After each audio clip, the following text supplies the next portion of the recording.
Hi, peeps. Okay, are we ready for story time? Where did I put story time? Sure. Yep.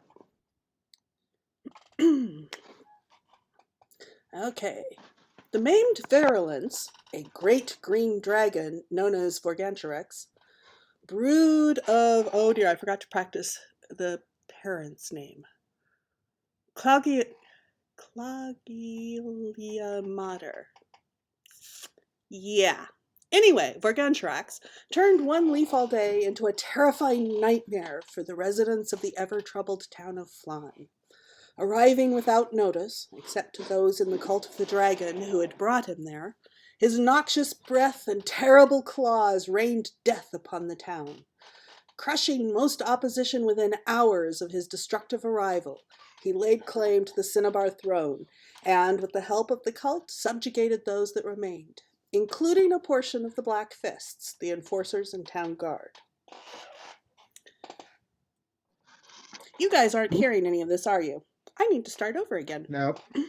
Push to Nope. talk helps. Sorry about that.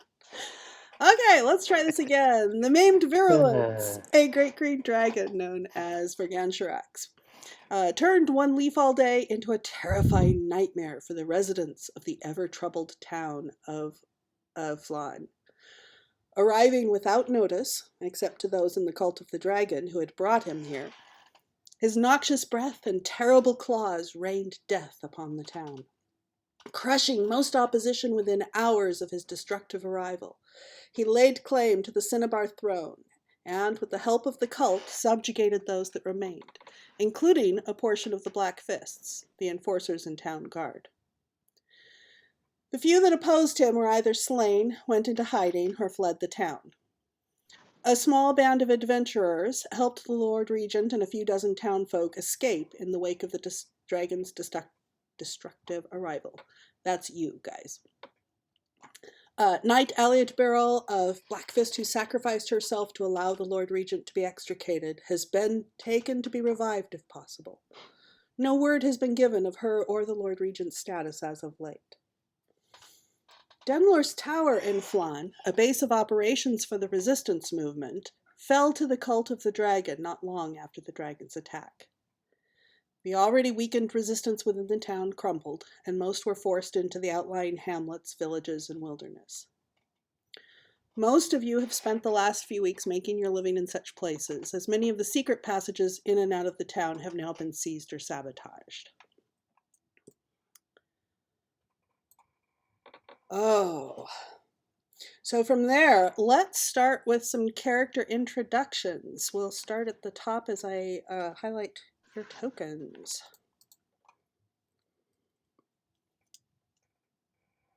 Lyral. Alrighty, sorry, I had the map of Phlan up. Yeah, so Lyrael is a druid from up north. Has been traveling through, went through Baldur's Gate on his way here, and seems to be in his late 30s, and came this way with word from the Emerald Enclave of foul things happening. Not too much into beast shapes. Most of his assistance has been with spellcraft.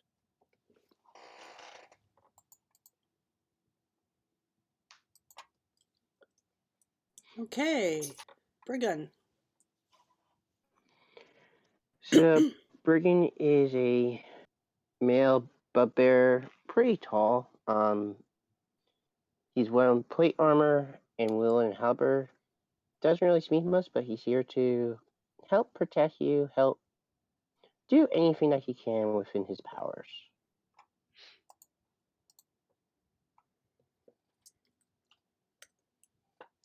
Okay, Dia. Dia All or right. Dia? Dio's the first one, so yeah, that one. Well, see a pretty gnomish gnome. She has well, reddish brown hair, almost amber looking, amber eyes, she herself is wearing basically a blacksmith apron and look like she is working with the whatever sort of smithy team they have left. At her side, she has what looks like to be a longsword hilt for some reason, and on her back, a strange steampunkish looking battle axe. Ooh, I That's wish that was in the token. Shoot, have you properly she's started pretty yet? much she's Darn. steampunky enough, and without it being the token, and pretty much that's it. And well, besides her wearing normal clothes underneath her R.A. Smith, so Okay, Xenothan. yep, gone.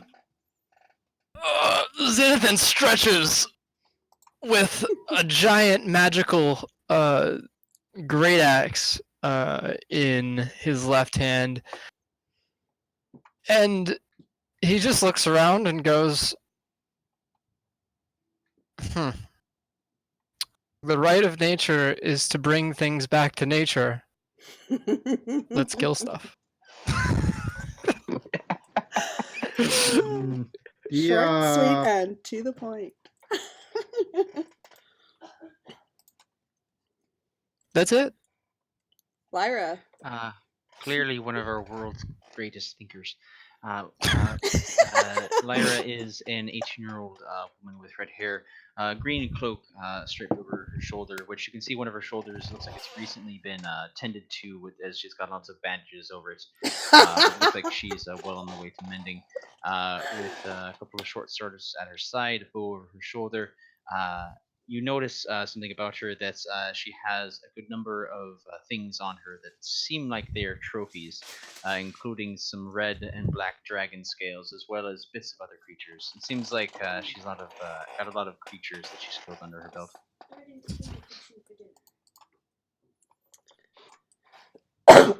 And also, Volk will be joining us in a few minutes, and we'll have him introduce himself when he arrives. So, Lyra has been kind of gathering around some people, and Lyra, you have gotten a message from the welcomers who a few weeks ago you helped, as you know, both they helped you and you helped them escape from Phlan with some of the citizenry, as discussed in story time. And so you have gotten a message from them, from Dark Linsa specifically, that they want to call in the marker and they need help, and they're asking you to meet them at Grimshackle Jail, north of Phlan. All right. Are these the one of the individuals that met during that time, or the ringleaders? Yes, Dark Linsa was the lieutenant that was very skeptical and but basically when she discovered that you wanted her to bring half the town out, it's like, okay, but you'll owe me. And Okay, yeah, and she's sending you to meet with Glevith, who was the leader. All right. Because it's yummy and unhealthy.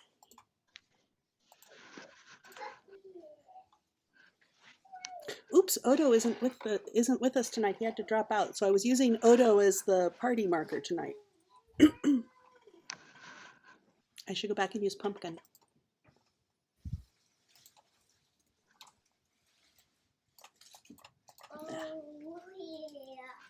Hey, not in my bed. Okay, so what are you going to tell your party as you head up to Grimshackle Jail?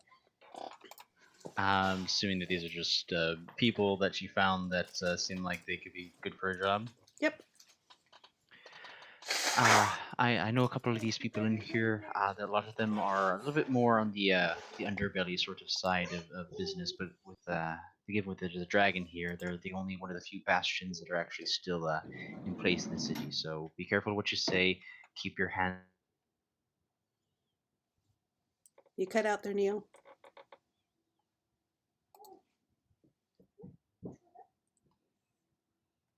Neil? Yeah. Is GM having problems again? Am I having Connection problems or is Neo having problems? Sounds I like think you you hear are. Testing. We can hear I you. No, hear we you can hear you loud. just fine, Neo. Okay. Yeah, we Yeah. heard.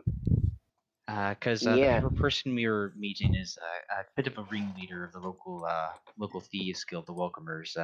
I've done them a few things in the past, helped a couple of their boys get out of a crypt. They helped us during the evacuation of Phlan. So there's some good elements, some bad elements, but right now we're all kind of we've got a common enemy. So, but yeah, keep your hands in your pockets. Nothing like a dragon to bring people together. Or death. End of that. Yep.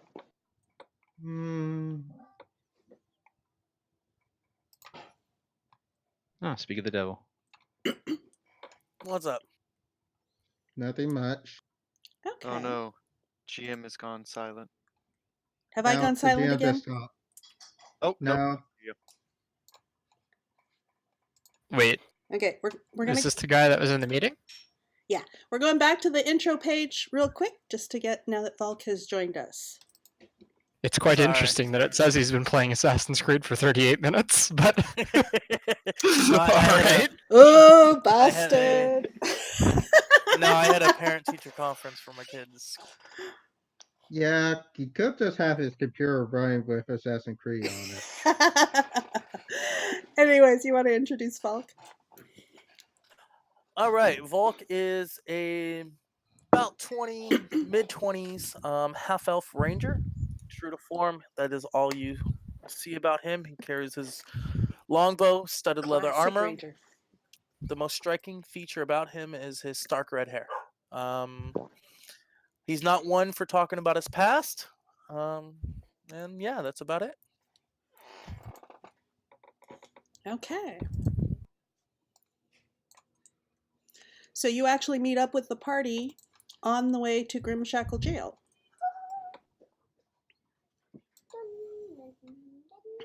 So just as you're coming, Lyra and party, as you're coming near to Grimshackle Jail but haven't quite reached it yet, you meet on the trail with Valk. What's going on, guys? So we you headed the didn't same get way? lost in that swamp.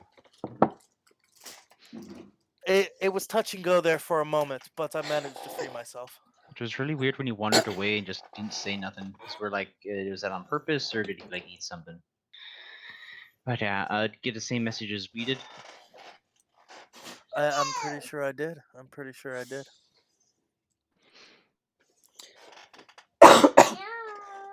Is that the one from the Welcomers about the dragon attack? I'm sorry. Something about that. Just asked from that one cove that was running their operation during the evacuation. So I see that we are going the same direction then. Shall we join together? I mean, at the very least, I know you can shoot. Sounds like a plan. Shall we? Does anyone know what they're going on about? I haven't been here for years. And I'm talking away from the two characters that have been in this continuity. Apparently she knows it. I turn around towards the people. The bugbear just shrugs his shoulders. He's like, it's another job, huh? Let's get going. Let's get this over with. Sure. Val's gonna whisper to Lyra, "Where'd you find the new guys?" Oh, but by the way, most of them were drunk in the local tavern. They just looked like they could possibly swing a sword. by the way, my character is basically a little psychic blacksmith. No armor, or just strangely a handle of a longsword and a battle axe that's steampunk looking.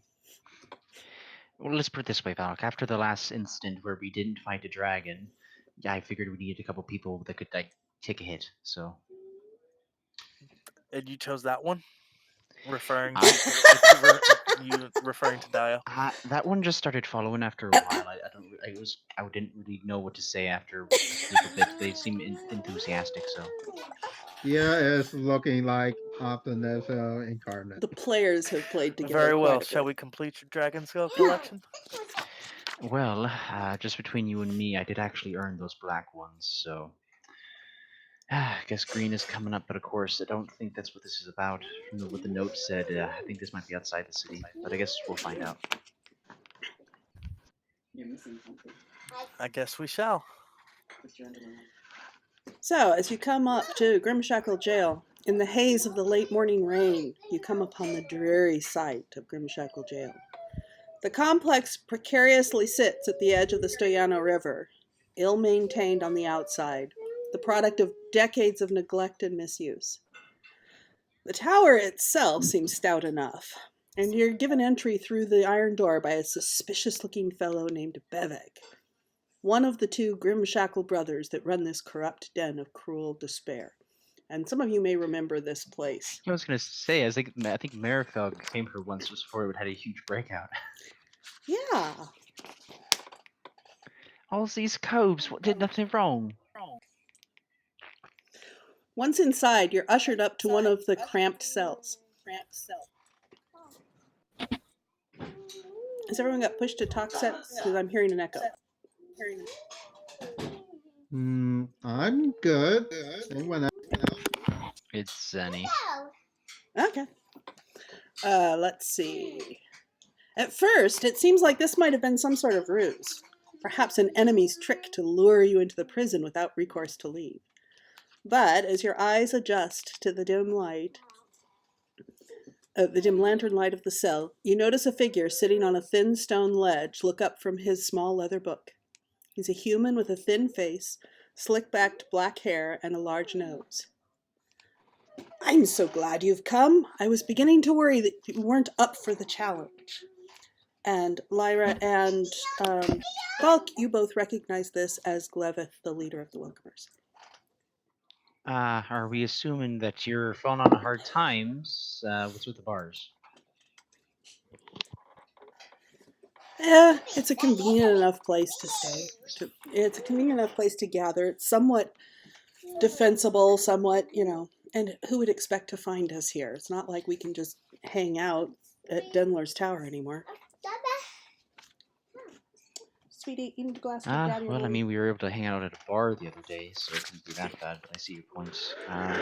What's with the note? Well, we've got a situation, and my sources in Phlan at the moment aren't the best, but this is looking like something worrisome. We're hearing that Vorgansharax has his eyes on conquering the entire Moonsea region and not just Phlan. Phlan is just the start. And he has started consulting with the Red Wizards. So apparently they've advised him to gather up any magic that he can find in the area. And the first thing he's doing after meeting with them is he was gathering a group to travel outside Phlan to obtain some sort of powerful magic. We know that the cultists are going to depart Phlan tomorrow morning, and that their route will take them close by here. But we don't know anything more beyond that. So I do not know what the cultists seek, nor exactly where they're headed, but whatever their mission, it cannot bode well for us. So I fear knowledge is on their side, and we're not close enough in with them at the moment to hear what's going on further than that. So the thing is, I'd like you to go out, see if you can find out what they're up to, and if it looks like something of benefit to them, prevent them from getting it, prevent them, whatever. Use your judgment. You're capable of that, I know. All right.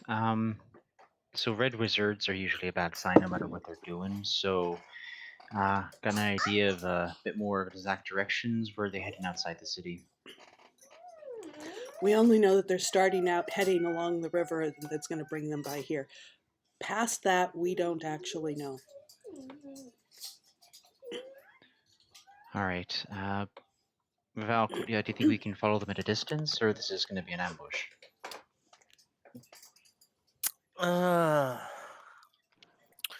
Well, we do have a little bit of cover if we do decide to try and ambush. My worry, though, is, I mean, the tempers on them Red Wizards are finicky at best.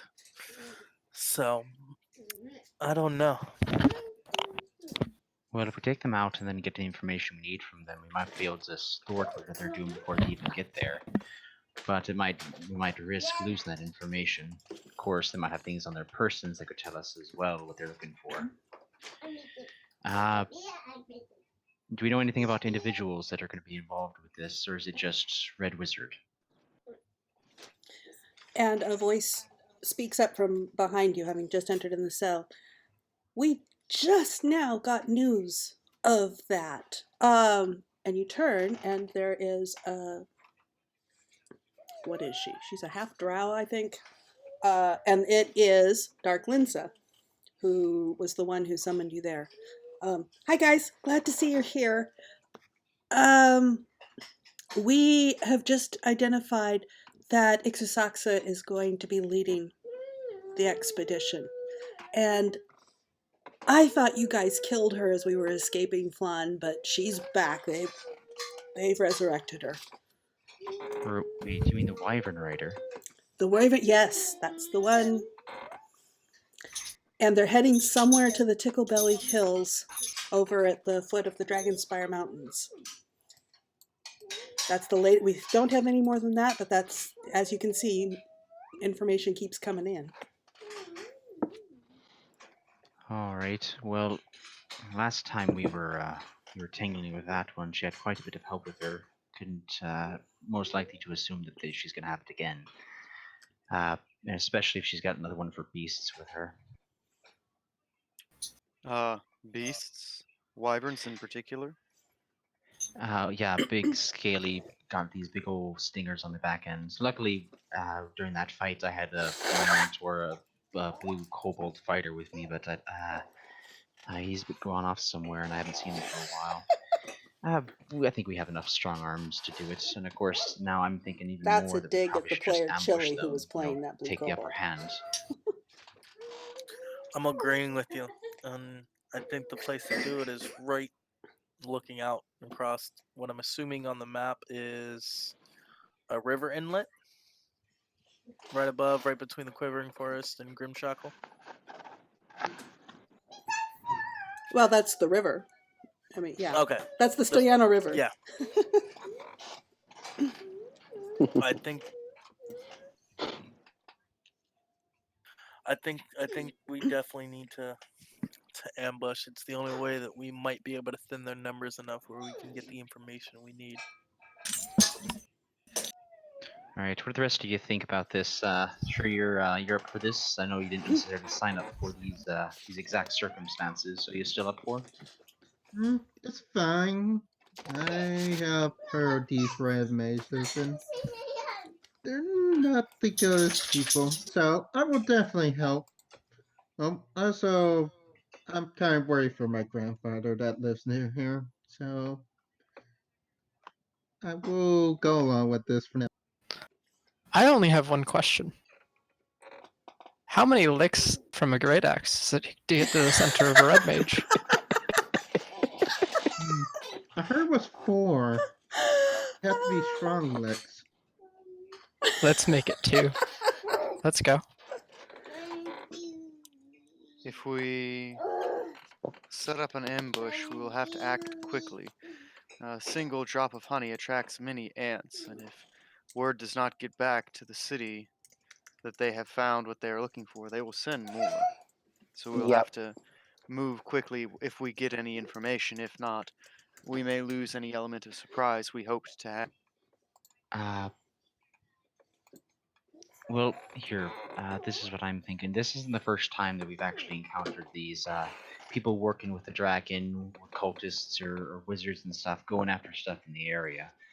Valk was with us when we found this one pyramid way up to the north here, up the river, that they were after, looking for some sort of power from it. So these sort of excursions where they're looking around for powerful magical stuff is actually quite common. For this in particular, we don't know what they're looking for yet, unlike last time. So priority number one is taking prisoners. So don't be so quick with your blades if you think that we're going to get information out of one or Good more luck with of the them. barbarian. And in terms of this being an ambush, I'd say we need to take down her and her beast right quick. Don't, if we can keep her from dying, she's probably the best person to ask for information, but her lackeys are definitely going to also know what they're looking for. Okay, yeah, that totally sounds like a good plan to me. I'm all ready. So you have time. If they leave Phlan tomorrow morning, they will be past here around midday. All right, so we have about a day to set up, find a spot, and set up an ambush.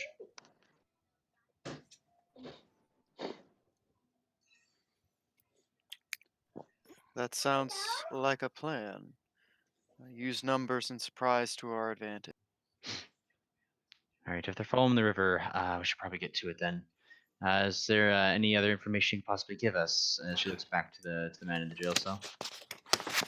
Don't have any yet, but as more comes in, I'll definitely give it to you.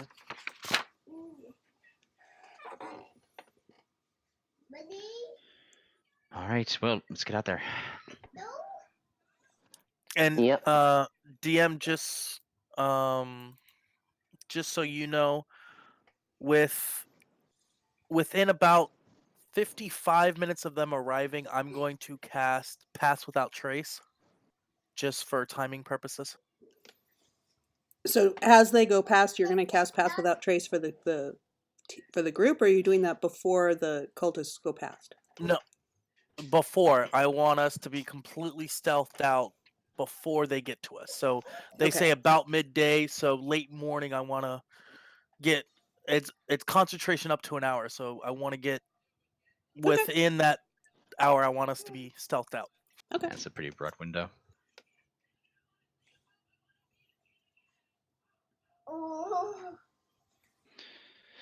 All right, let's head along the river. Let's find a decent spot. If they're following it, it's probably best not to fight them in the water. And if they're at least have her with them, they might have flying beasts with them. So this might be a fight attack on a bunch of flying creatures.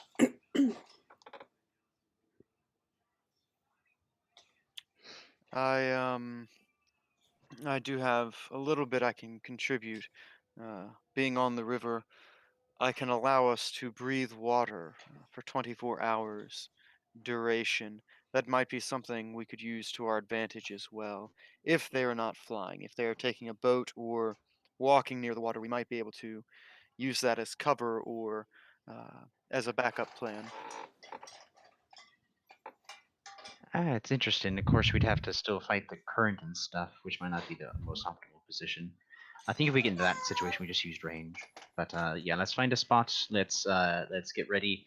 And if Valk, you want to do that whole we're super silent thing, then maybe it's a good idea if we kind of spread out a little bit. That way we can cast a wider net. Absolutely. And do you need a roll as I'm a ranger to pick out a good ambush positioning, DM? No. Okay. This is tier 2. I assume you're competent.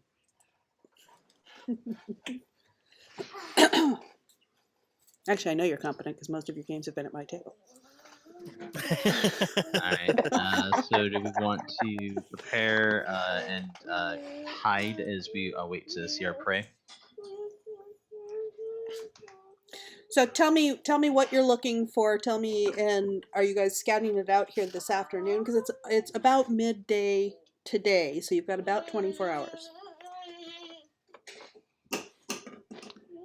Well, we know they're heading upriver, so it's probably best not to be exactly next to the jail because they'll probably be avoiding that to keep their movements somewhat precarious. So probably up the river for half a day, and then from there set up an ambush. Yeah, I'm with Lyra. I think probably somewhere right around this river bend. Okay, Probably so what we're looking for. So you'd be getting them mid-morning, roughly. Exactly. Not they'll be sleepy. They won't be expecting it. Yep. I think you all have the ability to move, Pumpkin. So It's fine. That's a good spot. Okay. Okay, so tell me what you're doing to prepare for the ambush. Find a good spot, some place where she can see for a good ways around, because she has encountered this woman before and knows last time she fought her, she rode in on a wyvern. So keep an eye on the sky, preparing her bow and just sort of scanning, keeping an eye out. Valk's doing the same thing. A little bit of distance away. Checking the flights on the arrows, checking the heads, making sure the string is taut.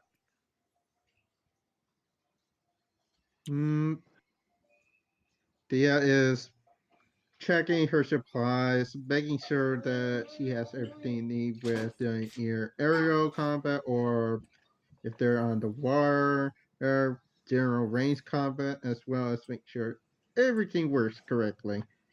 Okay, let's say you might catch a glance of her, something glowing near her, or if you ever pay attention to her. Otherwise, you notice nothing out of the ordinary.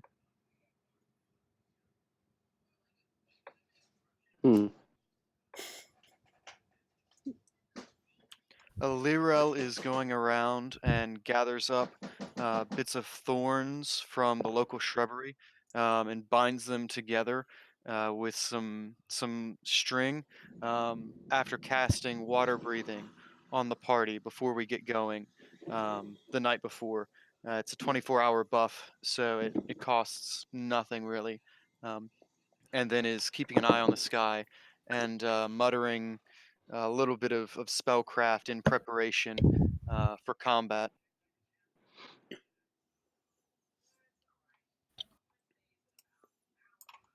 And how are you going to array the party? Well, who's good at ranged? I know me and Valky got longbows. What else do you got? Dia just looks around. She has fully minimum range of 20 to 60 with disadvantage. I look at the smallest person in the party. The I only thing think I I could really throw him have, a few feet. the only thing I have are javelins, but I'll be back.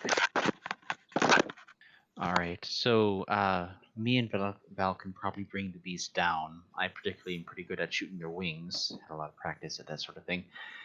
So we can get it low. So I'd say we wait till it gets into our range and then bring it down.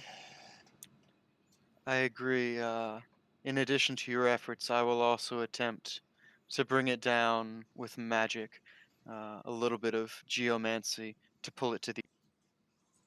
That would probably be very useful, especially if you're good at spell flinging. The one who's going to be riding it, I know that she's a caster. Oh yes, I have nothing against those. Beasts and monstrosities are my bread and butter. All right, I think we have as solid as a plan for an ambush as maybe. Oh yeah. Dia makes aware that she has 2 potions of superior healing, as Nice. well as 2 potions of raised dead in case anyone needs them. Valk's gonna say to Lyra, should we have our big and pointies downriver just a little bit more, as our range is about 200 yards versus their 20? I feel a bit more comfortable being fairly close to help if they need it. I'm alright with the bow, but I'm much more of a close and personal. Very well. Yeah, and like I said, really the only thing I really have are javelins. Besides, I'm sure that between me and the spell flinger, we can bring it down. So have we found a decent spot yet?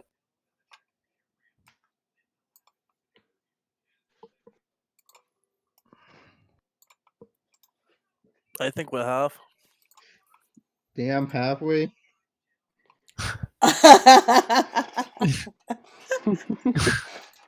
Well, we know where they're coming from, so Spoilers. as long as we have an idea of where they're going to be heading, it's just a matter of positioning ourselves where we think that they are going to be. Okay, so why don't we set up there and We have. oh. I'm just waiting for them, the first sights of them, so we can initiate stealth rolls. I crouch in the shrubbery. I shrub in the crouchery. I stand in the shrubbery because that pride covers all of me anyway. Yeah, I'll try to hide in like the bushes or something. Do we need to throw stealth rolls? We will. Let's kind of get, let's see, where we are here. Let's get some river. Ooh. Ooh. Okay, there's some river.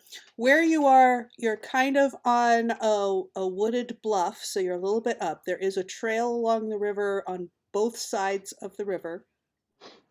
Mm-hmm. The wooded area, it's pretty thick, pretty good cover right through here, since you are concerned about beasties in the sky. Yes, exactly, that's the water. So arrange yourselves. It's early morning now. You had a nice restful night. Set your watch. Nothing, the normal little critters out there, nothing seemed alarming. In order to And get to confirm, this way is upriver, correct? Correct. you need to be within 30 feet of Vok to get his bonus to stealth, so. Yeah, We need to be in 30 feet of who? Of your ranger. Valk. Oh, okay. Yeah, just put me somewhere good. We can't see any trees or bushes yet, so not necessarily know where it's good. Probably assume that there's a bunch of Yeah. foliage around here. You can draw in Yeah. as much foliage as you want to place yourself in. Do it yourself mapping.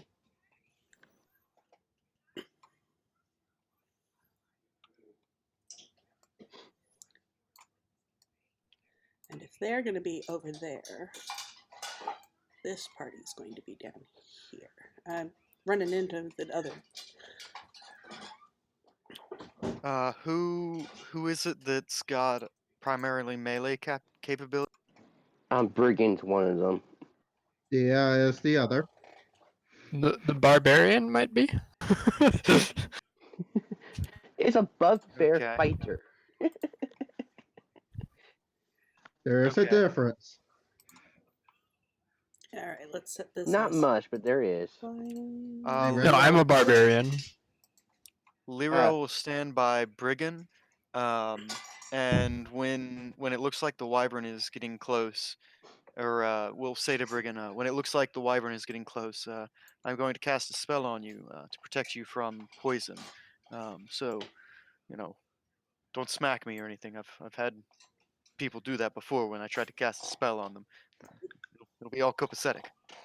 Big man, you Okay. want to be with us in the bush? Yeah. I'd prefer to be up a little bit. But There's not Can be much someone point in show me- stealth, and if they can see you. yeah, I think there's a shrub right here too. I just can't find how to show you guys that there's a shrub. Over on the left-hand side, the toolbar, there's a little. Oh, There you There go. all is. right. Yep. See, I'm right in the shrub right here. Yep, there's shrubbery right there. Or weird that we didn't see that at first.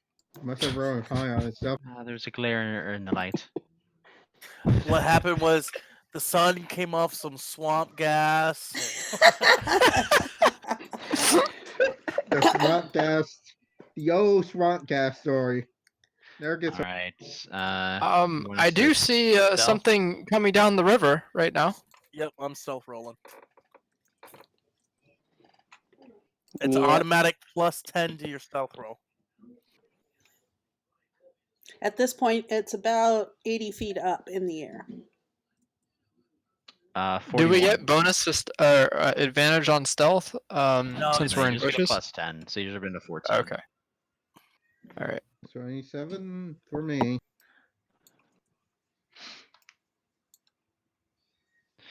All right. Okay. Let's bring it down. That's still a 20 with disadvantage. Thanks to When it was about that like hit. halfway over, Lyra would have made the sign to shoot. Yep.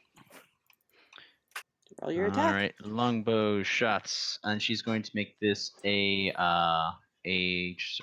tripping attack to hit it right in the wing, knock it prone. So can no longer Nice. fly. 24. 24 will hit. For 25 damage and DC 17 strength saving throw.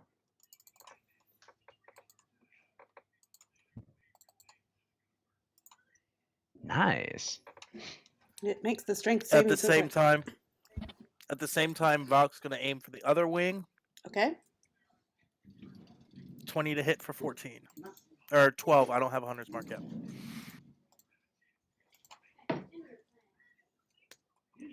Okay, both hit. Its wings, let's see.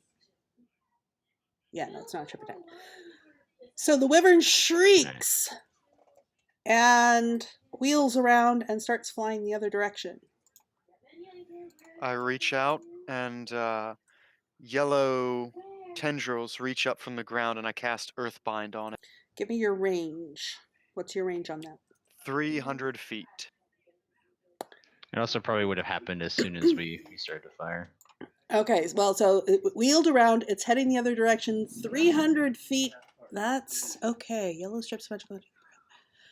Loop around the creature. The target must succeed on his strength, or its flying speed is reduced to 0. Nice. I mean, eek, my baby. And it falls 60 feet per round. To be fair, it's got a +4, so. And your Mm, DC yeah. was which? 15 it passes. I doubt very much it's higher than 19. No, yeah, DC 15. It passes. Okay. Alright, It rolled so 15 we in exactly. initiative then? No, because I'm it going to actually start following. flies away this way. Okay, you're going to start following. What's its speed? You're not going to keep up. I mean, Well, is it going to be Resurgent gone is before we get another round? Because we have another full round to bring it down.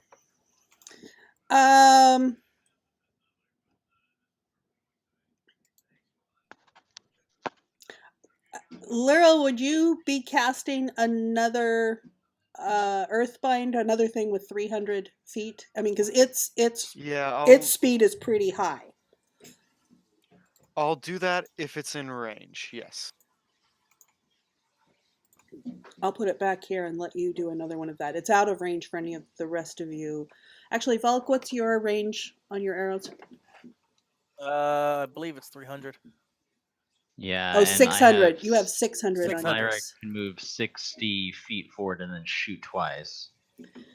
Okay, I'll So give you can another Valk. round. I'll go ahead and give you guys another round of attacks on it because you've got really Alright, long let's start with range. the Earthbind to see if that brings it down.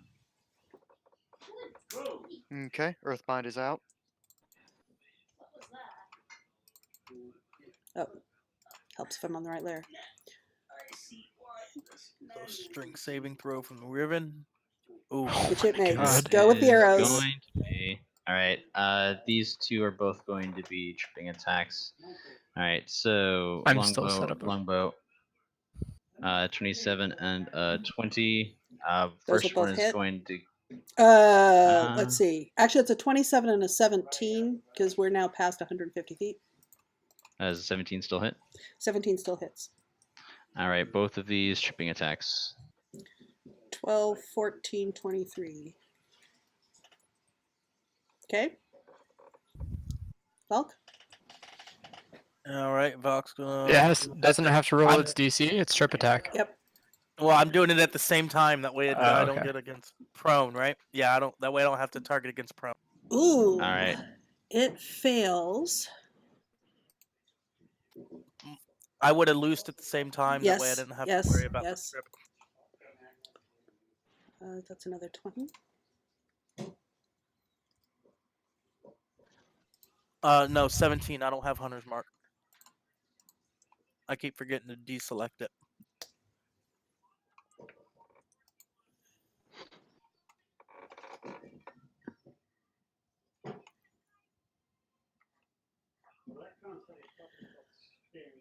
Okay, so it is going to go down. It is quite a ways away and it is calling loudly.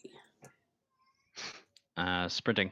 Double dash. 90 feet per round. Okay, actually, I need to step away for just a quick second. I will be right back. Sure.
He For falls a 60 round. feet per turn.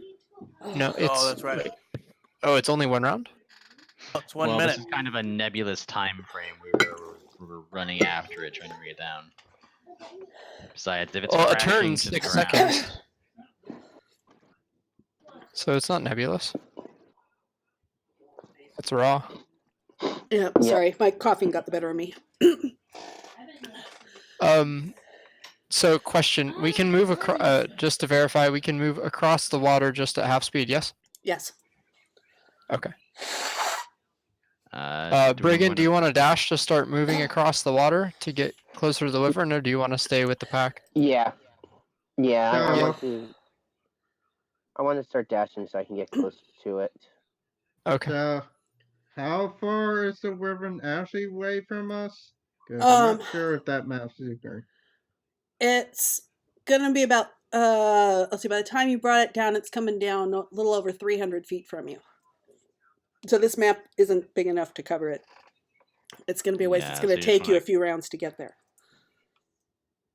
Alright. So it's across the water though, yes? Or Yes. And let's okay.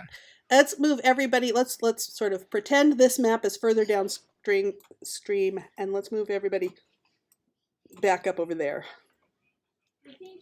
Okay. And then you'll be a little more in the right scale for the wyvern. Okay, who's moving Brigand? I've been moving Brigand. Okay. All right, do we want to go into initiative then? Yeah, go ahead. Because apparently this thing is going to flee, and we have to stop it from fleeing. Again.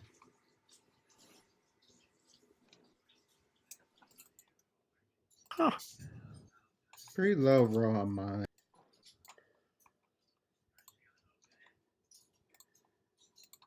Let's see here. That's a pretty good roll for me.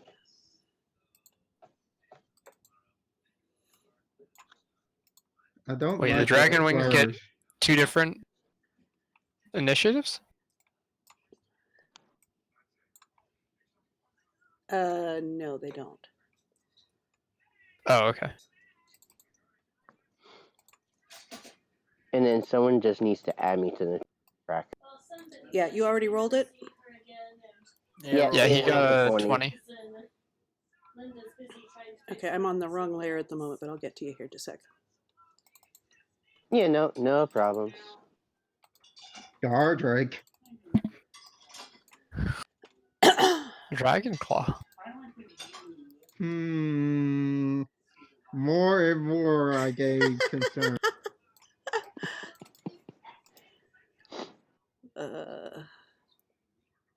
They're only flying things.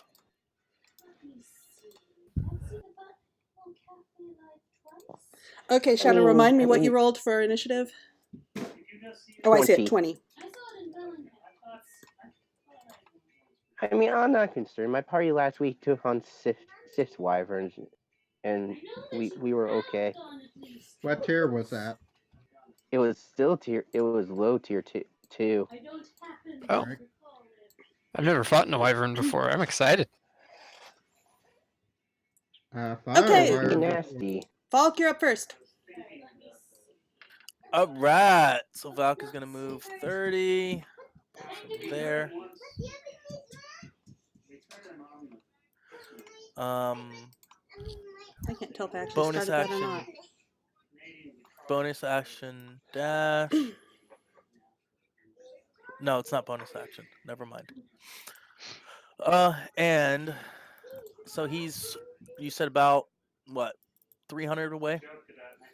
Yeah, we'll say that this is pretty close to scale by now because you guys have traveled up. It's been, you know, a minute or two, and you guys have gotten this close to it.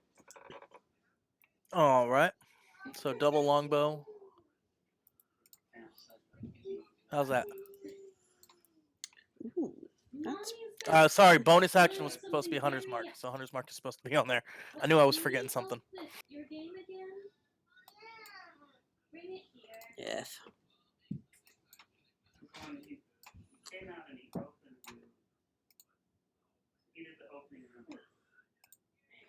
Oh, bother. Roll 20s. Being fussy.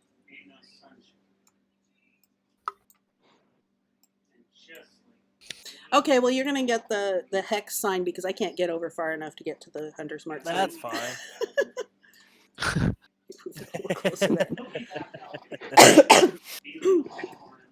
Did the wyvern just move, or is that... I moved a little farther to get it onto the map because when I got down here, I was actually off the edge of the map. Oh, okay. So it has not moved out of turn. It's just I've replaced it. Yeah. All right, let's see. We have... was- Oh, good Lord. Oh, good Lord. 19, 21, 28.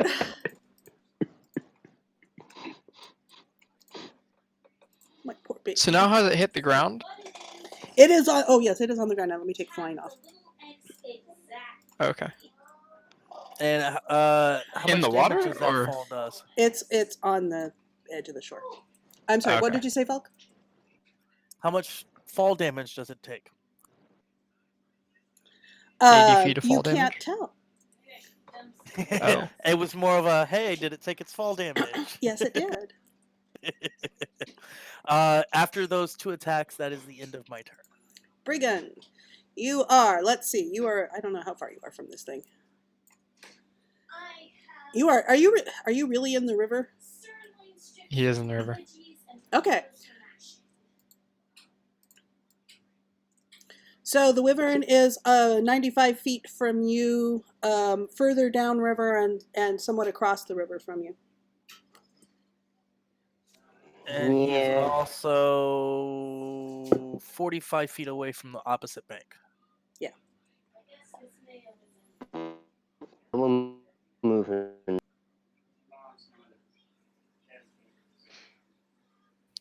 Didn't catch that except I Wait. heard move, so I assume he's moving towards the opposite bank. Shadowfire, you had a bad connection there. Ah, sorry. I'm double moving towards it. Towards it, or do you want to go to the bank and go on land the rest of the way? On land towards the rest of the way. All right, dashing to get to there. Yep. So you're still in the river, but you're close to the other bank. Yep. And I guess that'll be turn. Oh. Okay, we'll go to Zenithan. All right. How do I do the arrow? There's a tool over on the side that looks like a sort of weird cue with the pointy going up. It's a ruler in a circle. That's the measuring tool. A ruler. Okay. Snap to center. Snap to corner. Snap to Just leave it center. Snap to center. Oh, I see. All right. So I am going re-add those guys to later. just dash towards it.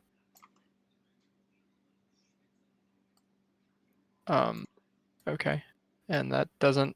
Is there a way to make it move from that or no? No. Now what you can do is you can go back to the select tool, which is the arrow at the top, and drag it to that point. And if you want to see the marker for how far you are, you can click the right mouse button at the same time you're holding the left mouse button down for dragging, and it'll show you. And then when you release it, should. Did you Did you select the select tool, or are you still on the measuring tool? I see. Okay. Oh wait, I have 40, so 60 is less than what I have. 10. Okay, there we go.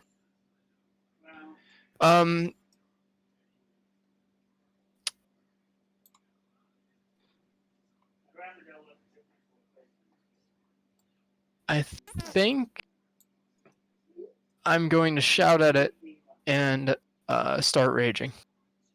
Okay. Rajay? You can't start raging. You used your bonus act. Oh no, you used your action to move. Never mind. Go ahead. Bonus rage. Yep. I am raging. Lyril. Okay, I'm going to use my movement to get as far forward as I can and end up right here. Can I see if there's anyone on the... There wasn't anyone on the wyvern when it was up above you. That's a pretty far way to see, but it doesn't look like it yet, no. Okay. In that case, I'm just going to keep running alongside the river another 30 feet, and that's my action and turn. Okay, Dia. Alright. She gets out the steampunk looking axe and starts running towards the river. And this is the part where I should say this is a ninth level. Oh, my cough again. Which a ninth level monks do awesome things, such as run across liquids. Nice. Patter, patter, patter, patter, patter, patter. So I'm going to use a key point for Step of the Wind with this, so my movement speed is 90, and That'll get you a ways. I love that part of monks. Ooh, look at that. and since I'm just like 5 feet away from it, and battle axes are usually just one hand, unless, as you say, you're using them two-handed. I can just throw 2 darts. One with a death strike attached to it.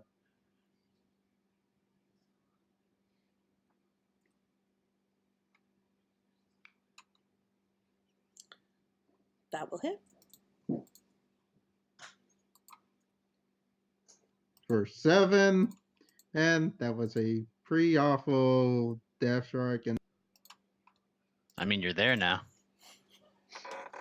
a natural 20 to make up for the. Bit of overkill. Actually, that's not supposed to be a D4. That's supposed to be a D6. But whatever, is that The first one. I? The first one finished it off. Oh, really? Well, I'm going to say I dire in the eye. Yeah.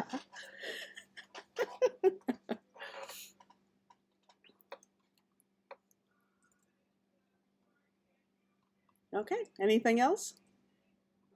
No. Oh, that's Lyra. Are there any other enemies? Not that you can see. All right, then going to full action, sprinting forward, action dash, and then bonus action dash. She can move 90 feet. So she's going to pop herself into this bush here and get ready for the next round.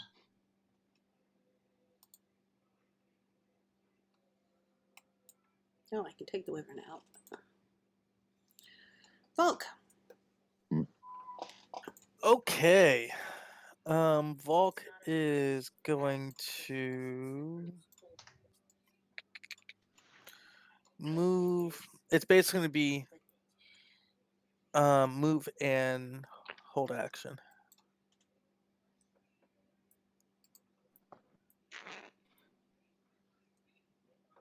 Okay. And your held action? Longbow strike.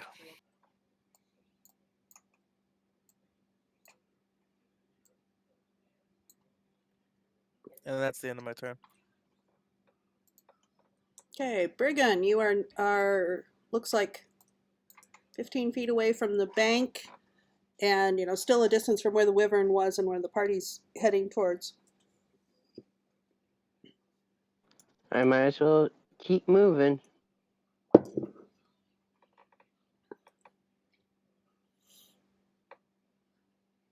All right, so that's 30 feet. Water's And then difficult terrain, so it's half. Yeah, that's why Yeah, so Neil said 30 feet to 15. there. That's 30 of their 30 feet. feet gets. If they dash, they can up to here. and then I guess I'll dash, and then I guess that'll be my turn. And that gets you about 2/3 of the way over to the wyvern, where the party's trying to gather for the wyvern's body. Yep. Xenothan. Is there any creatures nearby? Give me a perception Small check. woodland creatures? Small woodland creature. Give me a perception check. Or any kind of creatures, really. Perception. And Xenothan is the are you? barbarian. There we go. Okay. I can see everything. Yeah, you sure can. Okay. So you have a choice of a squirrel and a couple of birds. What do you want? Which one's closest? The squirrel, actually. Okay. There's a squirrel up in a tree about 20 feet from you. Okay. I'm going to go over to that tree, and I'm going to throw a javelin at the squirrel. That poor squirrel. Of course you are. Okay, you don't even need to roll. You kill the poor squirrel. So you're about over here now. Actually, you can throw. You don't even have to go to it. Well, you have to go to it if you want to retrieve. That's true. If you want to retrieve your javelin, yes. Actually, yeah, I want to retrieve my javelin. Okay, you've maintained your rage. Anything else? I pet the squirrel. I'm sorry. Lyril, fortunately, you probably couldn't see that. My small critter sense is tingling. Yes, it is. I move to the shrubbery nearby, and I prepare to thorn whip anything that comes nearby. So I'm concentrating on that spell and holding my bundle of thorns I've collected from the area, which have been coated with a little bit of frost, and that's my turn.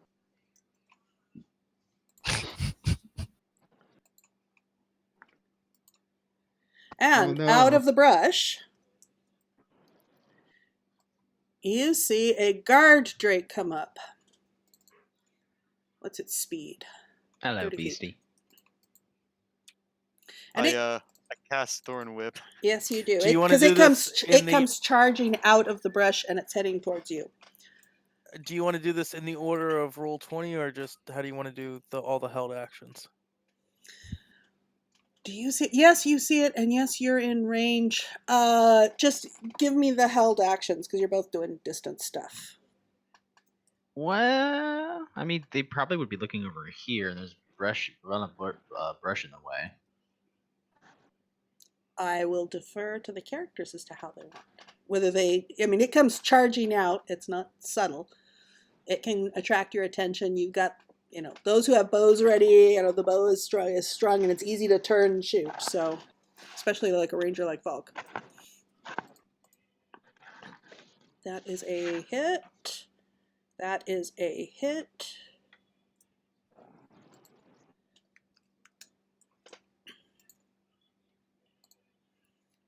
Okay, and it comes charging up at Lyril.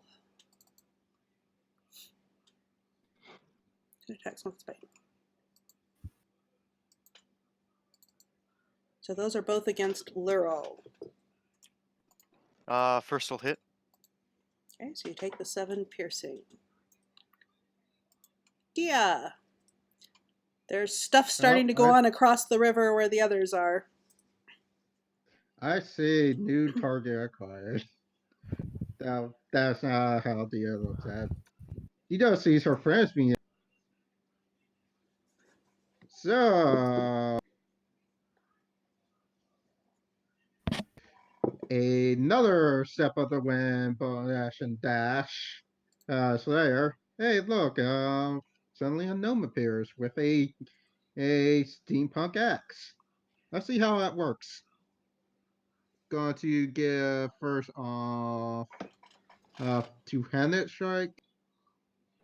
That works pretty well. That hits.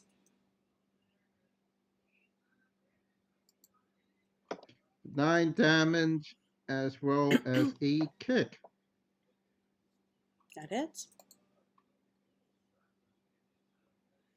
For 7 damage. And now she has 2 more aces.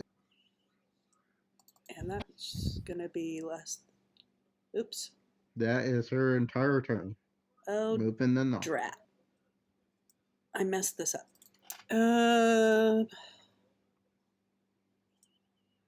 Let's see. It took. How much did it take before? It took 16. 16, 25, 32 total so far.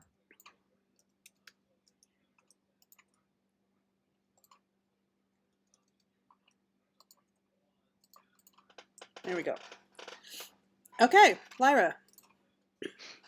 All right, still standing. I was afraid I was going to spend another turn not doing anything. She's going to pull But I out do that, one of her short swords and is going to jab it right in the side. Jabby, jabby. Ooh, that's a jabby. Right. 29. Lord, How they're- hurt is it looking? It's bloodied. It's looking pretty hurt. All right. All right. Sneak attack for 17 points of damage. It's still up, but it's really hurting. That hits. All right. Extra attack for Okay, another 12. so yeah, you just slice that thing open.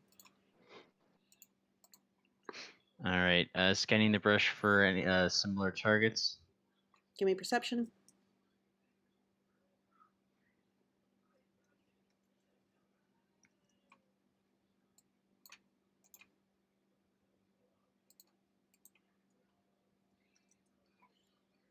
Okay, you detect that two are coming up behind it from the same sort of direction the drake came. All right. Ira is going to rush up and is going to bonus action swing out, spinning on her heels as she cuts at him with a silver short sword. For 8 piercing.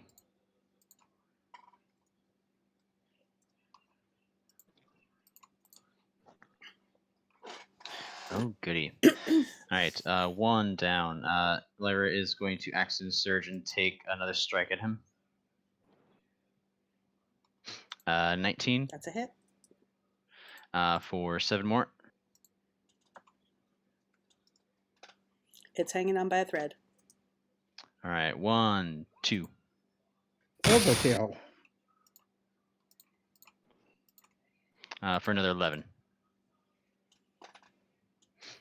Isn't it 15 since that's a crit? Okay, yeah. Alright, Either way, she's it's going to down. stand her ground as these were coming. Okay. And it's its turn, and it comes charging in to attack Lyra. Sup?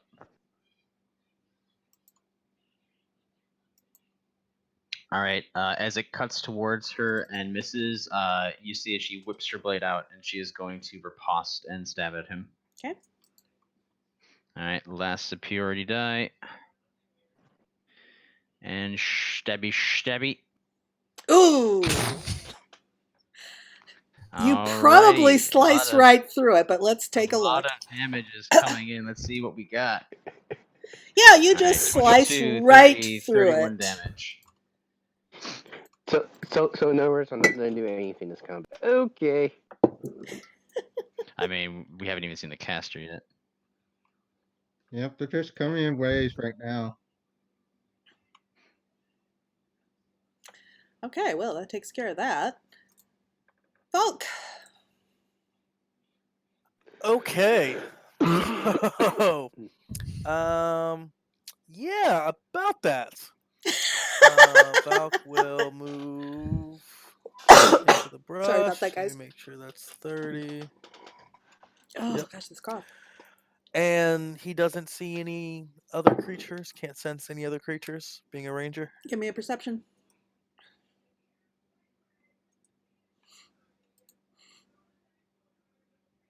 You do not see any other creatures. Alright, in that case, I'm going to, same thing as last time, hold longbow attack. And that's my turn. Okay, Briggan, you are on the same side of the river as the wyvern's body, which is 50 feet from you. You are on the opposite side of the river from where the last wave came, and you're almost directly across the river from where they are, but there's nothing else over there at the moment. They took down the things that attacked them over there. What would you like to do? And the river's about 40 feet across at this point. Don't clump up, guys. You guys Don't are what? coming over me. Clump up, please clump up. They want to come over by I us. guess. I. Sorry, what you say there? Clump up, please clump up. Oh no, me and Chili were just talking. Not great to stand next to each other when you know there's a caster. I guess I'll just do a perception check or something. I really Okay. well to do here. Okay, roll perception.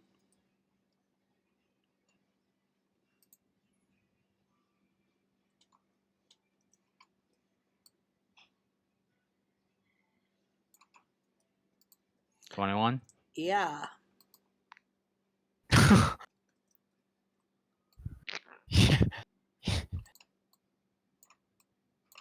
Ugh. What is, And you see what looks like a mage and another cultist coming up to the body of the wyvern. So they are on your side. I'd recognize that hat anywhere. You guys on the other side haven't seen it yet. Let's Well, see. I So will the go caster is 55 feet from you. The cultist is 60 feet from you on your side of the bank.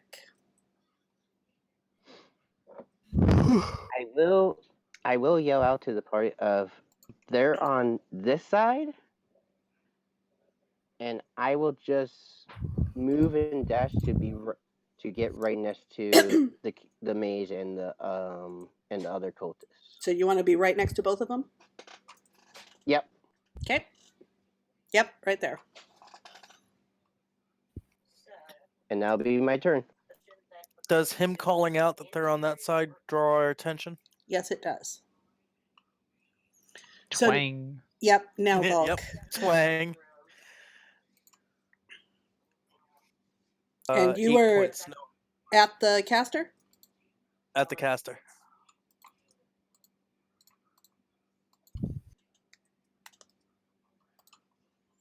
Okay. It wouldn't have Hunter's Mark. Not yet. Okay, so it is the cultist's turn, and the cultist is going to attack. Wait, how is it the cultist? It does.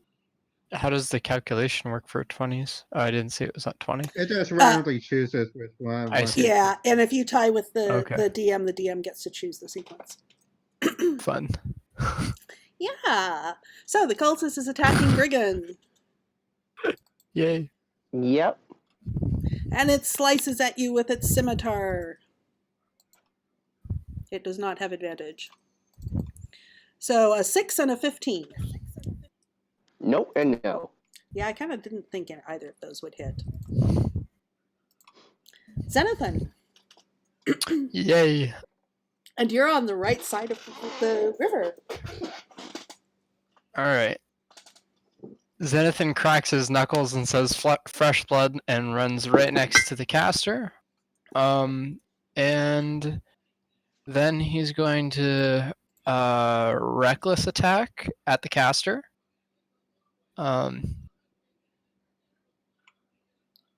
Oof. That is a miss. All right. Then I will bonus action and do the same thing. Okay. That would hit, except the mage waves a hand and you clank against an invisible shield.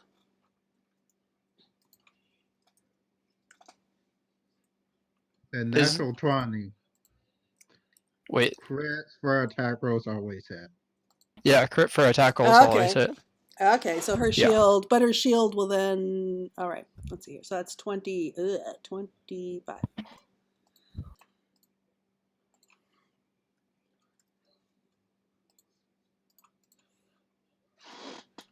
Okay, and that was movement action and bonus action.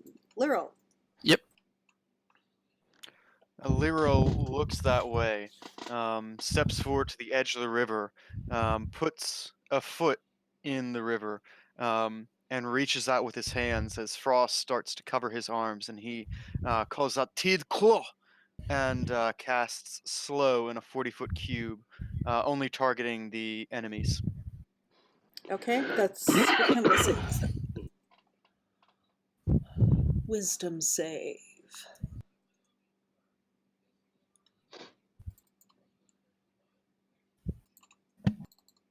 And what's your DC? 15, it meets, it beats.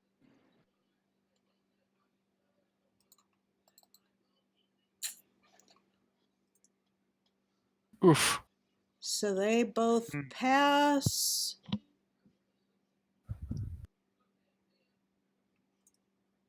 All right. Seeing that, I will continue to move into the river, just kind of like trying to bog walk along the bottom, not trying to swim or anything. Okay. And that's all my movement. Pass turn. Well, I mean, I gotta imagine you guys are looking at the overlay, seeing a literal. Mickey, just stay on his side. This is literally a blacksmith running across water. Anyway, dash in again with a bonus action. She isn't Ooh, I in can the make turn it tracker. just cross up to the caster. I'm going to put her on the Dragon Claws There. turn. So let's see here. There. Going to give a quick swing at the battle axe. I think that missed based on what you said previously. Yeah, hang on. I'm trying to find her initiative. I think I missed her on initiative. No, I was sure I rolled initiative for her. Well, what did you roll for her? Oh, that was why the dragon wing was twice. So no, I did not. Oh, wait. There's another initiative. What's that one? That's the wyvern. No, I didn't roll initiative for her. That's why her turn hasn't come up. All right.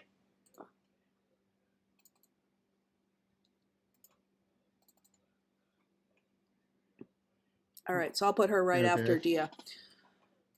Okay, you Alright. rolled what?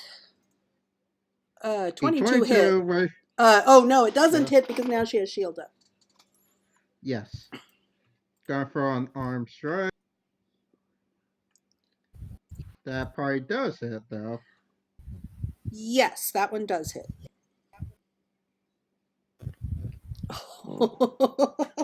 For 5 bluntly magical. And I maintained my 23 AC. Anyway, end turn. That's literally all I can do. Okay, let me fix the turn tracker here. Where is she? Here she is. Okay, it is her turn. And let's see, where's invisibility?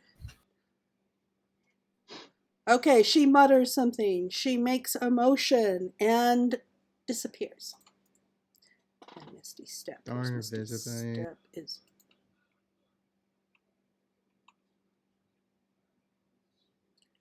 Unoccupied place that you can see. Okay, so...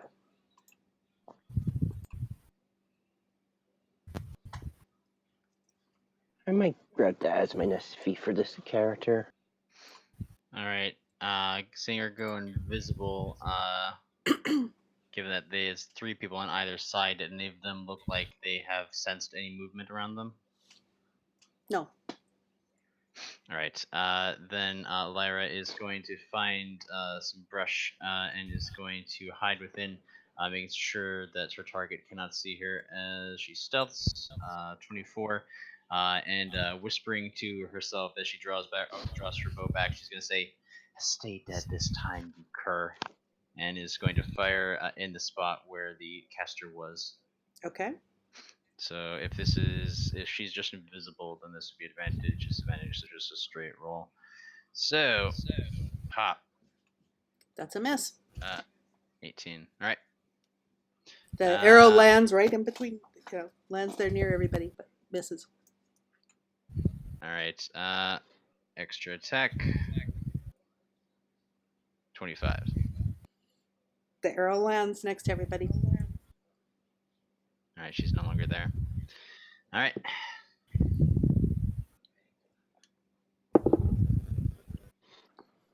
Anything else?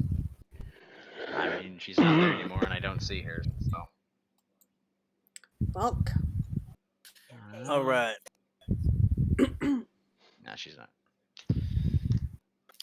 I'm going to. God, this thing's going crazy. All right. Holy. Sorry, my roll 20 spazzing out. All right.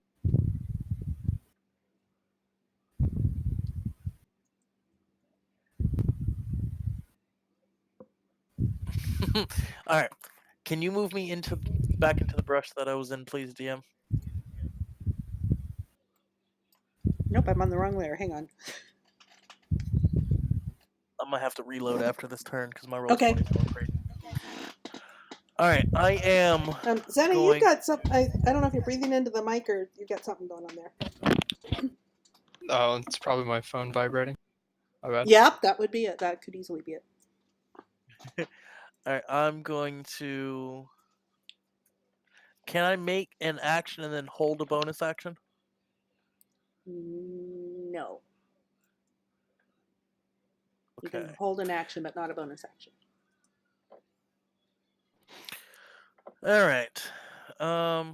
In that case, I'm gonna bonus action Hunter's Mark, the only enemy I see, and then double longbow at it.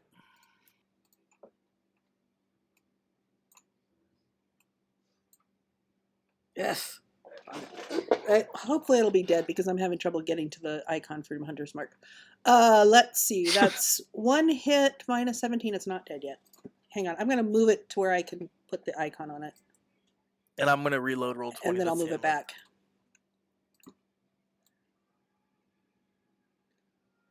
It was right there next to Brigand. Okay.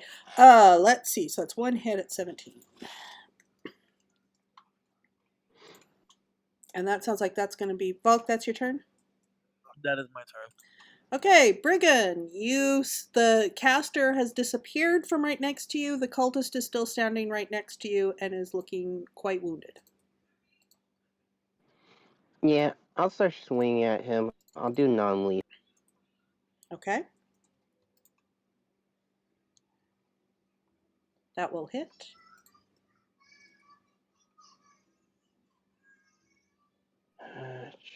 +5.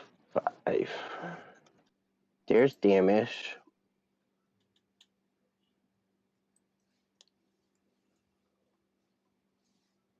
Okay. There's second attack. That's a hit.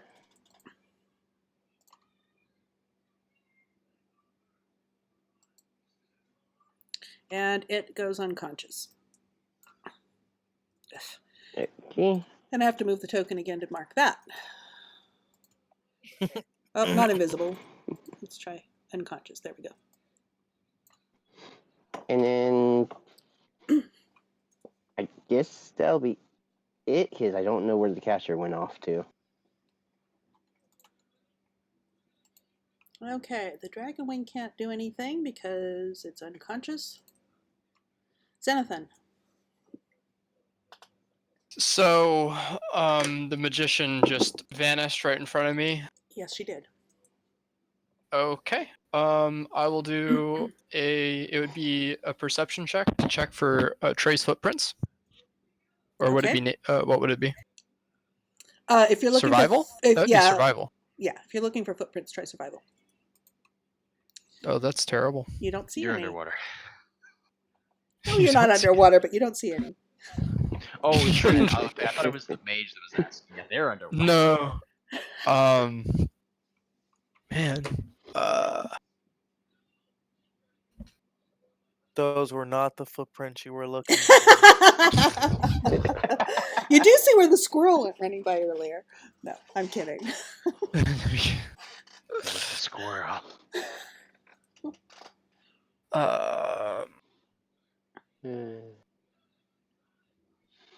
Is there any nearby shrubs?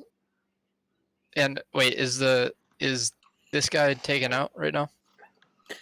Or is he still up? The cultist is unconscious. Brigand Okay. took him down to unconsciousness. All right. And is there any like shrubs over in this area? Sure.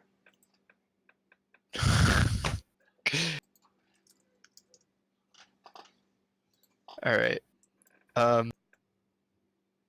I'll go over here and I'm going to swing Oops, that's a into square. the not a shrub. Square. Freehand. Shrubs.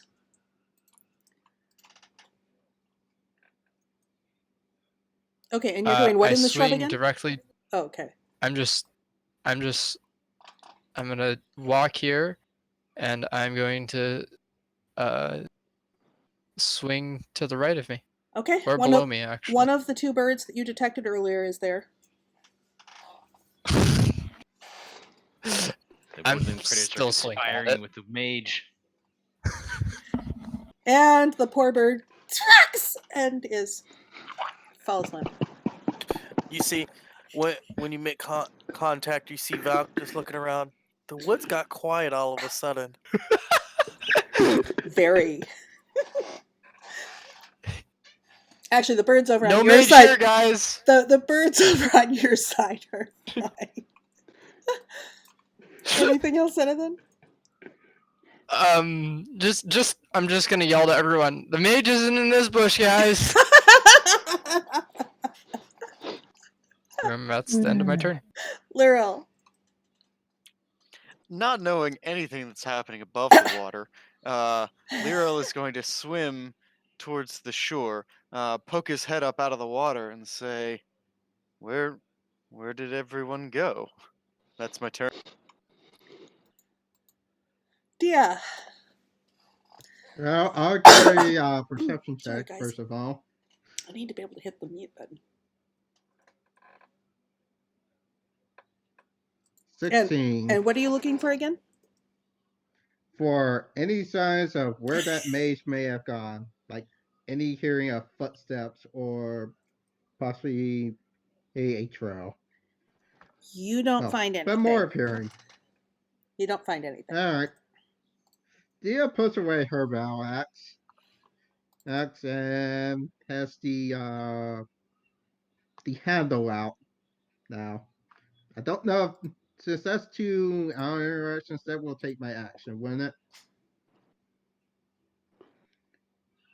Okay. And it's the mage's turn, and we are now out of combat. Okay, she spooked off. Unless they teleported, how are we not able to find her? Yep. Let's see if anyone can roll a survival check high enough to see footprints. As she teleported, would detect magic pick up that?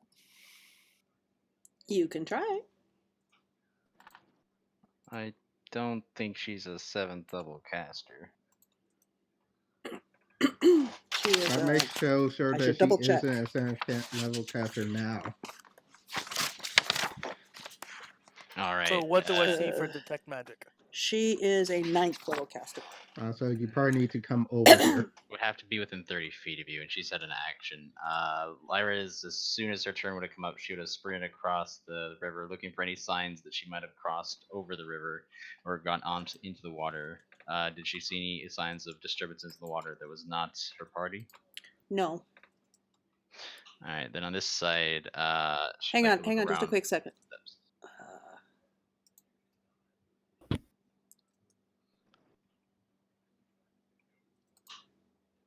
Okay, you do detect a slight and fading trace of illusion magic.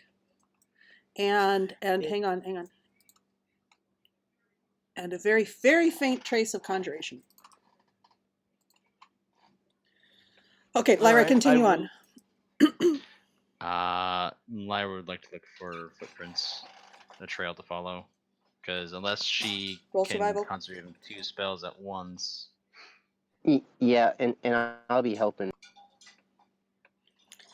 You don't find any. So what happened to that bio break after combat? I was waiting for.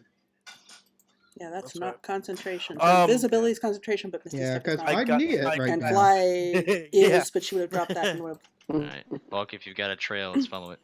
Yeah, that's what the plan was, but apparently, like 3 of us have to do Actually, a bio break real quick. yeah. We'll take a 5-minute break here. Get your eyes off the screen, stand up, stretch, refill cups, all that, and we'll be back shortly.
Yep. Alrighty, so So You're when we sitting left, here- I had a fate trail, correct? Oh, we're not sitting here. We immediately started going after that. well, it's not so much a Oh yeah. trail as there was a sense. I mean, detect magic, you can tell that there was illusion magic, and what was the other thing I said? Conjure. Conjuration. So she probably teleported or something away. I shift into the form of a wolf as soon as I hit land, and pad over there and take a sniff around the area they were fighting, because I don't know exactly where she was standing, and I try and pick out her scent. Okay. And I'd like to see if I could follow it if I find it. There is not a trail from here. Interesting. See, I wish I would have had. I wish I would have had been able to use my bonus action. I could have hunter's marked her and just followed her. And also, I wish I was a little bit higher level, because I might have wouldn't had Mace Slayer, so at least then when she cast that Ooh, that's scary. spell, at least make her Alright, stay where she was. As far as I know, I don't think she's a powerful enough caster to be casting the really powerful stuff, so I don't think she went too far. I would assume that she'd be heading back towards the city, so if anybody wants to come with me, I'm going to go after her. All right, I'm posting something to chat just because I need to read what it does.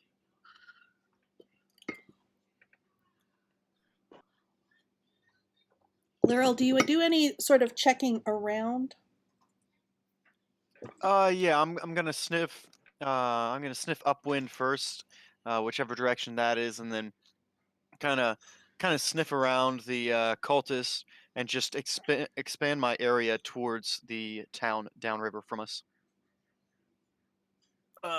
Okay, Mechanic question. just a sec. I'll type Give to me- Lyra. I'll type to Lyra. Okay, give me perception, Laurel.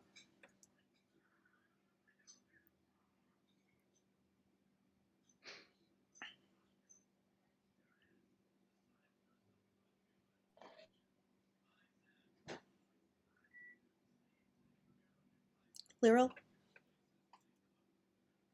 Give me perception with your wolf senses. Okay. Yeah, I didn't have an actual skill on the sheet. Sorry. So 14.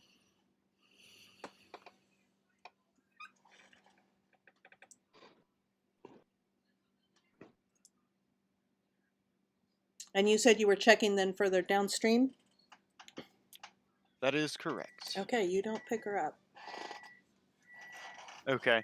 I shake my head at the party, and in a blur of motion, turn back into a half elf and say, "No trail here.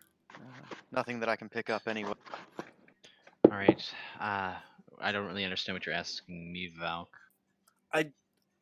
Being as we're not picking up a scent, will that help in this particular circumstance? I'm not sure how that think, mechanic works. And this is me speaking entirely out of game. She couldn't have teleported, so the only other teleportation-based spell that she could have cast is either a Misty Step or a Dimension Door, which would mean she would have moved 500 feet from where she was standing, or 20 feet, depending on circumstances. So I don't think she could have teleported across the stream with this.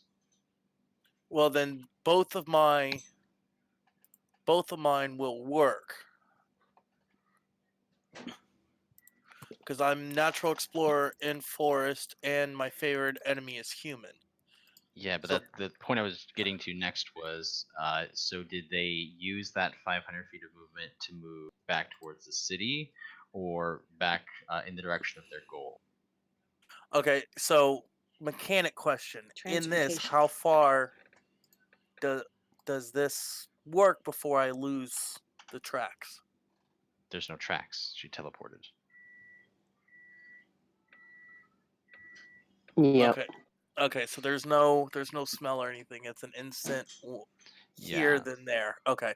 So this Um, won't work at the particular moment. It's a 50-50 to go either way. And Can we find check what the you want. bodies real quick of the cultists to see if there's any kind of like information on them, orders, and then quickly wake up this guy and see if we can't get the information out of him where they're going. Because honestly, if they know that we don't necessarily need her, it just means we might run into her later. Yep, and that's why I went non-lethal on him. Smart.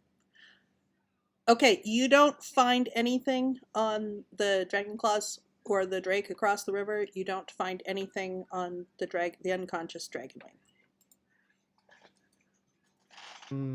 I guess we should tie him up and start the interrogation. Actually, I will not be part of interrogation. I'll be over here waiting to Yeah. stay. All the way over here. 50 feet. Sorry, guys. All right. Yeah. Let's tie him up. Just because I can. You're cutting out there, Shadow. Yeah. Yeah, I'm better now. Yes, you are. Yeah. Okay, so you've got the dragonwing tied up. You wake him up.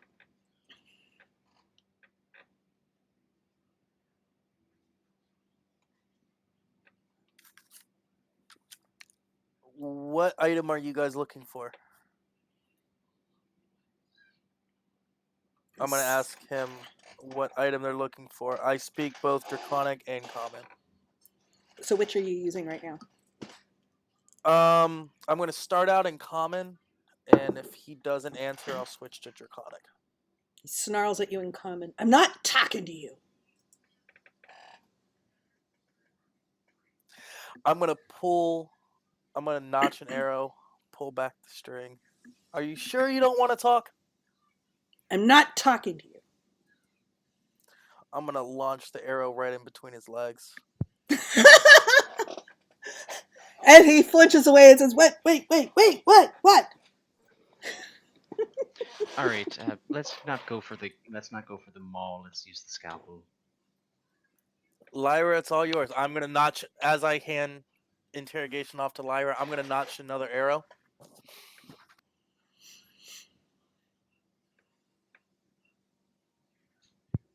All right, you can see that you're entirely under power, and between you and me, your boss has gone up and left you all alone. So you mean nothing to them. You're just a pawn in their little machinations. So follow me. And she's going to intimate to one of her more stalwart, stronger companions to walk over, bring the prisoner over towards the waves, and place his head very near to the water. So, this Sure. water here is not going to allow you to breathe, but you can draw breath so long as you're speaking. So, tell me exactly where you were going, what you were looking for, and where your boss is.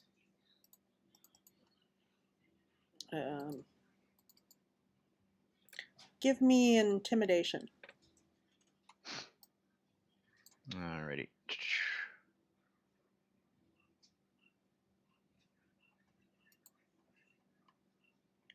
He sort of splutters and doesn't say anything. All right, Mr. Zenth, Duncan.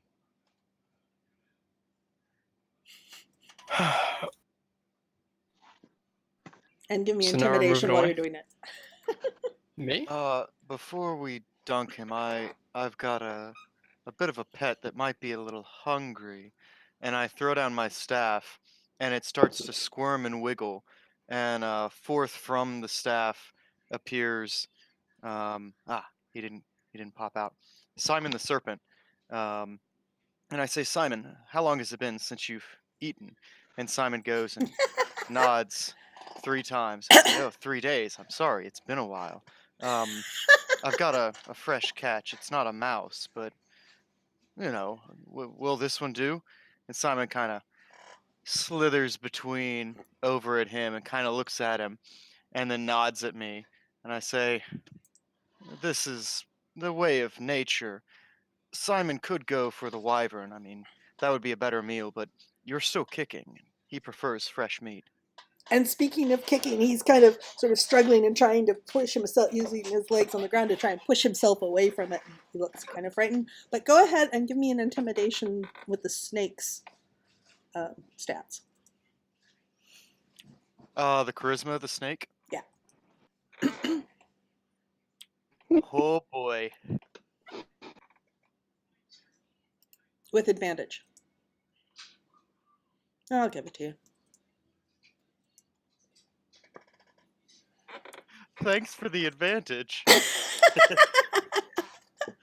Well, I was gonna say That- there's only 3 of the party right now that's physically intimidating him. It's like, okay, gosh, keep that thing away from me, which is very odd coming from a dragon cultist looking at a snake. What do you want? What do you want? I already told you what we wanted very clearly, and I don't want to repeat myself.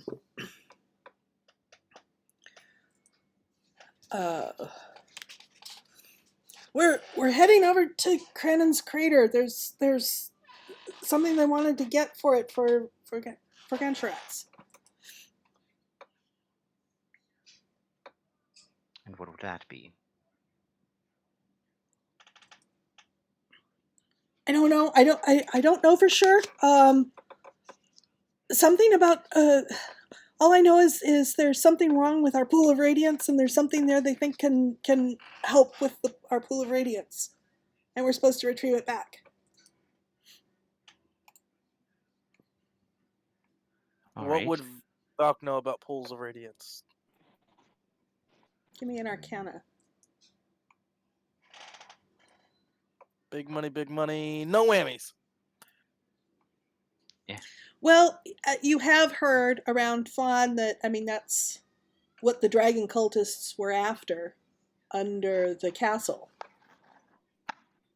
But beyond that, that's right. and something to do with the prior conquering of Phlan before this one. That's what everybody's so interested in Phlan about, but that's about all you know. All right, one more question. Your boss lady, the one that left your scrawny butt here, one whom I believe I've been in a group that has already killed her once. Surprised to see her up around and bouncing around again. Is she the type that is more likely to flee back to her den or to go after her prize?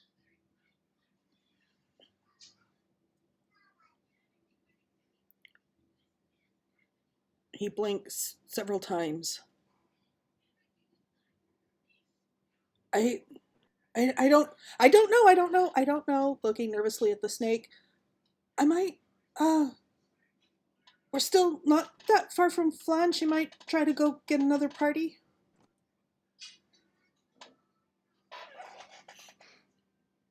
All right. So far as he is aware that that's what she would most likely do. You can insight with advantage. 16. Seems to be above board. So we're just as a thought process. We are about a day away from Phlan. Less than that. Here, I'll move you guys back to the map. Thank you. So we're a day from Phlan. You're about no, because the Grimshackle jail is about half a day from Phlan, so you're a couple hours from Phlan. Okay, and how far are we from the cavern? If we would know where that is, those of us who've been through Phlan. You can give me a.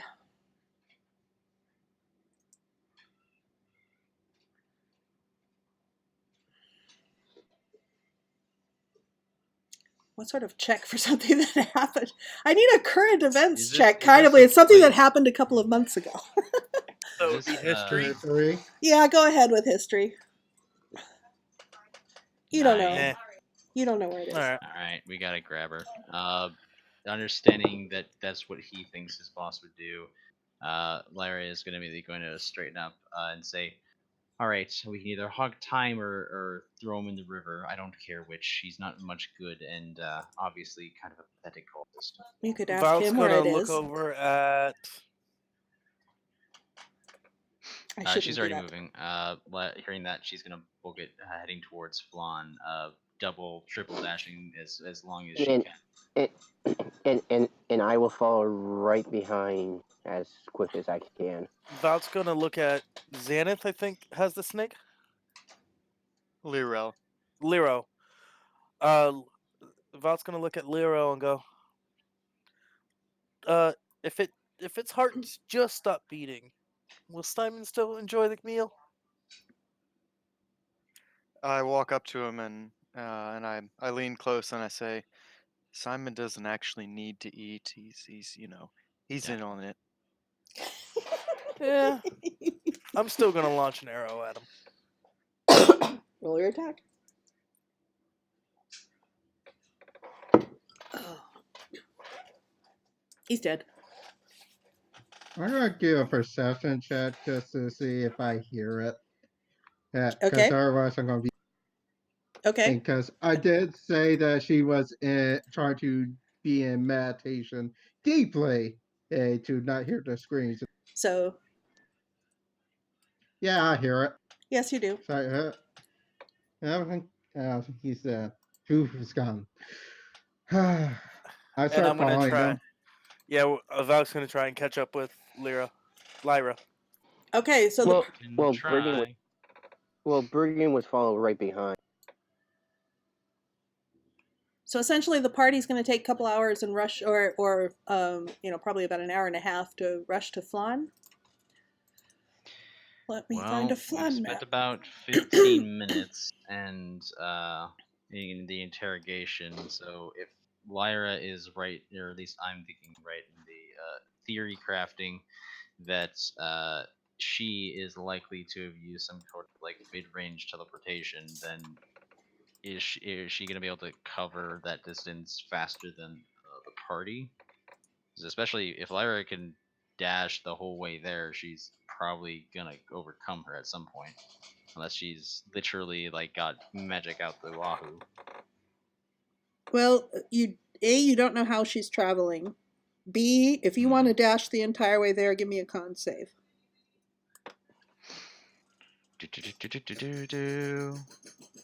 You'll take a level of exhaustion. Worth. Anyway, everyone else. Is everyone else going to dash with her?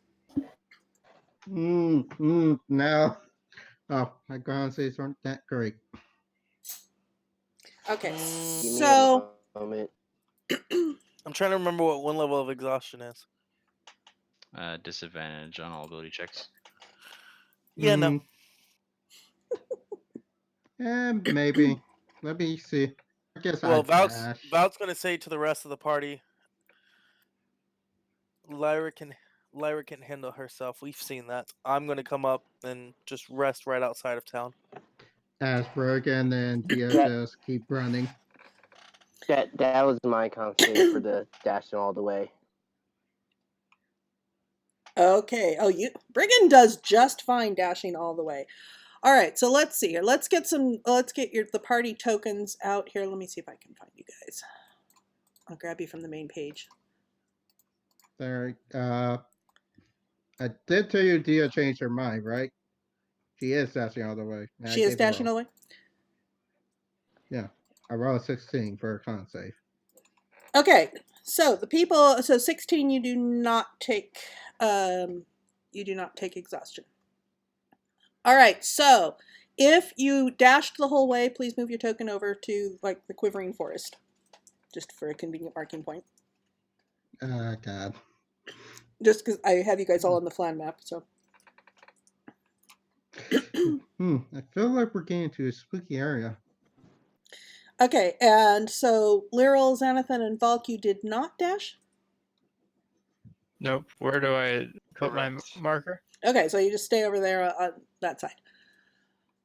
All right, so Lyra, go ahead and move the pumpkin token. You guys are going to get there first. Move the pumpkin token. Oh wait, it's a con to be able? What's the DC on the con to not get exhaustion? DM whim. Mm. No, Yeah. I'm roughing it at 15. I mean, sprinting for an hour is. I mean, if you aren't dying from that, it means you're not an adventurer, or at least not a martial class. I went ahead and smith. decided to dash all the way. Hulk's fine. You already said you didn't. I Well, know, but I decided I changed my mind. All right, I'm just gonna walk because I already have 1 level of exhaustion. Okay, Lyral. I was gonna go, but I can't leave Zenny alone, so I shift into the shape of a wolf and pad along beside him, just enjoying myself with my my ability to walk through non-magical foliage with no issue. Okay. All right. So the party that reaches Phlan first. Let me name it down. Okay.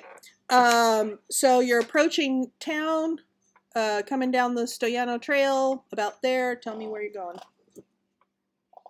You have not seen what's her name? Ixusaxa. All right. Well, the only things that Lyra knows about her is that she's apparently a way more powerful caster than she was before. That she was able to hide herself the entire journey back, or teleport the entire journey back, which means that they already know that there's people They've passed her. posted in an ambush. So we have to go in and see if we can't find. If she had a wyvern and she had another wyvern, there must be some area where they're keeping wyverns, plural. Possibly we could search for a section like that, see if we can't find her out, see if they're starting to set up another party to go after what we're looking for.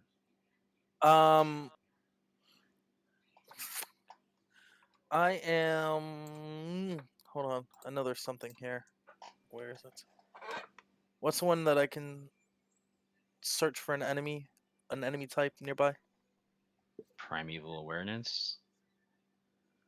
I don't think high elves are on the list of things you can detect with that. No, I'm half elf.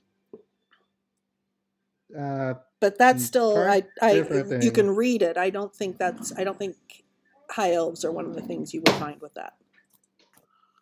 Yeah, it's like Wyverns, however. dragons and fiends. And besides, you're near a city, you're going to find all sorts of elves. Well, I wasn't going to be looking for elves, as she likes to travel with wyverns. There can't be that many left in Phlan. Dump it into the. Click on the thing to put it in chat. Let's take a look at it.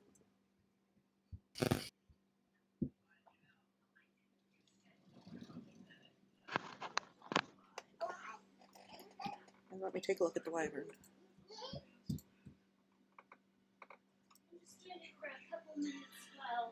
This feature does not reveal the creature's location or number. Oh. It just says whether there are some, and you're going to come up with wyverns count as dragons, and you're going to come up with Vorgansharax anyway, so you're going to know there's going to be a dragon anyway. Yeah. I thought it gave me location or direction, but it doesn't. Not a third level ability's not gonna. All right. We have to start moving in and having a look see around their fortress area to see if there's anything that looks like wyvern pens. Yeah, that sounds good to me. So that's probably the best way to start. God, is it gonna take like 5 times as long as it needed to? Yeah. So.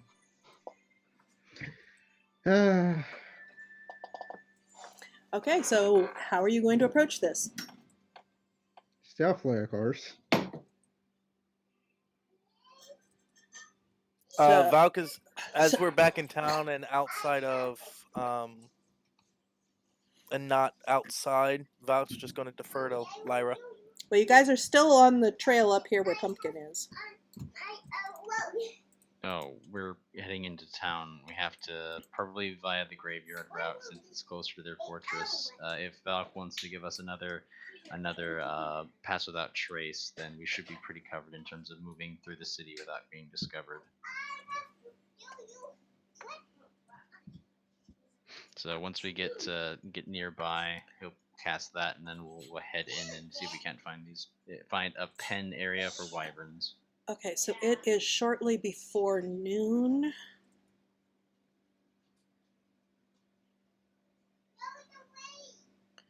All right, so you guys are coming in. You're coming in that gate. Okay, give me group stealth. For even the people that didn't dash? No, Oh. just the 4 who are there. So 39, 30,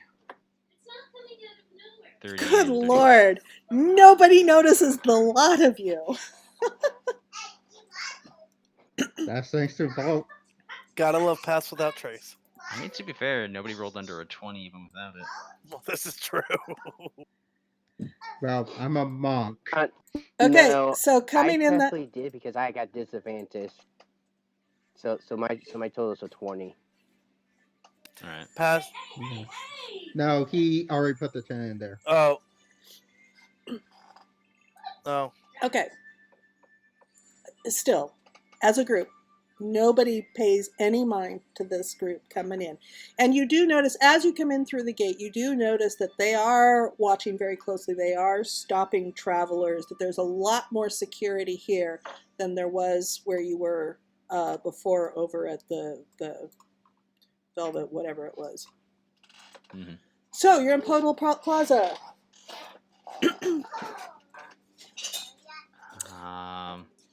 Having been around the city for like a number of weeks while they have been in occupying a status, have we ever seen wyverns flying?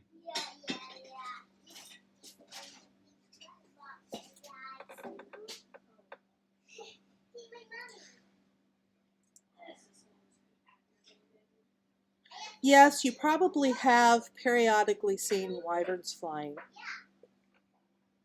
Any place in the city where they seem to take off from, like near to the castle? Yeah, it's been mostly over from around somewhere around the castle area. You haven't been that close to it because some of the places you've been have been like the Mandler's Tower is here. The Laughing Goblin isn't much more is there. So you've been in the outskirts of the town. You have not been much in the center of town. But yeah, it seems to be somewhere around Vallejo Castle. How high are the walls around this area from the outside? That's a really good question. I'm going to say Would 20 they be feet. theoretically scalable for a couple of very skilled rogue and ranger? Like grappling hooks and stuff. Where are you going to try and approach it from? This could probably be a good spot. Get along here and look into this courtyard and this courtyard.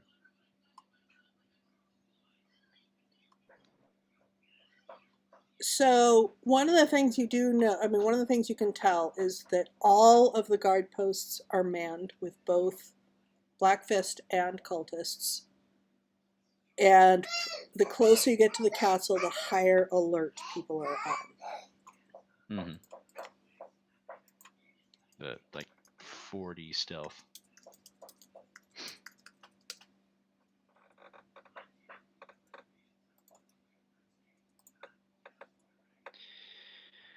All right. Well, we can either try to scale the walls and get within, or I might have somebody in the city I can speak to about information about where she might be hiding. Of course, I don't think we have a lot of time. I don't know how much longer it'll take for them to come up with another party to go after this pool thingy, but if we can head them off or find her within the city, possibly I guess what I can speak to.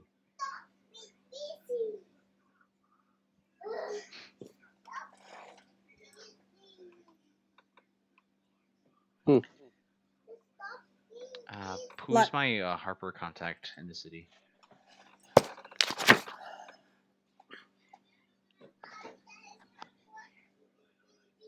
knowing you were a harper and knowing you were likely to do this, I should have had a name. You have a contact over in one of the houses over in the outskirts, in the outer city. All right, let's move over there real quick and see if they don't know exactly where within we can find this woman. Okay, that sounds good to me. And Lyril and Briggan, you are also both. Neither of you are harpers, but you are both faction members. If you want to seek out your faction contacts in Phlan. Okay. I might do that once I. Yeah, I might do that also. But let's see where this first one goes first. Yeah, Okay. if we hit jackpot on the first one, we don't need those.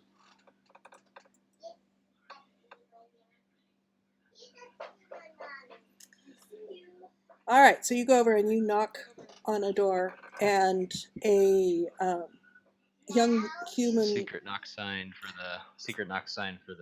the harpers. Yeah, and it looks like this is a weaver's house. And a young human woman opens the door. Yes, come in, quick. Yep, stepping in. She ushers you in and shuts the door. Yes, what, come in and sit down.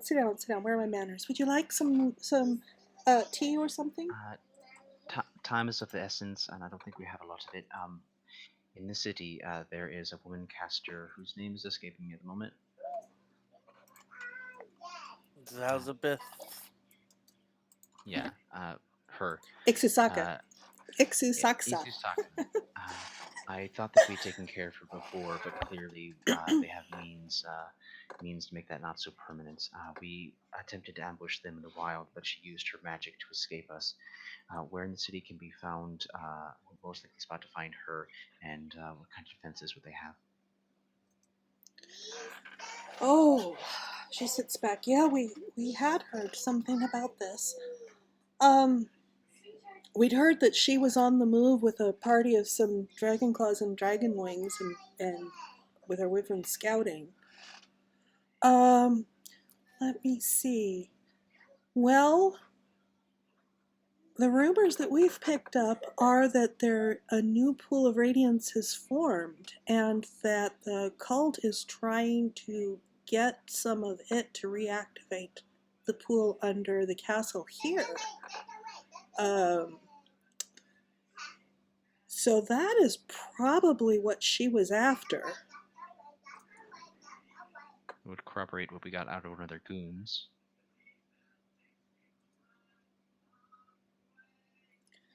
I don't happen to know where it was, though. I had just heard that something had been found. I didn't hear any of the details around that. Do you know where in the city she would go to? The castle. All right. Any reports about their movements? Do you happen to know how many wyverns they might have in their stock? Because now they have at least 2 of them. Oh, Lord, that's not something I've tracked, but I've seen... Well, I don't know if I've seen the same ones multiple times or if I've seen multiple of them, but that could be anywhere from 2 to 5, I think. Alright, so it's not going to take her very long to restock and head out. We don't have time. I think we have to move on her as quickly as possible. I'll be back in a moment. Alright, so option A, we wait for her to attempt to move out again and attempt a second ambush, them well on guard. Or B, we just track them. I like option B, because I doubt he's going to tell us where it is. Okay. Meanwhile, Lyril and Xenothan, I know that you're going at a walking pace. How are you traveling? How watchful are you? What is your What is your sort of modus operandi? They went the upper trail or the lower trail and crossed the river? They went the Stoyano Trail, which was the most direct route. So they came down on the upper trail. Okay. But so what you're not quite to the city yet. You're not to the city yet, but what's your general? I'm going this way, and I'm on the lookout. How watchful are you? What which side of the river were you coming down as you came from? Yeah, we're coming down. I'm coming down just straight south. Okay. Like Down the Stoyano Trail. Yeah, If Stoyano. that's the straightest way. And Lirel, as a wolf, is sniffing for everything. In particular, looking for humanoid scents, and trying not to get confused by whatever normal traffic is on this. Give me perception with advantage, Lirel. Using your, the better of either your stats or the wolf's stats.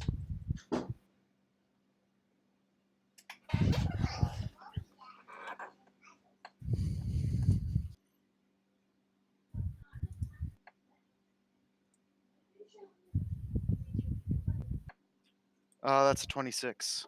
Holy smokes! It's a nat 1 and 20. Fortunately, we went for advantage, so the nat 20 is what counts. You actually pick up a trace of her off the trail.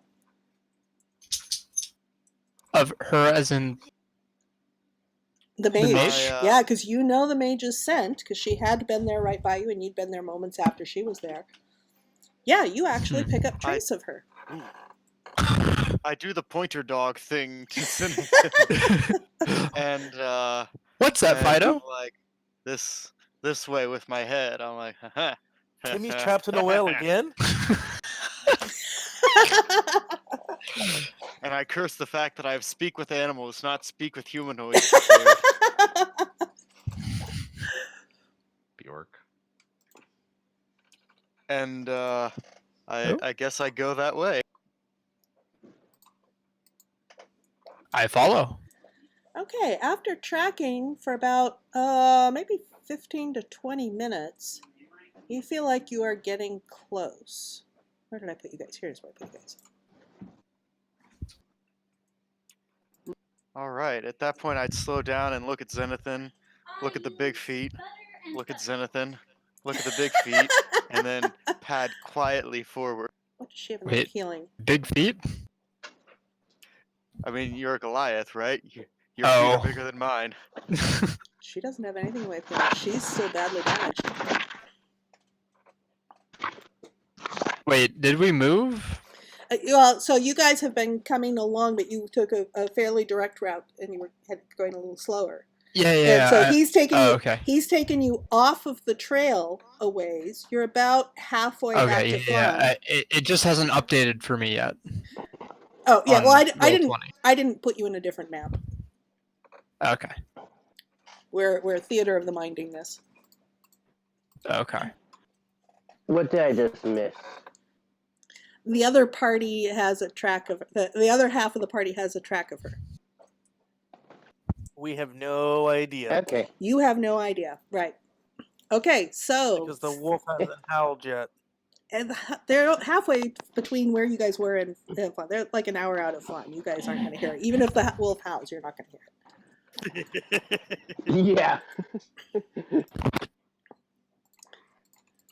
Okay, so you guys come up on her, kind of limping her way down. She's avoiding the trail, but she is heading back towards Phlan, and she does not seem to be aware of you.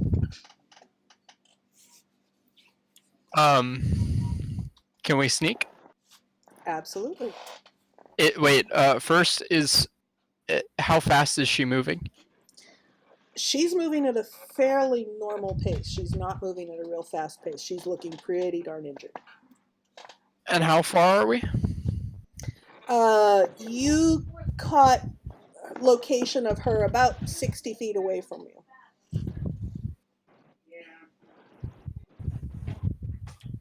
Okay. At this point, I'll shift back from a wolf into a half elf on all fours, and just kind of be like, you wanna get her with my head move?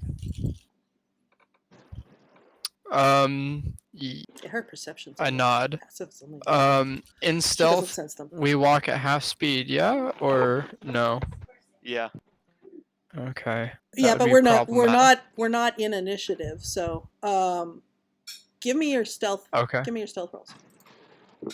Stealth rolls. Stealth rolls. Stealth. Stealthing. Not stealthing.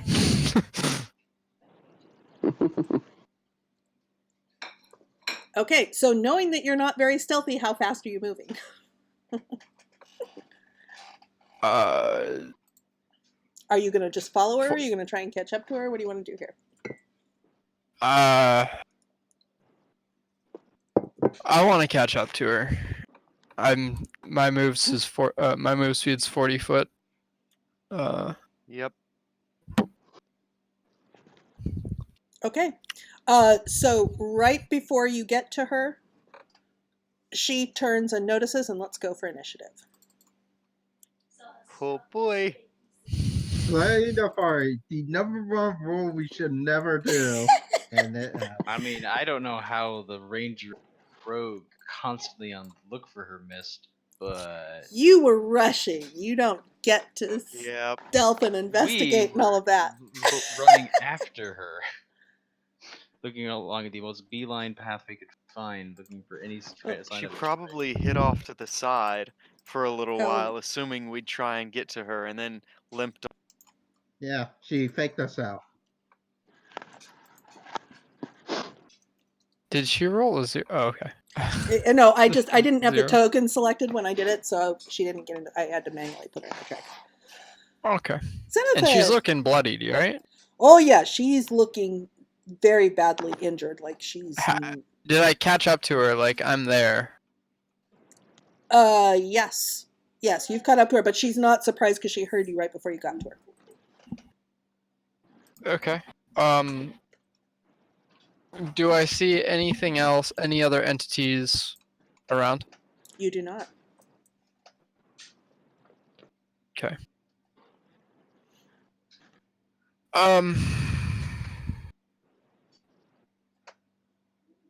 I'm gonna do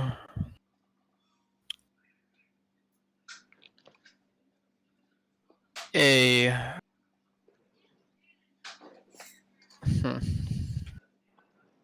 I'm gonna do a reckless attack to her that will be non-lethal if it does hit. Okay. That hits. Does 23 hit? 23 hits. She's unconscious. Just 10 damage. She's unconscious. She's unconscious? She's unconscious. Okay.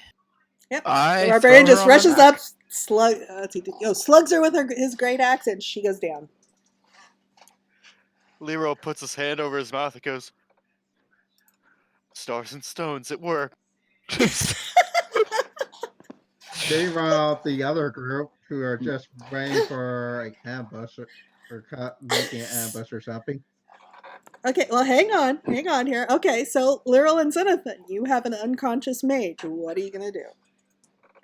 You're about an hour out of Phlan at the tie her pace you're up. going. Yeah.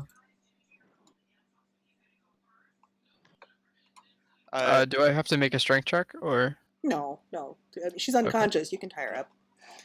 Right. I'm gonna search her for any spellcasting equipment, staves, rods, wands, sprigs of mistletoe, component pouches, you name it, I'm looking for. Okay, and so you strip her of anything that looks like it might be used for magic. All right. I look at Zenith and I say, "Well, now we've got her. What do we do with her?"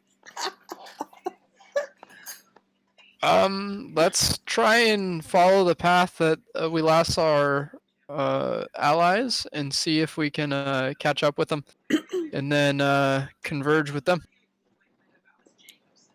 I stroke my mustache and I say, what if 16. I Yeah, have taken care. means to get a message to them rapidly, but I can only do it after I've had time to commune with nature again. We might be able to take her back to the fortress, to where the other rebels are, and we could get a message to our friends. We don't know where they are in the city, if they went all the way in, and we You're- could rendezvous with them tomorrow. You're an hour from Phlan. You're 3 hours from Grimshackle Jail. I'm just gonna put her on my back. I'm gonna start walking towards them because I feel like they're they probably just kept following the path, and I would assume that they were going towards the city, unless anything got to them. Okay. And I walk to keep up with Zenithan, shorter steps, and I'm like, what if, now hear me out on this. What if we can't take her into the city because she's unconscious and known there? What if I go in as a little critter, say a cat or something, find our people and bring them out while you wait with her outside the city? Someplace maybe in the Quivering Forest, where I know where you are. That way we don't risk losing her to the people in the city. Huh? Wait, so she's known in the city as not a like terrible person? Well, She's who a control high the up city in the probably cult. think Yeah. of her as an Oh, okay. Then yeah, we can't. That sounds like a stellar plan. Let's not. excellent. Okay. Did you forget that the city was taken over by the dragon cult? I'm a barbarian. I mean, and yes, you're a barbarian, but did you as a player forget? I'm a barbarian. Doesn't care. That tells you all you need to know. Yeah. Okay, back to the party in town. Lyra, you're asking the young woman? Yes, I am. I haven't heard of that. She seems to be racking her brain. No, I don't.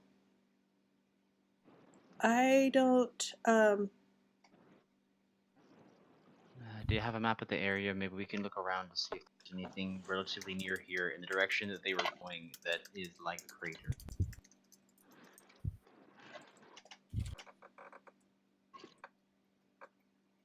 I'm afraid I don't know those areas very well. I'm sorry.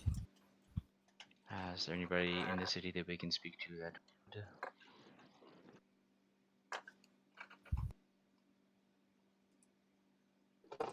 Ahem, Brigand? Or even Yes. Dia? Or even Dia? Yes. Do either of you have contacts in Phlan? Tinker's Guild or Lord's Alliance? I am, well, I'm basically the blacksmith, just the general crafting guild is what he is a part of. But I'm not sure if they would be making contacts per se, Yes, if that's they're the even Lord still Alliance. there. And she's not part of the alliance. However, her grandfather used to be part of the Harpers. Still, Look, you're not a guild. part of any faction. You're a guild member.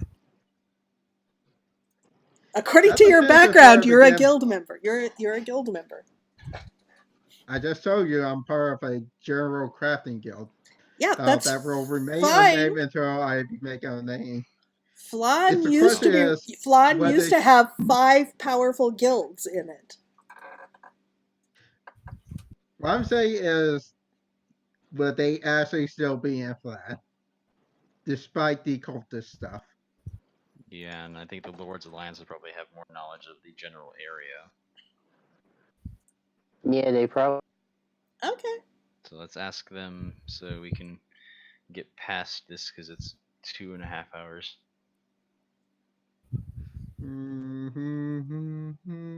Making a game even longer due to some dumb Okay, decisions. so Brigand, do you want to search out a contact? Sure, why not? Okay. So your contacts are very much Lord's Alliance was driven out of Phlan. So you know that you happen to know that your contact has taken refuge at one of the farms as a farmhand, the Eberhard's farm, out of the city. So you guys will head over there. That'll take you a few minutes to get there. Meanwhile, They're still walking towards the city. So they're still about half hour to 40 minutes away. assuming we don't pass each other on the way. You have not passed them yet, no. Okay, so you come up to the farm.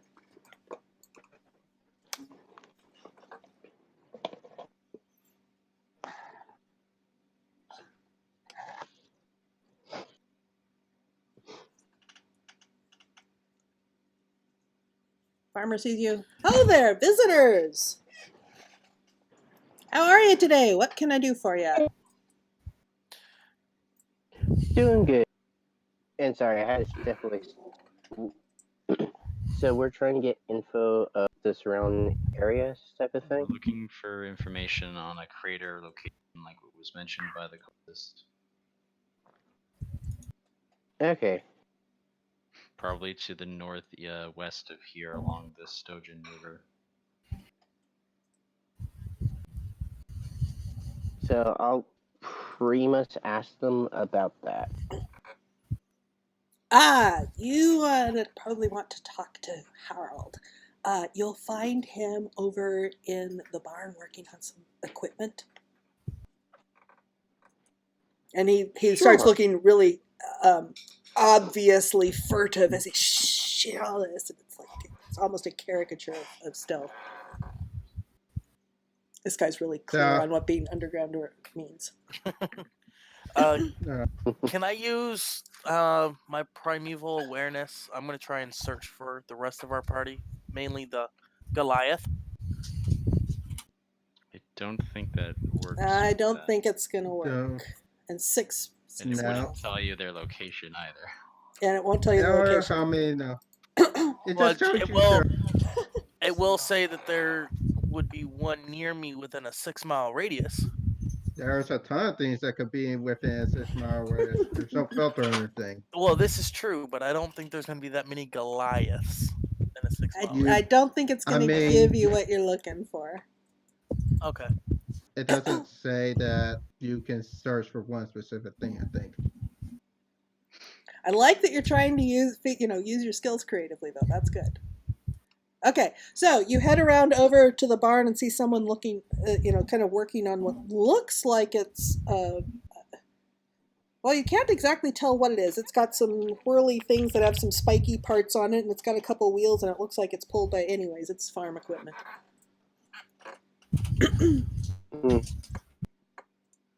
And I'll just yell are you...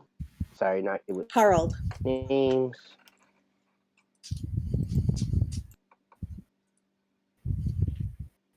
You cut out there, Shadow. I said I will yell, hey, are you the person's name? Oh, hi, that's me. What can I do for you? And he sort of stands up, stretches his back some, and sort of brushes his hands off on his leggings. Trying to look for some info on a crater like northwest. Oh, crater.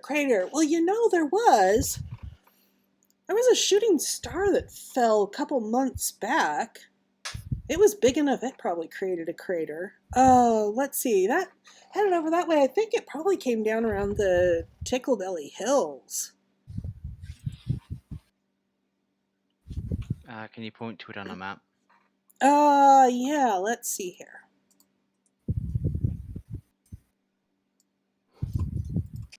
And he sort of looks around on there.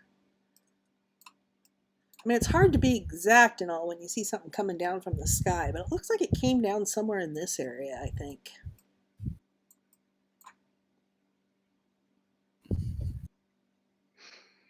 All right, thank you for your time. Yeah, anything else? No, I think that was about all. Have you, Val's gonna ask him, have you give a description of the rest of our party? Have you seen any of these two come by yet? Oh, I've been busy here in the barn. I haven't noticed anything like that. Where would they be coming? Would they be coming through here? They'd be coming down the main path. Strojal Road. Yeah, no, I don't think I would have seen them. Maybe you should ask the first farmer we talked to. Yeah. Oh, sorry, I forgot we went into the barn. That's what I meant to say. Hint, hint, wink, wink. Hand wave. Retcon. Well, Okay. we already know which direction we're headed. We just head down the road and see if we don't meet up with them. They be heading up the trail, and we need to go that way. Anyway, do we meet back up now that we're going down the same trail? Yeah, so you're walking up the Stoyano Trail, and you come across. What form are you in, Lyral? Right now I'm bumping along as a human, or half elf. I can't really wild shape at the. Okay, so you see your two party members, and the barbarian has a mage draped over his shoulder. Oh no, I guess we just happened to miss that. While searching for it. I wave and say. Val's gonna ask Lyra, "Can I Val- kill her now?" I think we should probably confirm what our suspicions are. I know, but she keeps coming alive. Can I kill her again, We'll please? make sure this time, because yeah, I don't want to ever see her ugly mug again. Shouldn't we question her first?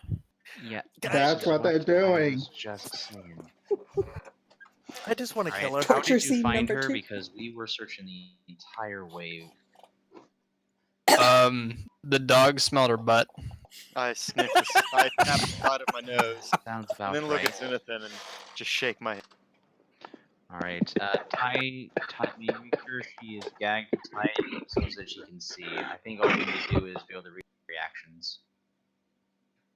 Anyway, Thea's going to go once again to find White Collar and Magic while they go interrogate.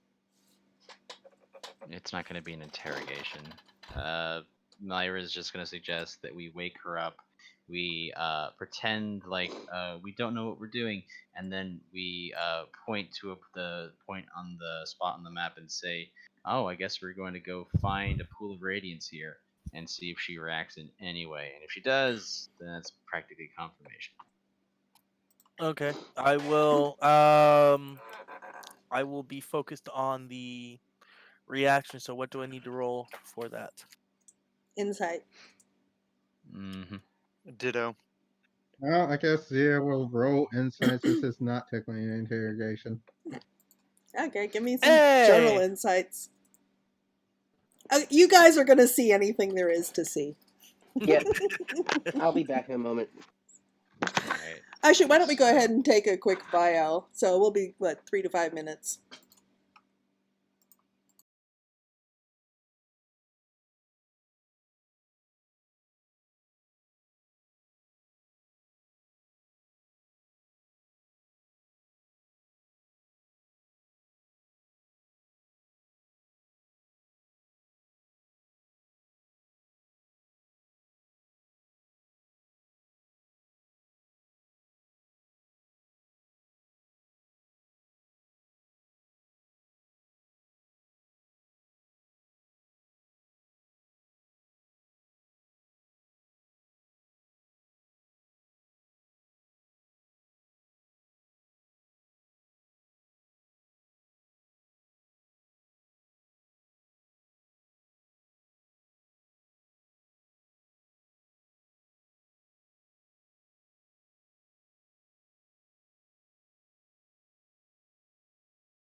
I thought I heard you pipe up there briefly, but... Okay, so you guys are on the Stoyano Trail. Little ways out of, 20 minutes out of Phlan. And you have an unconscious mage with you. That we wake up, try to say stuff, and then insight her for reactions. Okay, so she's waking up. Alright, fully gagged. She can just see, for expedience sake, just pretend like we don't know what her plans are, and then in a spur of the moment, we Okay, so she place the can't map do right in Misty front of her Step. eyes and say, I guess we're just gonna have to go to this location on the map here, looking for a crater and looking for a pool of radiance. And if she reacts in any way to confirm our suspicions or surprised that we know this. Alright, roleplay it for me. She's awake and looking at you with angry eyes. I just said it, and we as adventurers, we have no idea where this is or That's where it's going. Maggie, Where not could we? Lyra. You must tell us where you're going. I know it is, but Wrong character, Neo. I'm sarcastic right now. I'm being sarcastic. So, all right, there is. We as adventurers have absolutely no idea where we're going or what we're doing. We're gonna have to interrogate this mage. Word that I would like to say, but it's human. But we don't know. And then she plops down in front of her and says, I guess we're just gonna have to look here. As she points to the spot on the map that was marked with an X, and look for a crater and a pool of radiance. See what we find. Yeah, from what we heard from the phone, it sounds like a good place to look for. Huh? And It might even lead to more. And she and sort of jerks, and you see a clear anger reaction. All right, restrained and not able to move at all. All right, now stay dead this time. And 15. she's out. Okay, so you have a body on your hands now. And now we proceed to do whatever. Burn it, cut up, dispose of it in the most thorough way imaginable. Take the head, take the arms, and take the legs, and ship them to 4 corners of the planet. I will get a YouTube video of it. Let's just burn and then burn her body and then chuck her ash in the. So now last time, I mean, she just died right here while, battle was going on and people were fleeing and all of that. So now you're killing her some ways away from the city. She was on her way out. The place on the map that you're going that you indicated is a couple of days out. So she's not even going to be missed for a while. All right, burn the body and then let's chuck the ash in the river. I don't think anybody's going to be finding that. I found it. Kidding. Okay. Well, this would be round 2, expert mode plus. So your goal for tonight, you needed to find out what they were doing, and if it sounded like it was going to benefit the dragon, you needed to stop it. Mm-hmm. Which you've accomplished both those things. You're going to go back to Grimshackle Jail and tell your friend? Just because this party didn't succeed doesn't mean they're not going to send out a party to the exact same location. We're going to have to go and have a look-see ourselves, and if we need to, remove the problem. Would Grimshackle Jail be on our rate? Yes. If I could speak. Thank you. Because remember, you're still on the Phlan side, and we're going past it to get to there. So yes, Grimshackle Jail is on the way. So we could just pop in and inform the Watchers and see possibly if we could pick up a little bit of assistance. Because I'm assuming that there's a lot of baddies wanting to go to the crater. I don't know about that, and also they were in a jail cell, so I don't know how much help they would be. No, they weren't in a jail cell. They were they happened to be using that. They weren't jailed. In a jail cell. Okay. That would be my. I think that we would. I think we pop in, inform them what's going on, get paid, and then see if we can't further eliminate the problem. I don't think we agreed to any kind of buy-in price. This was a bit more of a on your own head be it sort of volunteering work. Hey, who knows? There may be a reward in it. There may be, but there was no guarantee of it, and we'd never asked for one. Well, this is true, but what's the hurt in asking? We should pop in. The Okay, job's not agree. done yet. so mechanics-wise, you get back and he thanks you and he does pay you. And so you have achieved the purpose of this module. So you have success. You can get the gold and rewards for it. You do not need to go out to the crater. However, and we've only come up just under 3 hours. We are likely to go long if you do that, but I am willing to indulge anyone who wants to do that. Mm-hmm. Yeah, I know Lyra wants to. Is there any... Doug looks at Lyra. I know we missed the dragon last time. You want to go see what's out there? Well, at the very least, if the dragon cult was looking for it, and this attempt didn't succeed, who's to say they're not just going to try again? I'm with Lyra. Let's go. I second that motion. How We also long would it brain of be going? Would you say if This is going to take at least another 2 hours. From now, probably, yeah. Because that's what I was saying before. It was like, the part that we just did could theoretically have been done in the first 5 minutes. Okay. Yeah, I don't think I I wouldn't say would have that. 2 The hours. I first actually don't have 2 First hours. half hour. Yeah, within the first half an hour to an hour, easily.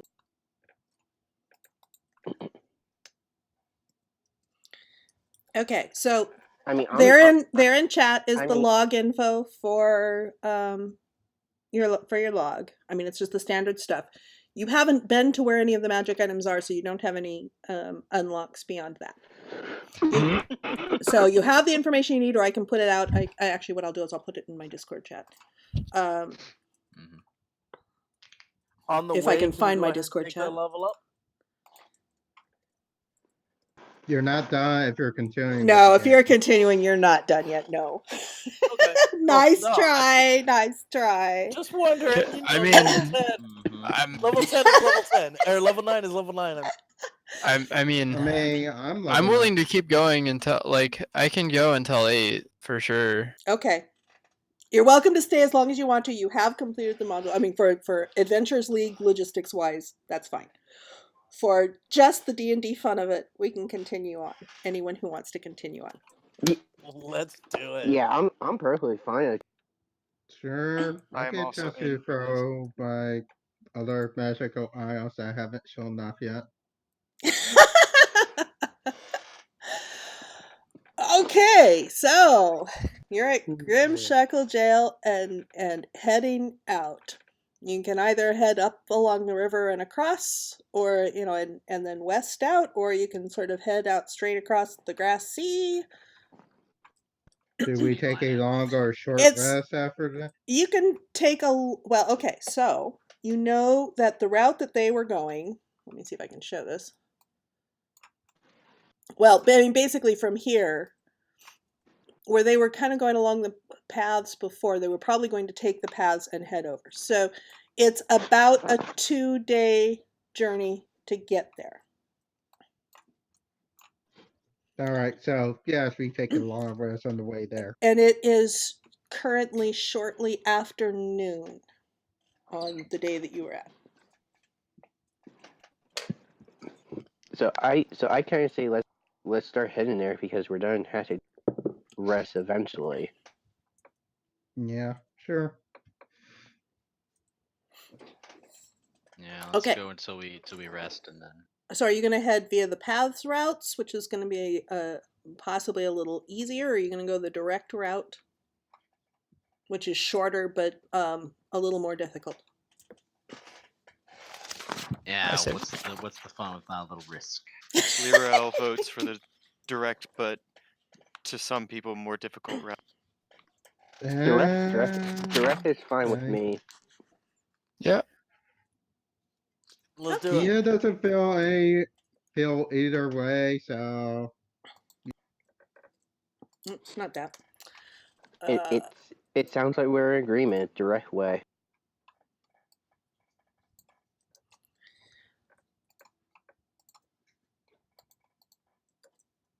Okay, so give me a basic marching order, a basic pattern. Tell me how you're going to travel. I've put your Kia's tokens just gonna out be here on out the map. front. Well, our intrepid ranger, who's been ranging up and down these parts, I'll follow your lead on this. I will get behind him. And then I would like to be right behind him.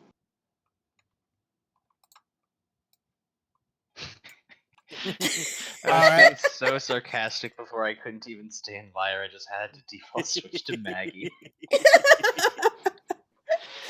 Oh god. Well, Maggie had a frustrating day yesterday, too. She really, really did. Staying. Alright, yeah, Valk will take up the lead. Alright, Keep everybody an find eye out me. for any hiccups, any traps, any boulders, anything that would impede our progress, anything along those lines.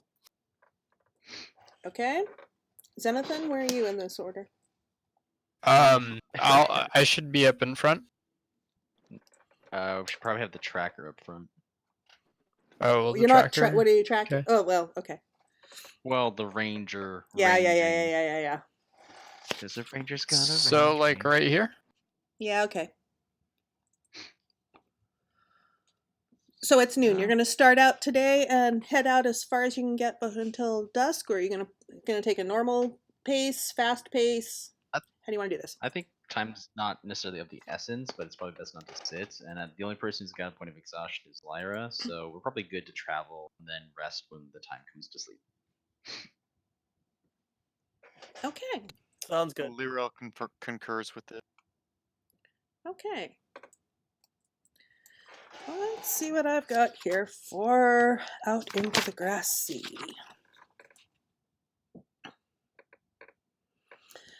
Okay, you are traveling out in a vast, flat, tall, grassy plain that occasionally has small ruined forts and crumbling watchtowers. There are very few trees, not even very many shrubs. The wind howls across the plain, making it a very dreary way to go, even though the sun is fairly high. It is late in the year, and so that there's a kind of an edge to that wind as it comes. And the wind carries sound far across the plains. It's cool, but not very uncomfortable. And as you travel along, you trudge along with that. Hang on. Okay. And as you get towards sunset, when you're taking your break, you're discovering that the plains it cools down pretty fast at night out here. And it looks like there's going to be frost forming. All right, let's build a campfire and rest up. I, for one, definitely could use a bit of a sleep. As we're out in the forest, Valk will take Not the forest, lead grasslands. watch. Or grasslands, sorry.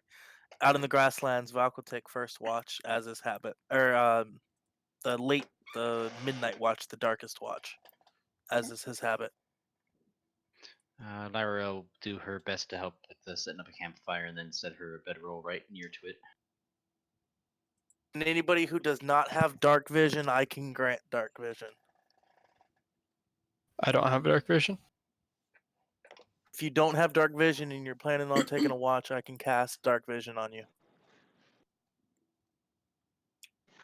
Lyra will volunteer for first watch then, since second watch is already. And then I guess if we need a third watch, I'll be on third watch. I'll take wherever's left. All right, are we not drawing in a little campsite? Yeah, no, it's okay. We're okay as we are. Alright. And it is cold over the night, but you don't really find anything. I mean, nothing. It seems fairly quiet here. You get the howling of wolves occasionally, but nothing seems to come near. It's all normal night sounds. It's all very quiet. And it's coldest shortly before dawn. And so as you wake, you've got your campfire and you can make breakfast. You're all kind of a little bit cold and stiff from being there overnight. How do you rangers ever manage to like stay out here for this long? I mean, seriously, if I went for like an entire month without a nice cozy bed to sleep in, I'd probably just hang up my cloak right there.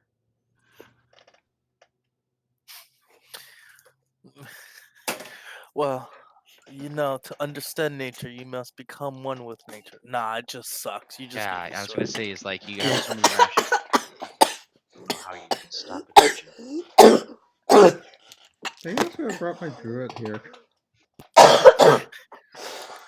I wanted to say something Yes. profound. It You just become sucks. You get used to it. you become one with nature. Bonk, you And- choked me on my tea on that one. uh, Alright, so we got this far in about half a day, so we have about probably another day and a half at least to travel. I can Let's see take why her they on. were riding wyverns to do this. only one was riding wyvern. Okay. Yeah. So as you travel out and you set out, are you continuing at your normal pace?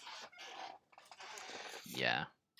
We would, I guess, I mean, during the grassy, there's not really much that would make it a difficult journey. So I would say we would pick up just a little bit, not enough to exhaust us, just a fast-paced walk through the easy grassy. And then once we started getting into rougher terrain, we would obviously slow down a little bit.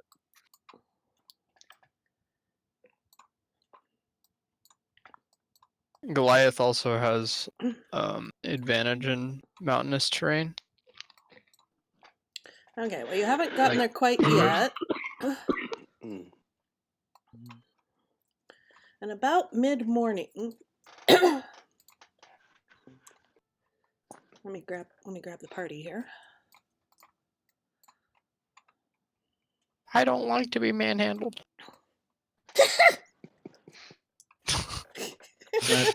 You're not going to manhandle. You are You now in the can't hand DM of God, handle. mortal. Mwahaha.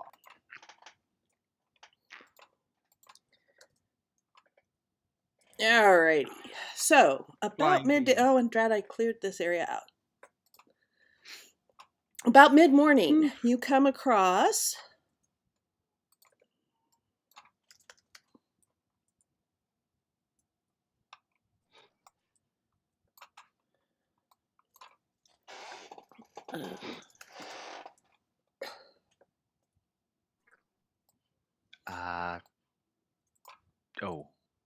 Oh. Do we see them well before they see us? Probably me not. There's a lot of tall grasses. give me perception. Oops. Sorry, roll 20 Because is the behaving ranger's gonna oddly. range. Perception? Range. Do I have Yeah. advantage? No, you don't. Nobody knows. Wow. It was a complete surprise to everybody.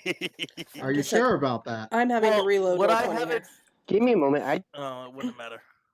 Never mind. I was gonna say, don't I have advantage because I was looking out for it, but an Nah, 8's it's really just. not gonna do me any good, anyways. Nope, I don't see. So, how about Okay. the 21 All right. 20? So, you come across a pack of, and you can hear. So let's see. Lyra, Lyral, and Dia can all, and no, not Brigand, can all sort of hear the snarling and all before you get there. And you come across a pack of death dogs that are attacking a dragonborn druid. I know it doesn't look like a dragonborn. They're I dragging. looked closely. I was like, all right. If they're clearly intruders, then Lyra would immediately draw. I just have to That's my say that people. that puts a whole new meaning to Dragonborn. Valky's with Lyra. Valky's with Lyra. It's going to be an immediate release of a arrow as soon as All I right, see it. let's roll initiative. Oh. Hopefully, Let's do go. better than that death dog.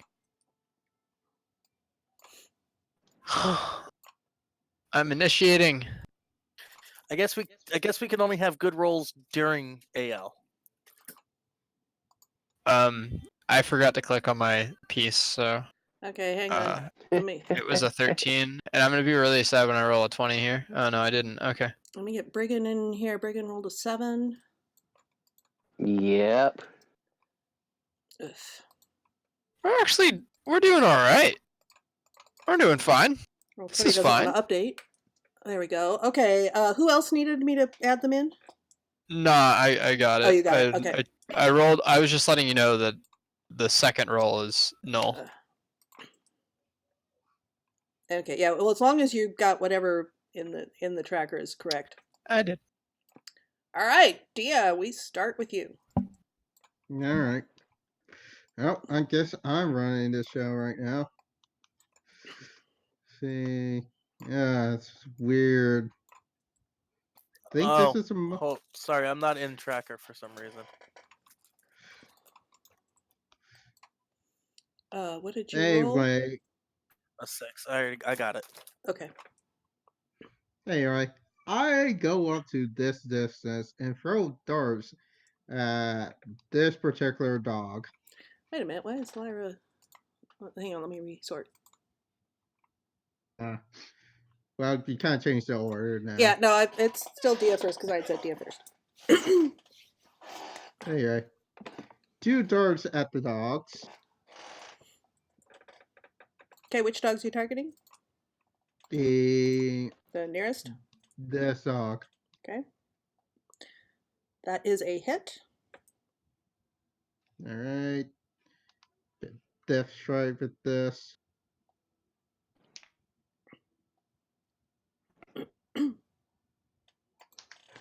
So 11. Okay. Time for the other dog. That's definitely a hit. You said that was at the other dog? Now they're at the same dog. At the same dog. Okay. Other dart at the same dog. Got it. All right. And the weapon that Dia has out right now is the hilt. In case I forgot to say anything about that. And I will use a bonus action to activate it, and it becomes a sunblade. Ooh. Okay. Anyway. Lyra. All right. Drawing both of her short swords, she is going to rush forward, trying to help a person in need. So that's what heroes do. Getting right up to this one, she is going to immediately cut into it.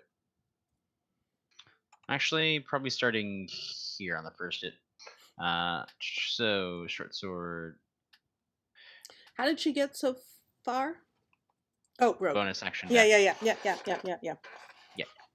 Sorry. She was. I had her confused with Volk for a minute. Don't mind me. That's a hit. Stabbing into it, she is going to make this a menacing attack.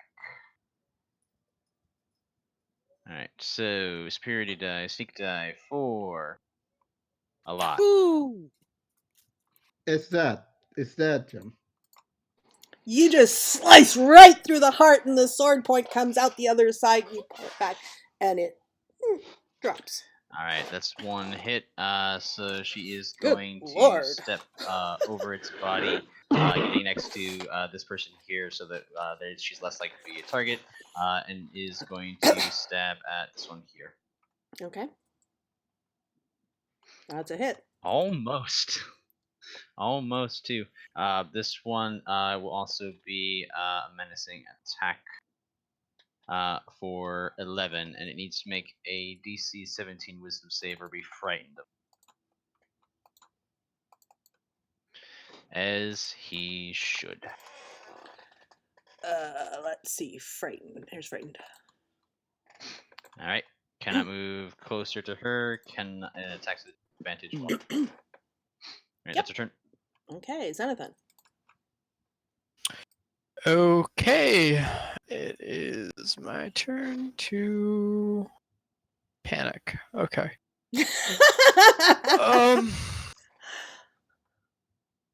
No. The fright was at the death dog, not at the barbarian. Be afraid, barbarian. Well, I can't be. Oh, I'm not raging, so I can be frightened actually.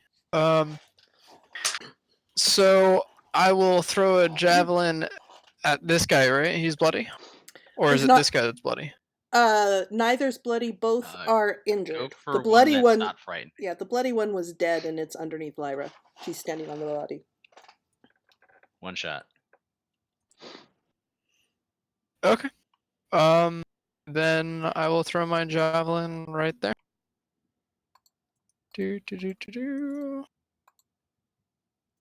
Okay. And it just whiffs over its shoulder.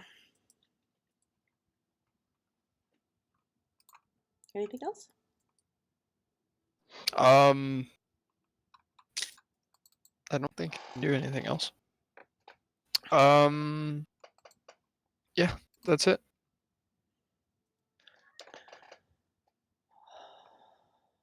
So are these your dogs?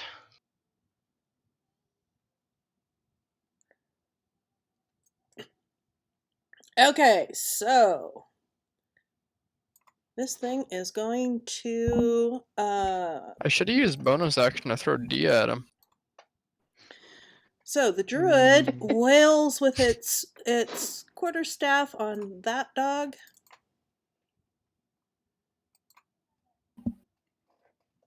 Nice. I take it these aren't your dogs. And it whacks. Not mine, no. Oh, I forgot to move the tracker. Okay, Lero. Nice hit. Lero will step out to the side, look at the dogs, stroke his mustache, extend a hand, and cast slow on the lot of them. Up to So that's 6 a wisdom creatures of save. your choice, so it's all 6 of the dogs. Or, well, 5 of the dogs that are still alive.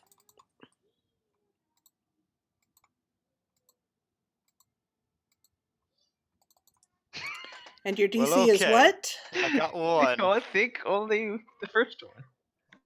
Okay, Wow, and he it saw our greatness. was... And it is slow.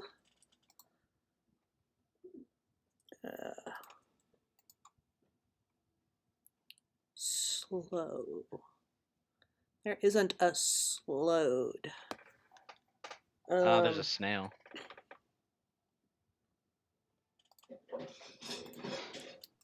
Yeah, that's what they normally use. Yeah, I was looking in the odds? tracker mod, or the token mod thing. Snail. What are the odds that 4 out of 5 roll a 15 or higher? With a +1, about 25% chance. Okay, anything else, Lyral?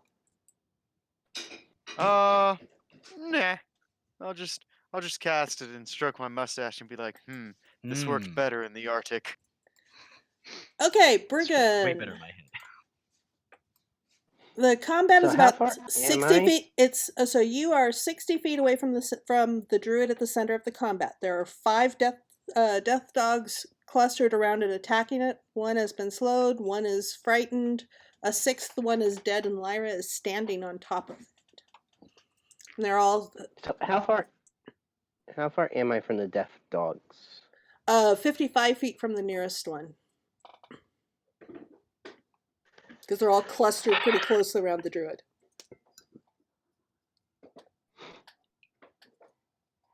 So I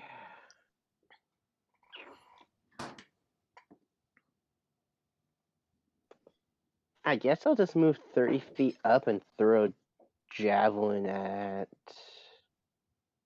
Has one been injured yet? Yes.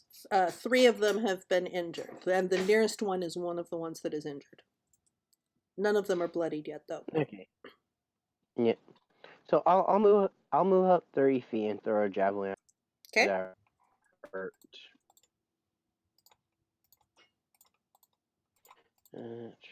Let's hear it. That's a hit.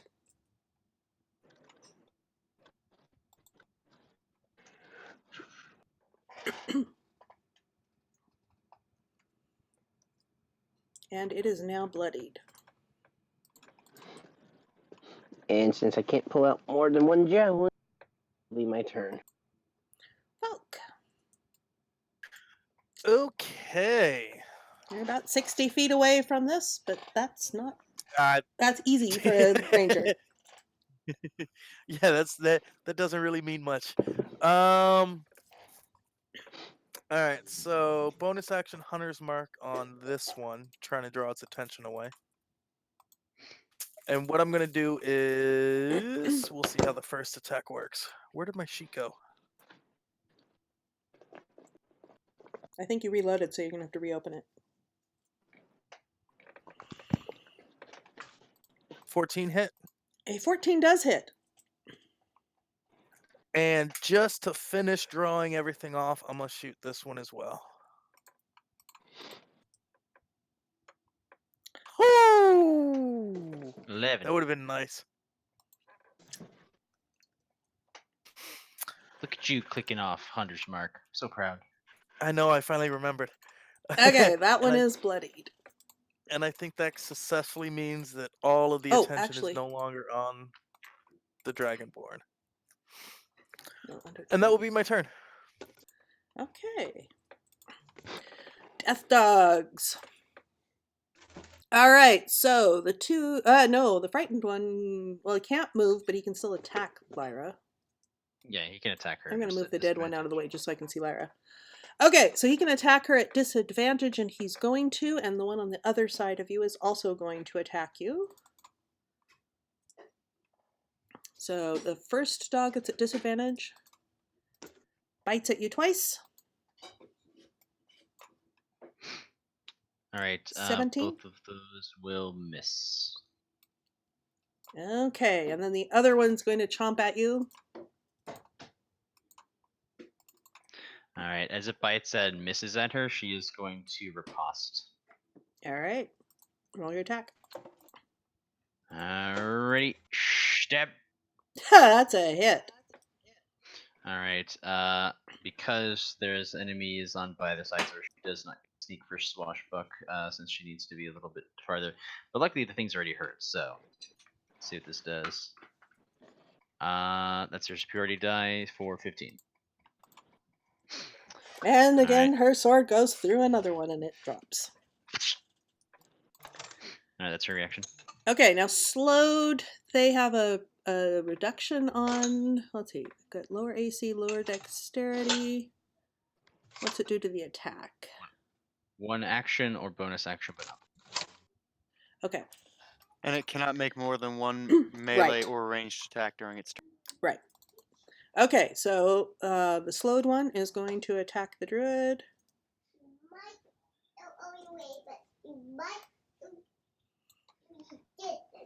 It's even worse on spellcasters, actually. Alright, so that hits.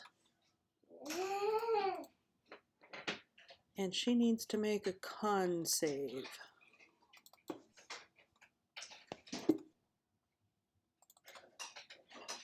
And fails. Okay.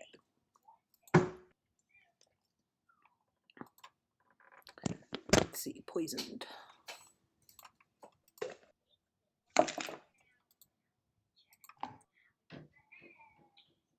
Oops. Gotta love technology. There we go. Okay, one with Hunter's Mark bites at the druid.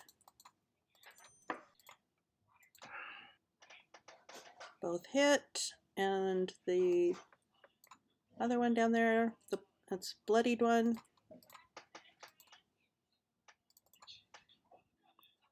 Seven 11. Okay, minus. All right, the druid is looking bloodied. Okay, Dia. There's entirely too many wolves there. So just gonna just Two-headed dogs. swing on by with a magically raining sword of light and start swinging. Starting out the slow dog first. Okay.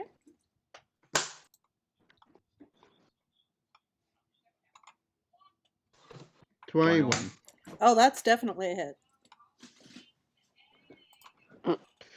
Minimum damage. Okay. Don't worry, there's more. Same dog or the other one? Same dog. That's a hit.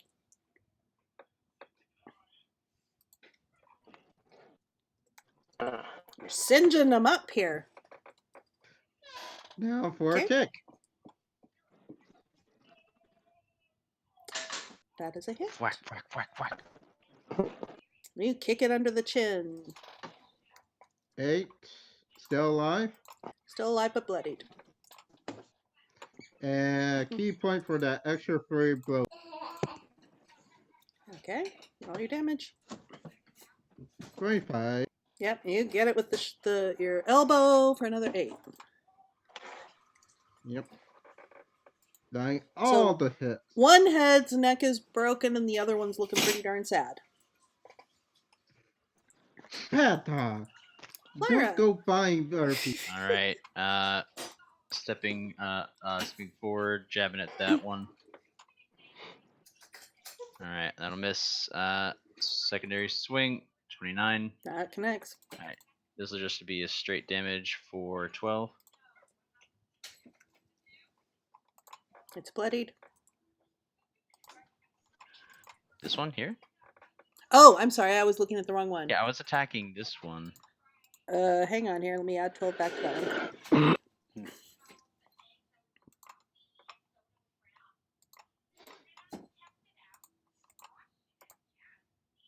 That one's dead. That one's dead. All right. Then bonus action. Her bonus action secondary attack is gonna go towards this one. Mhm. Silvered short sword jab. And you're gonna slice right through it, I think. Roll your job. damage. All right. I'll save the spirity die. Just go straight.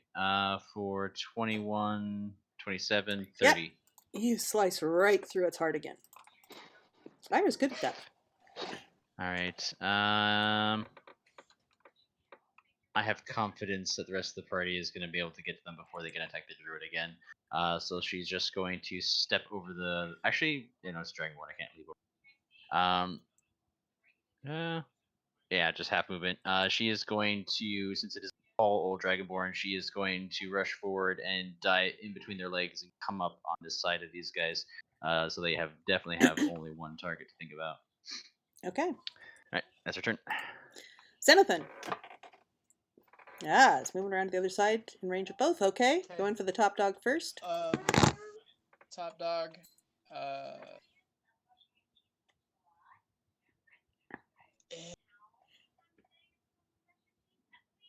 That. 1 second. They were too loud before. Now I can't hear them.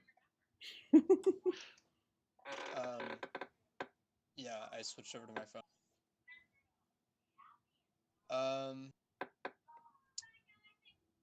How damage is the one on the top? It is hurt, but it's still looking pretty strong. It is not bloodied yet. The one below Lyra is bloodied. Let's go. That is a hit. Is that all right? Just 17. And it is bloodied and looking very hurt now. Okay, and then I will do the same, but to the bottom one. That is a miss. That lands down in a tuft of grass next to the dog. Okay. That will be the conclusion of my turn. Okay, so the druid wields her shillelagh again at the dog below Lyra. Whack. With disadvantage. Natural because of 20. poison. Thank you. But it was 2 nat 20s in a row. And that one to say that she wins. Shame. And she hits the dead dog next to it instead. Lyral. Okay. Well, since someone killed the dog I was targeting earlier, I'm going to move over 5, 10, 15, 20, 25, 30, and that'll put me in range. I'll pop off a healing word at first level for our druid friend. And that's my turn, because I can't do anything yet. Do you have a cantrip? Not with a range greater than 30 feet. Alright. Okay, go ahead and roll for the healing word.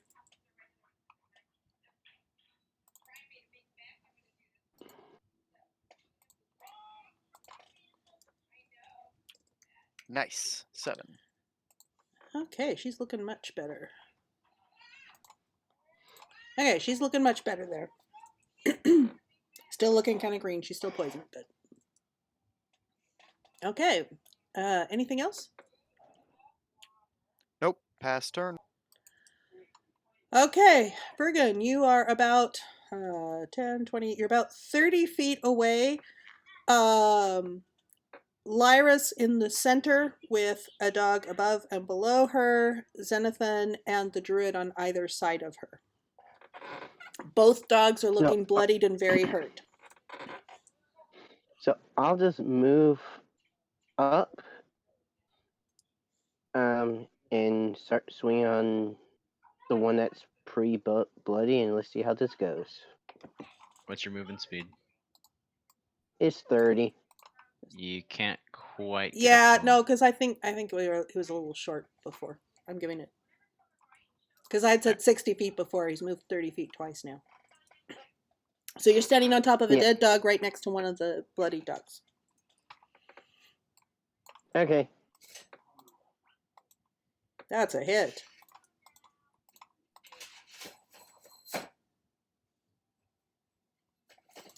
Oh yeah, you mush the thing. What weapon are you using again? An axe? No, I'm using a halberd. A halberd. Ah, yeah. Okay, so you cleave right through its skull, and you are within reach of. You can bring a halberd down right between Lyra and the druid to hit the other dog. Gets you 10 feet from it. 17 will hit. 17? Yeah, 17 hits. Okay, 12 damage. Is it still up? It is still up. It is looking really mangy. One of the heads looks like it's cut off. I'm going to use my bonus action to try to whack it with the blunt, with the other end of my halberd. Okay. That's a hit.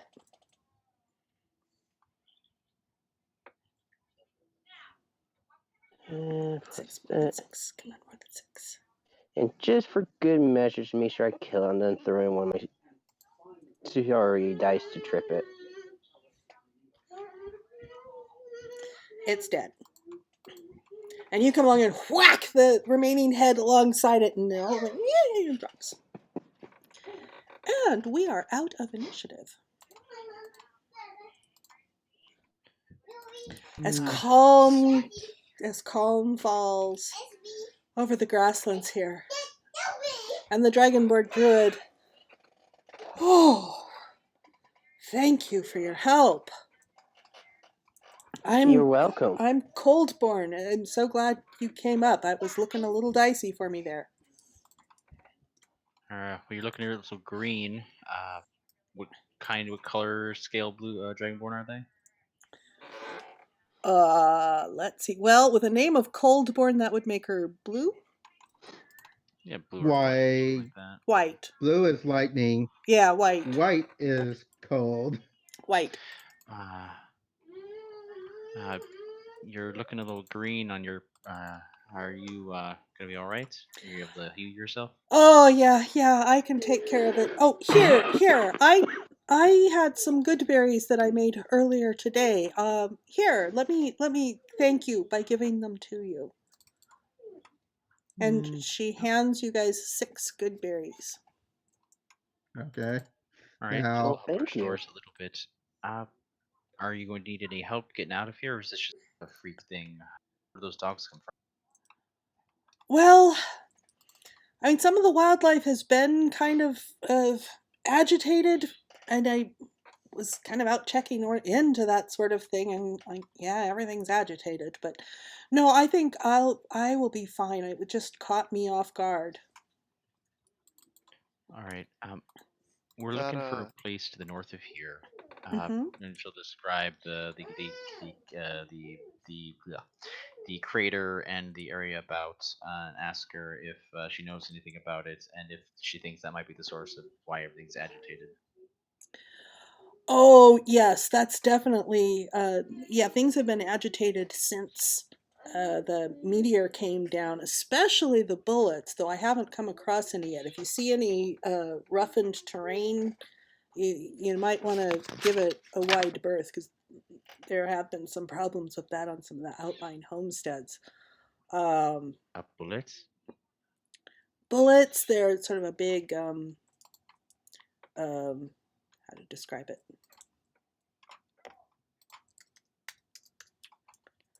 like a land shark? Yes.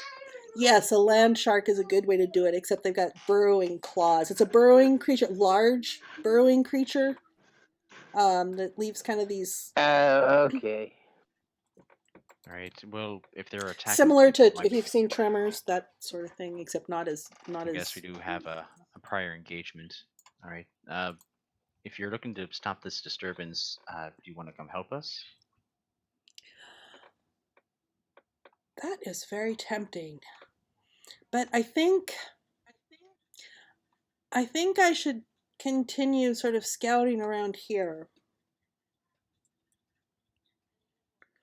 Though I will tell you, I believe that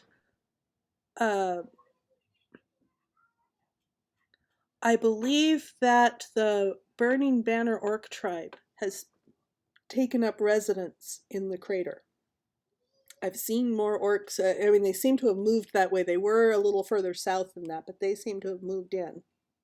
I think there used to be gnomes in that area before the, or maybe it was goblins. I really don't remember. I wasn't up there that were there before the orcs moved in, but my understanding is there are orcs there now.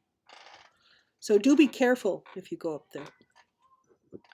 Well, with a name like that, might be a little bit naive to ask, but are they amenable? Or can they be negotiated with?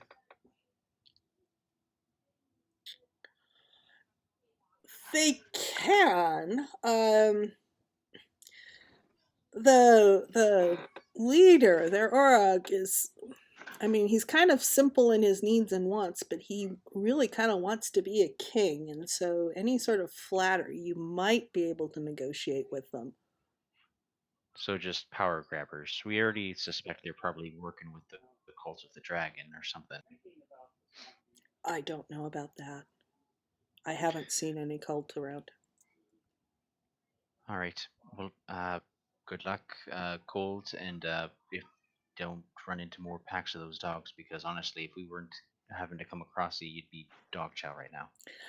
I really would. I thank you very, very much. This was very helpful, and blessings be on you as you go on your way. I hope it all goes well for you. They may not look it, but I think we got a good group here. They seem pretty strong. Did anybody actually take any damage other than the druid? I don't think so. No. I don't. They were pretty much focused on the druid only. Has anyone gotten hit this whole? Missed what you said, Zenny.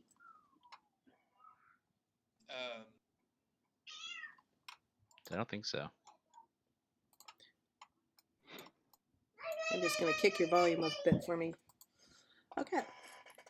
Before we leave, I'd like to cast protection from poison on the druid, which should cure them of the poison they've got on. I think it's a disease. Well, it says they had the poison condition.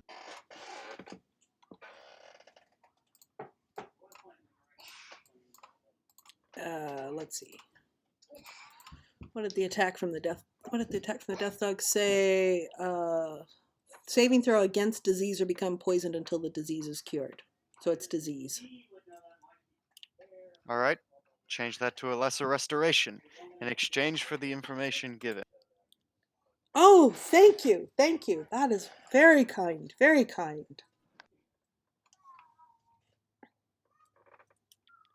Well, we owed you a debt as much as you owed us. Thank you for your assistance and information, and may your travels be well upon the earth, and the moon shine upon you. Thank you. Likewise back. And sort of bows, and he's heading more towards, or she's heading more towards the south, and you guys are headed more west. Anyway, Yeah, Valk, you've been ranged around these parts. You ever rubbed elbows with this orc tribe? Yes. Oh, I have. Wait. Actually, you. Is No. that the tribe that was in the fort that we snuck through to release the people from the cells?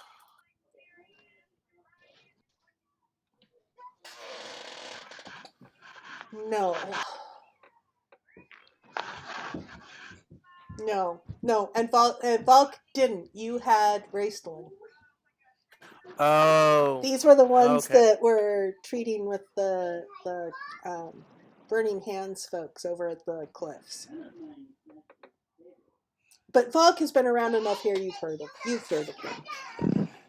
and you probably would know that story, even though you weren't in that combat. You would probably know the story. Yeah. Okay. So yeah, I haven't personally dealt with them, but you know, in this area for as long as I have, you pick up on a thing or two. All right. Are they likely to be harboring anything too dangerous or suspicious? What do I remember with a history of 10? There's an orc tribe called... They're pretty classic orcs. Not real smart, like smashing things. Alright, so this is going to be a fight no matter what we do?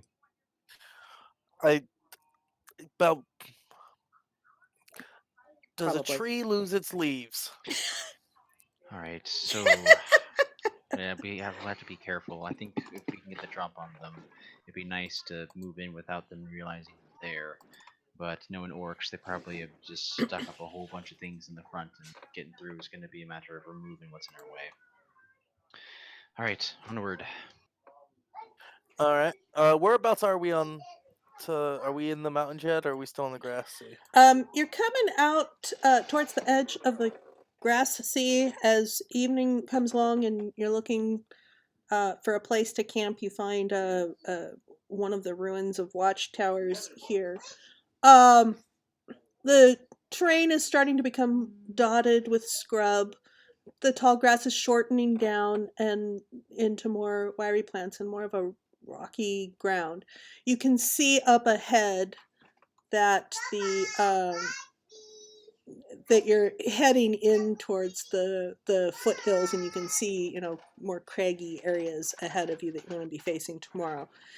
It is, again, as night comes down, it is getting quite cold, and in fact, you're getting some sleet. You're getting some precip and sleet, but as it gets colder at night, it sort of softens to snow. Alright. Fellas, it looks like we're going to have a tough climb tomorrow. I want to rest up this evening, get our strength, make a plan. Yeah, that sounds good to me. Looks like Val's going to look up. It's a good thing that Lyra has cold weather gear. Val's going to look up at the sky and go, well, fellas and ladies, you're not going to like this evening. It's going to be a cold one. Don't worry about me, as she pulls out a pack like a full parka set. I once had to fight a bailiff that was, well, it was taking up a roost somewhere. It was real cold. Val's gonna walk into the room, novice. And you do have enough areas of there's some shelter here. There's some partial cover and you can, if you build a campfire there. There's enough shelter around that sort of keeps the heat in. And so it's better than it could be on such a cold plain. All right, so who do we eat first? What are you talking about? We still have rations.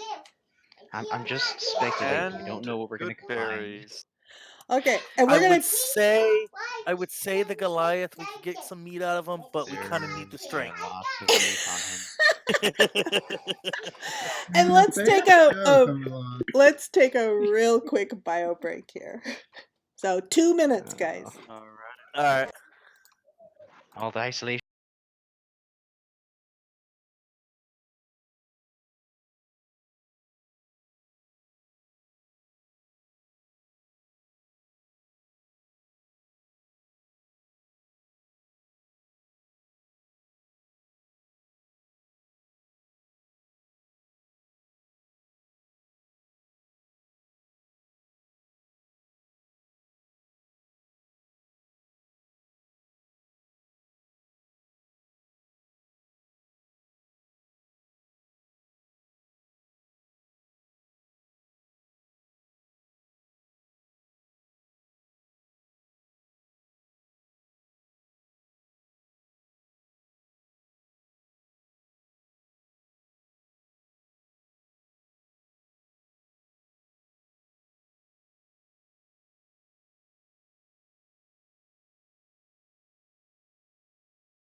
I mean, I'd figure we would just, boil and mash and put him in a stew. But what are you thinking? We send Zinni the Goliath at the fort with the orcs going fee fi fo fum. Aren't orcs about the same size of a Goliath? Pretty much. Still fee fi fo fum. And then we just eat whoever dies. I And then mean, we can't get blamed. I mean, we can't get blamed for killing them because technically we didn't. Oh, so this is like long term for like the food problem. Exactly. I think we. Leroy looks down in his hand at the good berries and is like, but there's not a food problem. Okay. That's the can joke. Can my character just leave? It's starting to be too much. My vote is Brigand, at any rate. Alright, that's fair. Alright, Yes. that's my vote. I tell you what, you mix that, you wrap that up in some tree leaves over open fire, let it spin for 2 or 3 hours. It loses all of its gamey meat. I mean, not that I've done it before, but when you're starving, you're starving. Anyway. Okay, we're just waiting on Shadow. Urge for Dia to leave has increased by 20%. I will go ahead and say, oh, Shadow's back. Okay, there. So in the very early pre-dawn hours, I'm trying to remember who's on watch then. So you've been hearing. Would that be whoever has the last watch? It's probably whoever was after Valk. All right, yeah, so whoever's third watch. Yeah, Lyra had a good long rest. She was honestly like just spending so much time examining the hawk and the quarter pounder and the rack of ribs on her companion that she just had to stay up at night. I don't know. Dia might stay up the night too because concerned yeah, about passive perception Yeah. 18. Can we make a perception check for her? So you're making a very so I mean the wind has been going through and has been making sort of a moaning noise, and you've heard some wolves in the distance, but in the pre-dawn hours is a morning wail that just sounds just heart-wrenching to hear it. The hell was that? Was it nearby? Sort of nearby, yeah. It's just a Alright. sound of grief. Without waking up anybody, Larry's going to go into this sound. Give me perception. Alright. Looking out of the ruin, out on the out kind of in the rocky area just outside, you see it looks like a ghost of an army figure out there, just sort of wailing and shaking his sword at the sky in just distress. Alright, Lyra's had a little bit of a back and forth with ghosts in the past. They usually just want somebody to talk to. Alright, she's going to wake up somebody to keep watch. You're just gonna tell them that she's going to the loo. Valk will take a watch. Alright, she'll approach, listening to its ranting to see if it's even sane enough to speak to. And you hear it. I mean, it's sort of wailing in grief, and it is sort of demanding in anger babbling about orcs. And as you get out there and you look around, you can tell that this was probably a very old battle site around the tower. And that even looks somewhat consistent with the ruin of the tower. I take it you don't like orcs. And it just moans. It does not seem to respond to you at all. And then it sort of fades away.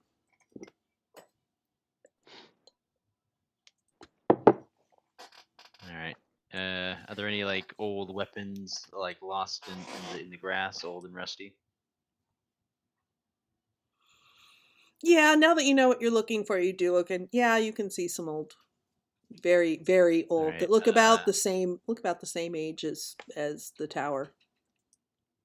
Any rocks nearby that you can make like a very small mound? Sure. Yeah, it's rocky around here. Alright, she's gonna get together a pile of medium-sized rocks, and she is going to place the old blade into the mound, and wrap around the hilts, probably a strip of her own clothing, just something maybe red or green, and leave it there as a monument to those who lost their lives here. She doesn't know if it'll help, but at the very least, more people see that the people fell here. Okay. And head back. And it dawns cold and cloudy, though at least the sleet seems to have stopped. So there is a layer of snow, a very short layer of snow, like maybe quarter inch. It's not a lot of accumulation around. And as the party gets up, you can see Lyra's tracks where she went out and came back. But when Lyra's coming back, Val's gonna go, Lou, huh? Took a while. It's really cold outside. Anyway, everybody get up. It's time to be moving on. I'm starting to think that the route might have actually been faster. Okay, and as you travel into the hills, the wind relents, but it is somewhat colder. The landscape becomes nearly barren, with stones jutting up at odd angles and more extreme changes in the topography. There are a few trees dotting the landscape. Cliffs, some of them up to like 200 feet high, with canyon-like passages carved into by once mighty rivers that are now dry. And this is all part of the scene as you make your way into the hills. And you come up, let's see. As dusk is starting to fall, you actually figure that you're not that far from where you think the crater is. Have we seen any signs of whatever the hell a bullet is? You've seen a couple of areas of churned dirt, but you have not seen anything actually moving yet, no. Alright, so just so we know what we're looking for.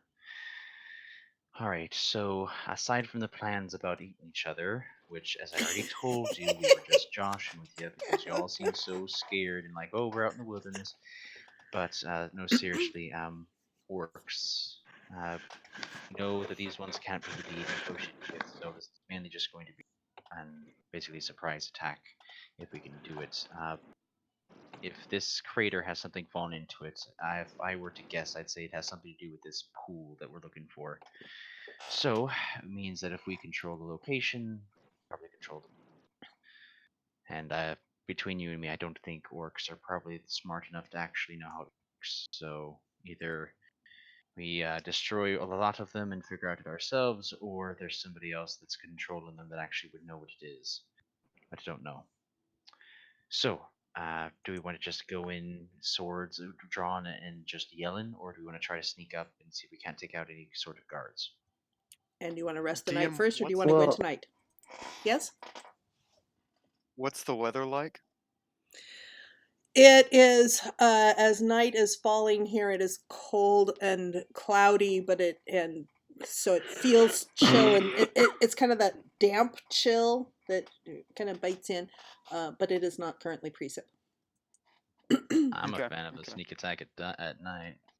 Yeah, now's better than with the cold set in. A lot of them are gonna be lazy and not moving around. Now's the time if we're gonna do an ambush or a Yeah, sneak attack. Sure. I'm honestly perfectly fine just going now. Yeah. All right, so if we're doing this, Valt's gonna cast Pass Without Trace, and then I guess the party's going into stealth. If you want to reserve your spells, I can cast the shadows over us if you want to save it for. I'm a ranger. I only have use of 2 spells in my slot at the moment. Yeah, All he's- right. What is the That's what he does. shadows? The pass without oh yep. All right. Yeah, I'm gonna cast Pass Without Trace, and then I guess the party's going into stealth. Give me a bunch of stealth. Alright, at advantage plus 10, 27. 30. Why do we have advantage again? Pass Without Trace is... Oh. No, I have advantage because of a cloak of elven kind. Oh. I just 30, automatically 30. roll with advantage. Because So we that's both what I have do. 27. Yeah, no, this is, and with the Pass Without Trace, this is all looking good. Okay. After climbing That's the third time I've rolled a 4 on this stealth. After climbing a jagged rise, the terrain flattens out ahead, dotted with some scrub and a wiry tree here and there. A loose pile of stones is stacked about 50 feet from your current position. Beyond that, the ground opens up into a great craterous hole well over 100 feet in diameter. You can spot some sort of carved... no, that's only if you creep up to it. Near the stone pile, 2 orcs lazily stand guard, passing a drinking horn between them. A blackened hide banner is planted in the ground near them. 2? 2 guards, I mean. Yes. All right, I'm pretty damn confident in my ability to get close without tripping them. Valk, do you want to attack one from range? I'll attack one from short, and then if you don't kill yours in one hit, then I jump on him. That works. I'll take the right. All right, I'll go for the left one. Eh. All right. Would you like Lyra to reroll stealth as she moves through the darkness around to the left of it? How close are you trying to get to it? Well, it's going to be like a wide arc, but moving through the darkness with her cloak of elven kind, she'd like to get up right behind him, and then attack when she sees an arrow fly towards the one on the right. Yeah, you don't need to roll. All right. Tick, tick, tick, tick, tick, tick, tick, tick, tick, tick, tick. As I see him get into position. Boom. And stab. All right, short sword.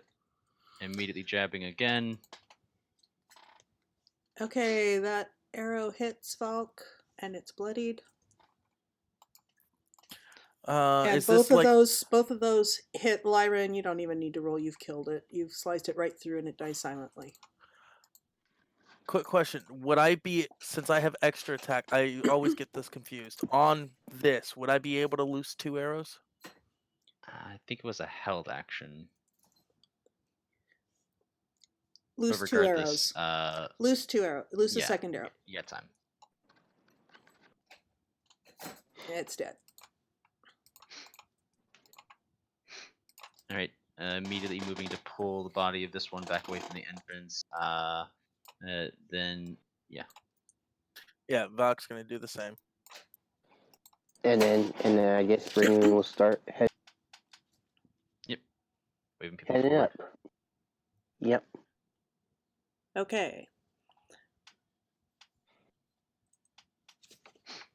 Let's see here. So, the passage into the cave complex is very narrow. It's only about 5 feet across, and it actually looks like it might have at one time been a natural opening. The narrow passageway continues about 35 feet and slopes gradually downward until it opens up. And the air moderates. Go ahead. Oh, sorry. I would just say, just as we're going in, Lyra's going to do her usual, moving ahead, looking for traps along the floor and walls, making sure that she sweeps the area like a proper rogue. Give me a marching order because you're going to have to go single file here. Single file. So Lyra first, Valk's in the back as he's got the most range. Dia will be behind Lara. And Brigand will be behind that because he has 15-foot reach on his turn. Zenithan? Yeah, I'm like 20, 30 feet ahead of him. Actually, put the Goliath behind Valk. That way, if we do catch any runners coming in behind us, at least there's a meaty body between me and him. In the front, party in the starting to really not like any of you guys. Don't worry about that. Dia hasn't done anything wrong to you.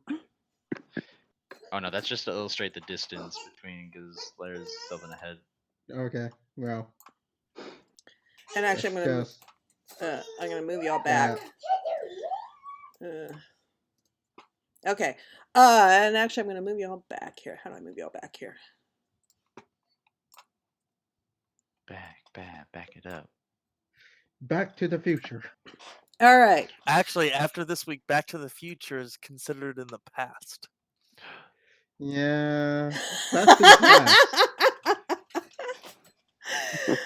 Back to the future past. Yep. Okay, so the air moderates as you move from the tight passage down into a smooth-walled cave. Lyra, you would definitely notice, as carefully as you're looking, that the walls have a strange whorl pattern intricately carved into them almost up to the ceiling, about 20 feet above you.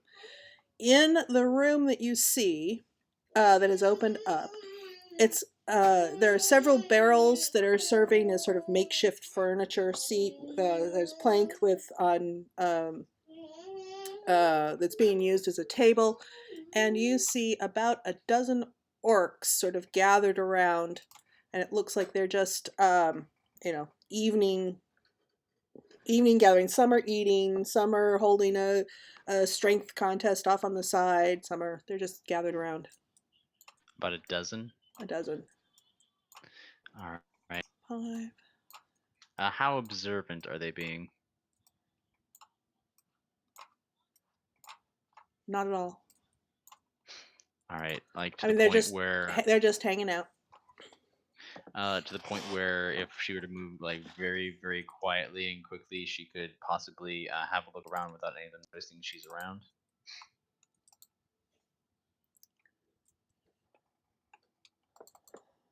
Maybe if you stuck to the edges. I mean, this is kind of their home turf, and they would kind of know they kind of know their area. But if you were super stealthy, yeah, like almost like how like the orcs are so tall, and she would be like crouching down, killing low, and like just avoiding their line of sight. I mean, we're willing to try. You can give me a new stealth roll. And how close? Right. Let's see. How close are you? I'm out. Okay. Yeah, I'm like way ahead of them. This is just to illustrate there's a distance. Okay. All right. So yeah, if he's more than 30 feet, he doesn't get past without trace. Well, Lyra, she is going to stealth. Oh yeah, they don't notice you at all.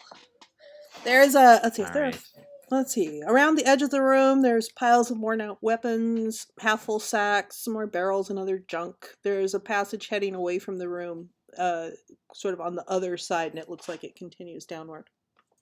Just one? Just one. All right. Taking a quick peek down that way to see if there's any more enemies down that way. You see a long passageway that sort of curves around after that, so you can't see down there. All right, Lyra is going to do something she hasn't done in a while. She is going to set up a tripping hazard. She's going to take some of her hempen rope and set it up with pittons on either side of the aisleway. Maybe probably about as far down the corridor as she thinks she can go without making too much noise. And set it up over there. That way, if anything starts going from that way, there'll be something to trip them up just before they get around. Okay, so I sort of drawn the room. Tell me where. All right. So probably about 15 to 20 or so feet this way, and then would be just a line across the way. Okay. All right. Then, presuming that Valk or somebody else is looking into the chamber stealthily, she's going to wave towards them and then make the drawing her thumb across her throat motion. I don't think that we'd be able to see because it's going down, and you're more than 30 feet in front of us. So there's no way for them to see from there. Yeah, if you guys are continuing up to the entrance, Dia, you're in front, and it's about. Yeah. About 45 to 50 feet across. She's gonna drag her thumb across her throat and then make a shh motion. So try to do so quietly. All right. He wants us to kill the orcs, it seems. Let's go. As I tell her.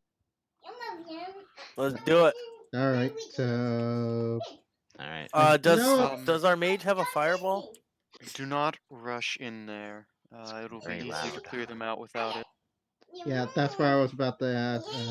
I have fought with mazes before. They typically usually blow something up with the room. Do you have something like that, Lyra? Unless Lero. you can Lero. I've got a few things. I'm not your standard arcanist, but I can hit things that are clumped together.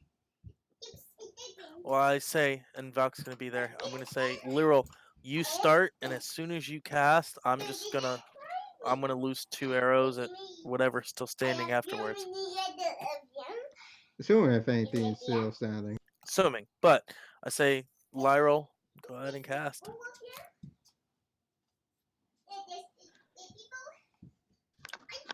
Okay.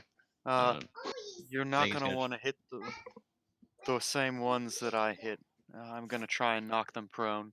And Leroy walks to the front to where he can see. Extends his hand, and there's a glimmer of blue across the ring on his finger, and a tidal wave leaps forth, 30 foot wide, 10 foot tall, right here, and moves to knock all of these orcs. So it starts kind of over here and heads that way. Oops, I'm accidentally moving them. Yes. Goes kind of right through that line of them. Okay, 13. Okay, DC 15. 2, 4, 6, 8, 9. That was terrible damage. 3, 4, 5, Eh. 6, 7. Only 8, one beats it. 9. 2 beats it. When that happens, Larry's gonna shoot at this closest. Yeah, and Valk's gonna take this guy. F. And then I guess Bergen will start coming in. Okay, it keeps. Hang on. All the ones that failed are knocked prone.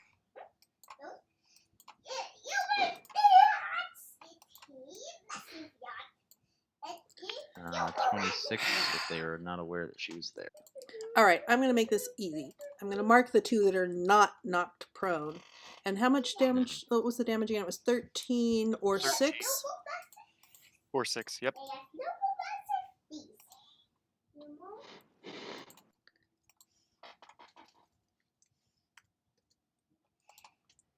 Okay, so that one and this one are not prone.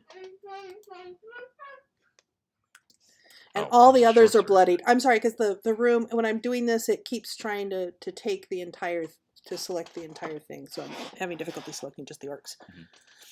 Okay, so all the rest of those over there. All right, and Lyra would, for which one? Sword.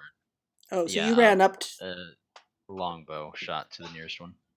Okay, that's a hit. And let me get Volks. Yours is That's hanging on for by advantage because they didn't see me. They didn't know we were attacking. I'm going this one here. Yeah, and it's down to a thread. It is very, very badly injured. And 21. That's a 21. Yours is dead. Alrighty, Alright. let's do this. Run in. I guess Okay. an initiative. Yes, give me initiative. I Oops. wanted to go in. There we go. That's the best initiative I've ever rolled with this character. Okay. Oh, hey, let me do it. Okay, so the prone ones are also very badly hurt. Give me a moment.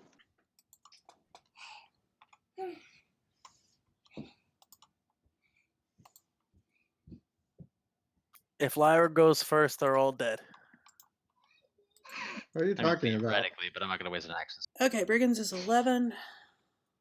We just have to keep them sounding an alarm. All right. And is there any chance that I could have thrown like a javelin during? You're breaking up there, Shadow. Is there any chance you could what?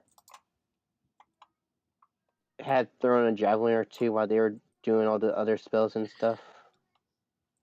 What's your range on a javelin? I believe it's 30, 90 or something. Yes, if you go to if you throw to the same one that Falk hit at, I'll let you have it. If you go to the one that the third one, okay, so there's about a dozen in here. The tidal wave did the vast majority of them. 3 were outliers. One of them Lyra killed. One of them Falk nearly killed, and there's another one there which you could throw a javelin at with disadvantage, or you can go the closer one that Falk went at without disadvantage. Actually, you know what? Falk would have gone for a slightly further one away with his, so I'm going to swap those. That's fine. So the nearest one, yes, you can just, it's just barely within range. Okay. Do it before we start. Oh, yeah, that's a hit.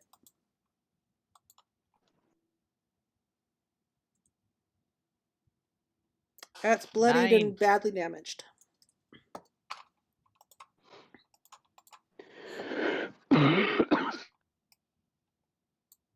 And then let me quickly reset Does that this hit? score because it seems like Probably. Which one were you aiming at? This close. Oh, javelin. It's gonna be the closest one. Yes, that hits.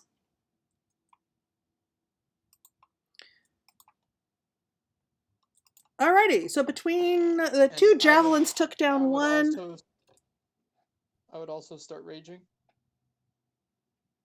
Yeah, in the part. Yes. So, okay. So the two javelins brought down one. The arrow. One of the arrows very nearly brought down another one, and the other arrow brought down one. So we've got. This is kind of what we have here. And start of round, we start with Lyra. All right. Immediately drawing her bow again. She is going to quickly stealth to make sure she moves as quietly as possible as she pops around the corner and aims towards this one here that is not prone and still standing. All right. Longbow shot. That's a hit. All right. All right. Sneak attack. It's dead. For 24. Then with her extra attack, pointing towards this one here that looks bloodied. Okay. Alright, straight, no extra modifiers for damage. 12. That's a miss. Alright. Then she is going to stow the bow and pull out her blades as she waits for enemies to come flying either from this direction or this direction. Okay. Dia. Alright. Passing through our mage, I will just walk over here, bonus action, take out the fire, fly up, and start swinging. Now with advantage because of front. Okay, and yeah, advantage because they're down. They're prone, and they're all bad. They're all bloodied. That's a hit. It's dead. Yep. And now for the one on my right. That's a hit. Ooh, I'm pretty sure it's dead, but let's see. It's dead. Oh yeah, if a natural 1 gives you 7, any that you hit here is dead.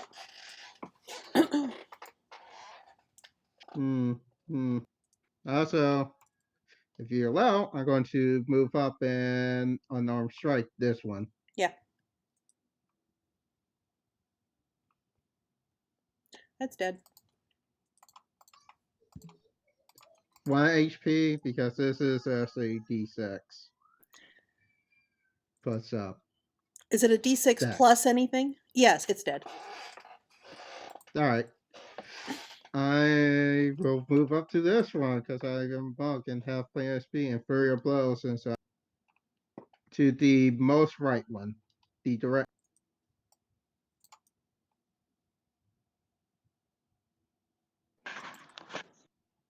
Let's see. That was a 21 to, that was a 21 to hit. It's dead. 5 so that little gnome just flies in there and goes whap whap whap whap whap, and there's leaves of carnage around her. A mini twister, you may say.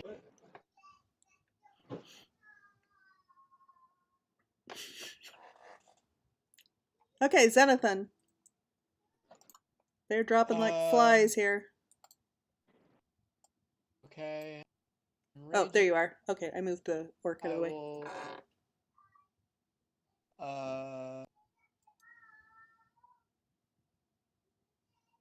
I direct attack right in front of. That one's bloody as well, yeah? They are all blood. Yeah, yes. The two. Well, that one's dead. The pink one is not bloodied. It's dead. Use my extra attack. Do the same. The one next to you, it's dead. They have 2 hit points. You don't need to roll damage. Oh, okay. And then, how much damage is an unarmed attack? A D4? 1d4 or plus Plus your strength strength modifier? Okay. If you had the top and broad feet. Oh, that's Yeah, only it's just 1 plus strength otherwise. Yep. So That's that Lead will the kill. way. Go for it. Do it, Xenothan. you Punch kill him him that with your last one in the fist. face. Yeah, just make a strength What check. do I roll? Just make a strength. check? Yep. Okay.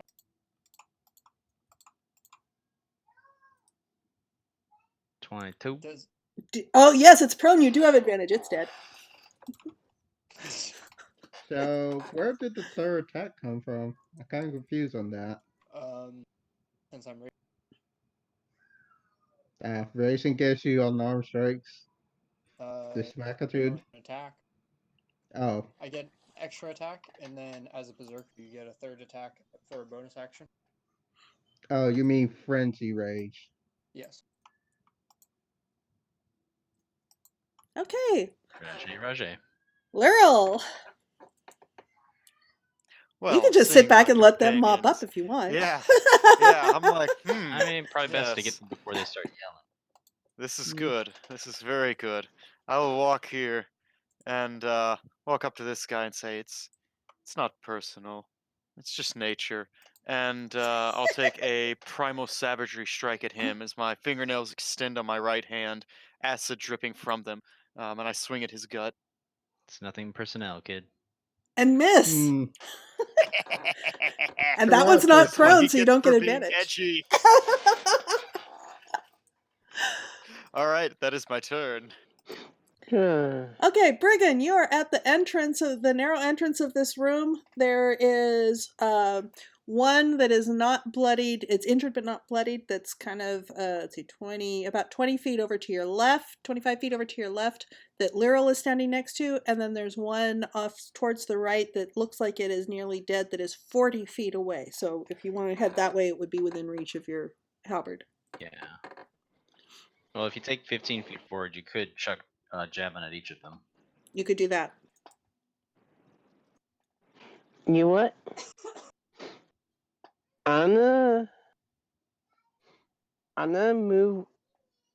How far do you say the one to the left is? About 20 to 25 feet.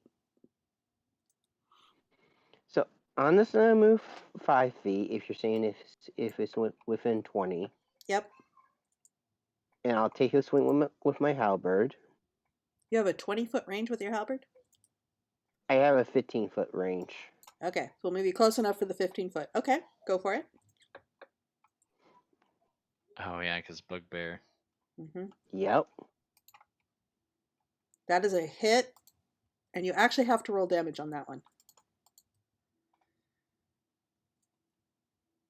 It's dead. 12. And then Okay. I'll move the other. Yeah, you can take the rest of your movement. Yep. And that'll get you And within range of the then- other one. Yeah. Sorry, we were both pulling it. I shouldn't do that. That's a 27 to hit. It's dead. And thank you, long arms from bugbear. All right. And they did not, they never got a turn. They did not have time to set up any sort of alarm. That's called a surprise round. I'd like to let Simon out and let him get some food, because, you know, he doesn't need it, but he enjoys it. It's for pleasure. Not Alright, for Larry's survival. going to point out the tripping hazard she set up, and she's going to set up a bottle on a certain spot so that if The other disappeared. Yeah, it has disappeared. Oh, She I'm went sorry. into I'm the- sorry. I'll here. Ow. Here, we're gonna make I it go easy. to save my dad. Everybody's gonna disappear. I'm Oh, gonna put the whole God. party back. What is that? That's like a pouring water.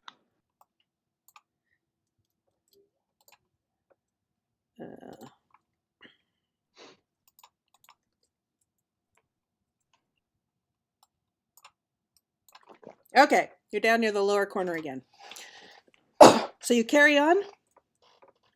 Yep. Larry's going to Absolutely. leave one of the tripping hazards set up with a little bit of a mechanism so that if it is removed, a bottle will fall and make a crashing, or make a crashing sound, just in case if something comes that way. You might be able to hear it.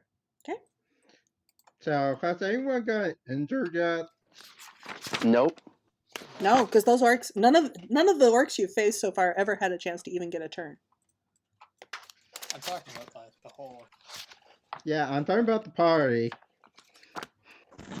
No, that's the point. None of them got a turn. Nobody could get hurt. Oh. All right. No, I So think at our I don't first know. engagement, they had turns. He's talking about through the entire gameplay tonight. Has anybody taken damage? Yeah. Okay. I've taken a little. Okay. But I think that's really about it, honestly. Okay. The smooth-walled carved passage continues. Actually, Dia, you're a rock gnome.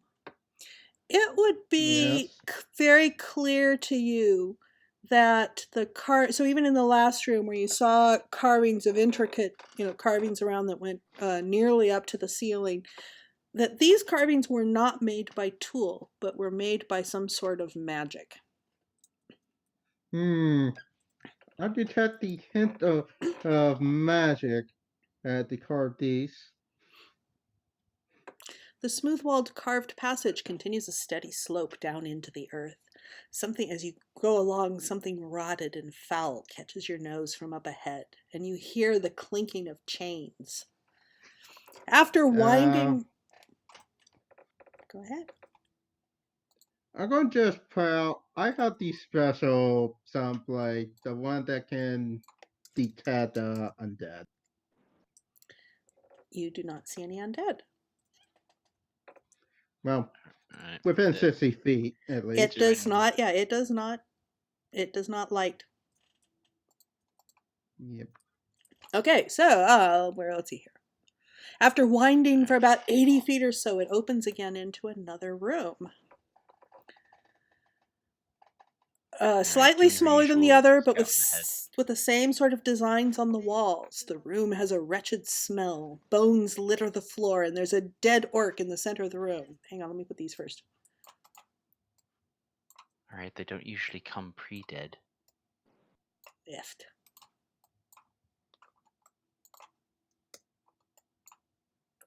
Sorry, guys, I can't finish out. It's almost midnight, and I gotta be up early. Okay. Thank you for playing tonight. Absolutely. Sorry about that, guys. I think we're good. Yep. Thank you. Yeah, it's been good. We knew we were going late. Yep. By the way, how much is left on this? Because I might have to go too. I'm hungry and tired. There's as much or as little as you want. I mean, it could go on for as long as you want to carry it on. We're fairly early into the cavern stuff here. Well, then Dia's probably gonna go. Oh, I need to make food so I don't just starve in the morning. Okay, so let's see. We're losing Falk and Dia. Good night, Mom. And Love you. Xanathan, you were also going to drop off? Mm-hmm.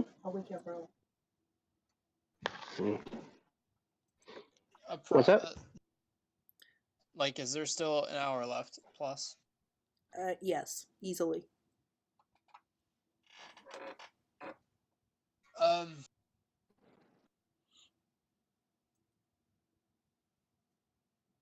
Yeah, I'd kinda. I know, I'm putting you in a terrible position. It's like you want to carry on, but it might be smart to But You guys stop. are this is fine. like- You finished the thing already. But we haven't gotten any magic item. No. Nope. Shame. You And can there's at least a magic item here. not out here, no. Not yet. It, You can drop Alright, off well. at any point you want to. which is No, now I'm- for the sake of I'm my perfectly sanity. fine. What Have was fun, that? guys. I know I'm putting you in a tough position. So it's kind of a, whatever I can do, the kindest thing.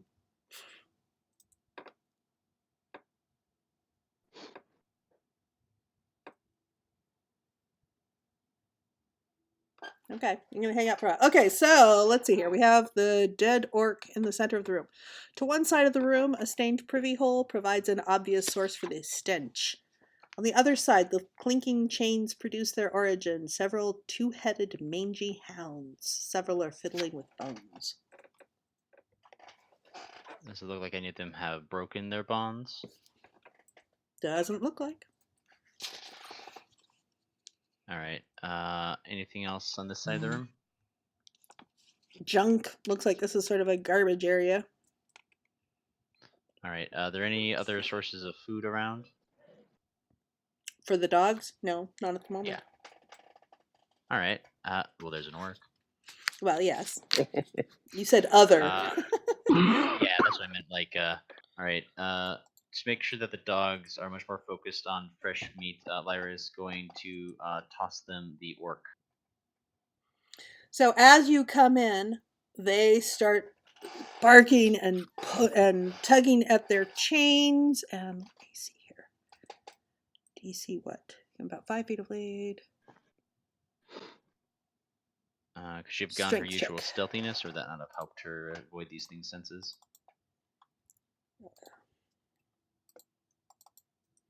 Once you stepped into the room, it wouldn't have helped you much. All right. Especially if you were heading over to the orc. All right, so let's see here.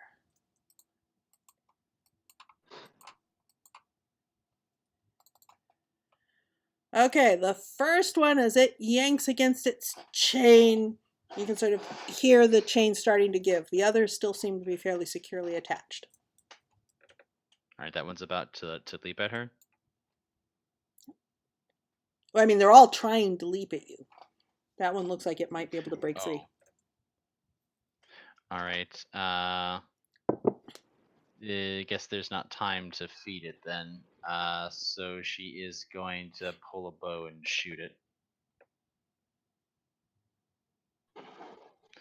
All right. And them being chained up, are they like restrained in any way? They are restrained. All right. And what are the rest of you doing while Lyra's doing this? I'm about to run across the room. Yeah, it's about 60 feet across the room. Yeah, the death dogs the two-headed dogs are restrained. All right. Then she'll fire the first one. 19. It's a hit. Yep. For 18. Okay. I mean, I'll come into the room and I guess just chuck a javelin at the same one. Okay.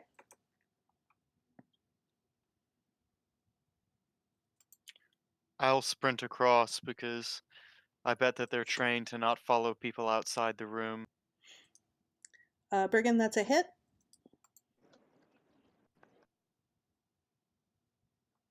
And he's bloodied.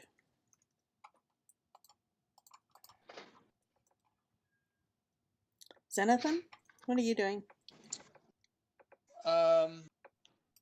I am up to here. I am going to hit the one right in front of me once. Okay. It's restrained, so your strike would have advantage. It's restrained. It is, yeah. It's chained to the wall. Oh. They're all chained up. This one, and they're all kind of lunging at the edge, but this one looks like it might actually break its chain. Oh, okay, fair.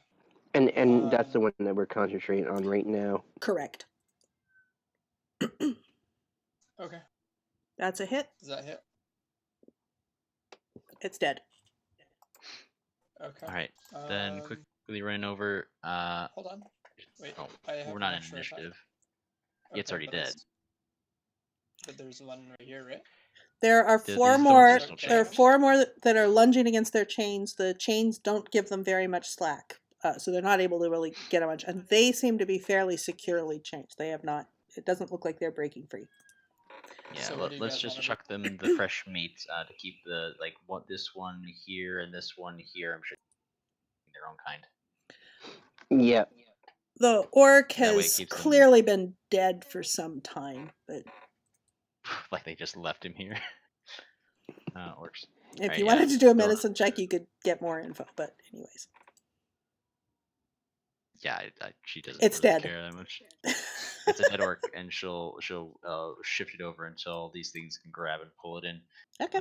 And that should keep both pairs pacified for a time. Any other details in this room, or is it just junk? Just junk. Alrighty. All right, the smooth passage continues its slope downward, curving on and on.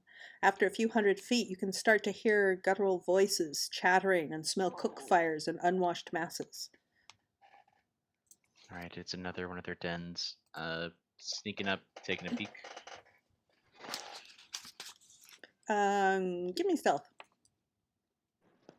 As a do. I'll 25. go ahead and cast Pass Without Trace on us before we get going. Okay. Okay, so the passage opens into a large room, similar in design to the others you've seen. Lying all about on crude straw bundles, furs, and dirty blankets are many, many orcs. Some are cooking food, others are chatting amongst themselves or harshly chanting something foul for all to hear. There's an emaciated goblin moving to and fro among the orcs, attempting to help them with small tasks.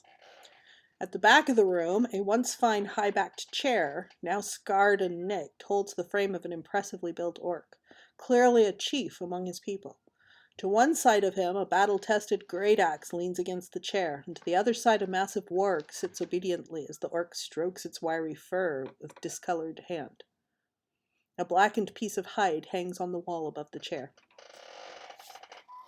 How many orcs? Doing a quick count, it looks like there's about a dozen orcs of fighting strength, plus probably another 15 non-combatants, old and young. Alright. Disregarding the non-combatants, Larry's gonna look back at Lyrel and say, same trick as before? Sounds like it. Alright, Sure. let's get in position, and Lyra's gonna prepare a bow shot to fire at the chief. Okay, I'm actually going to move you guys. Wait, let me look.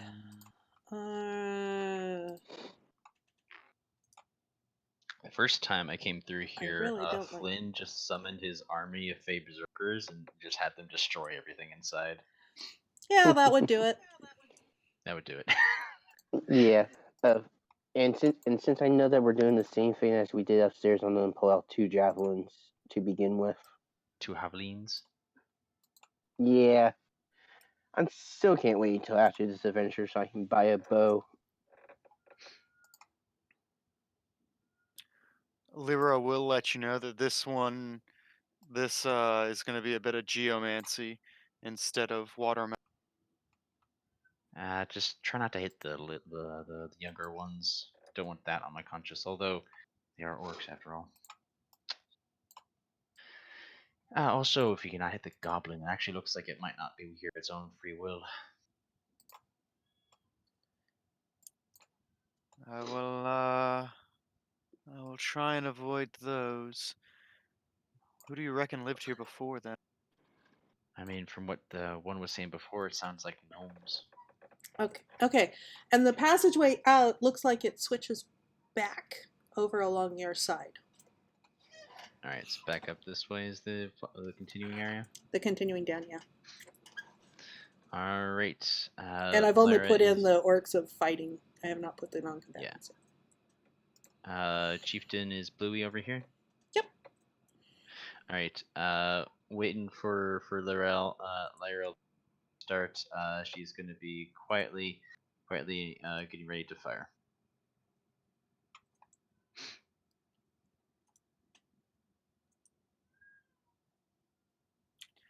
Just drawing up my 20-foot cube here.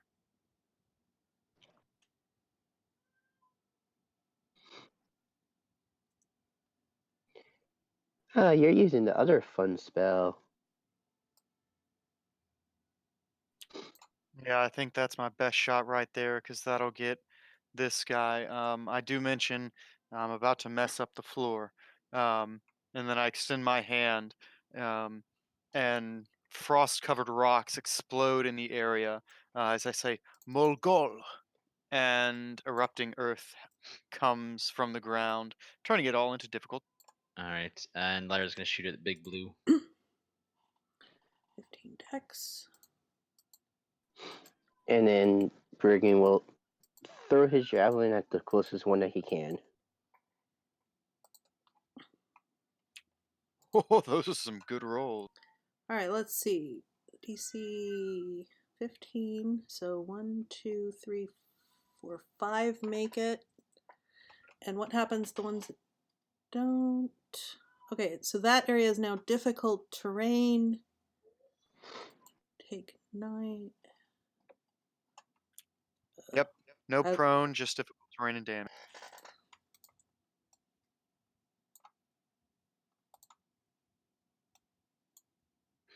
Yes.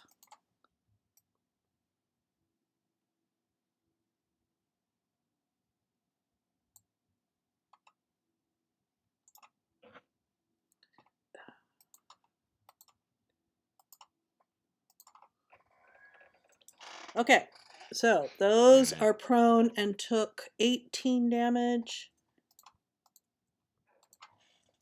And as it was getting knocked prone, Lyra would have shot the big blue. Oh, actually. No, this spell does not knock them prone. Oh, it does not. Okay. No, yeah. Just difficult terrain. Yeah, and Brigand went through his javelins.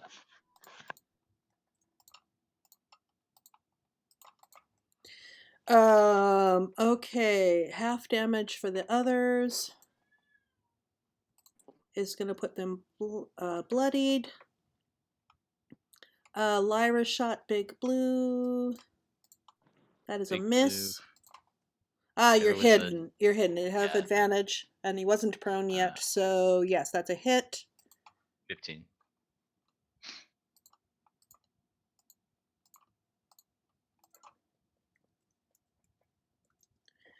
He is bloodied. Okay, where's the javelins? So One was a 13, the other one was above a 20. Okay. 26. Even the 13 hits, so give me another just damage. Attack, these are just held actions. Is it definitely considered hell action? I mean, we're holding an action until the spell was cast. Okay, fair enough. Then when there's been that first attack, then I did roll the damage for it. Yeah, saw the 8, so he's bloodied.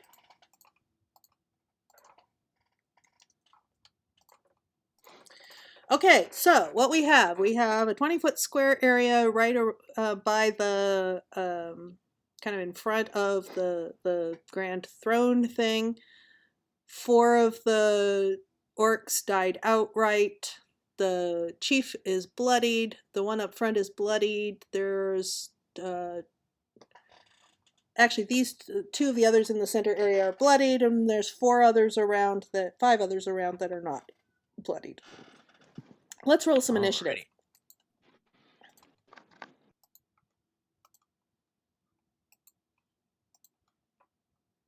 And the warg has not been hit.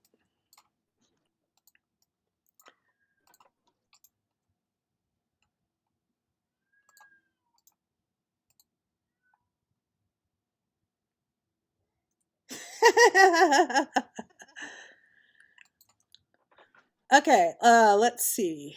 Bergen says 14.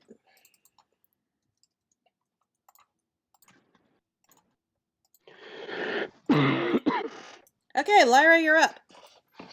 Alright, immediately rushing forward, she is going to run to here, where she is going to glide her blade across the throat of the first one. 17? It's dead. Alright, and then immediately she is going to bonus action dash and move up to this one here. Taking her second swing. It's dead. Probably. All right. He rolled a crit. She rolled a crit. It's dead. 15, 20, 25, 30. On the She regular is orcs, going... 2 hits will make them dead. A crit will make them dead. We'll just do it that way to make it easy. The only ones you're gonna have to roll on are like the warg and the big bat, the chief.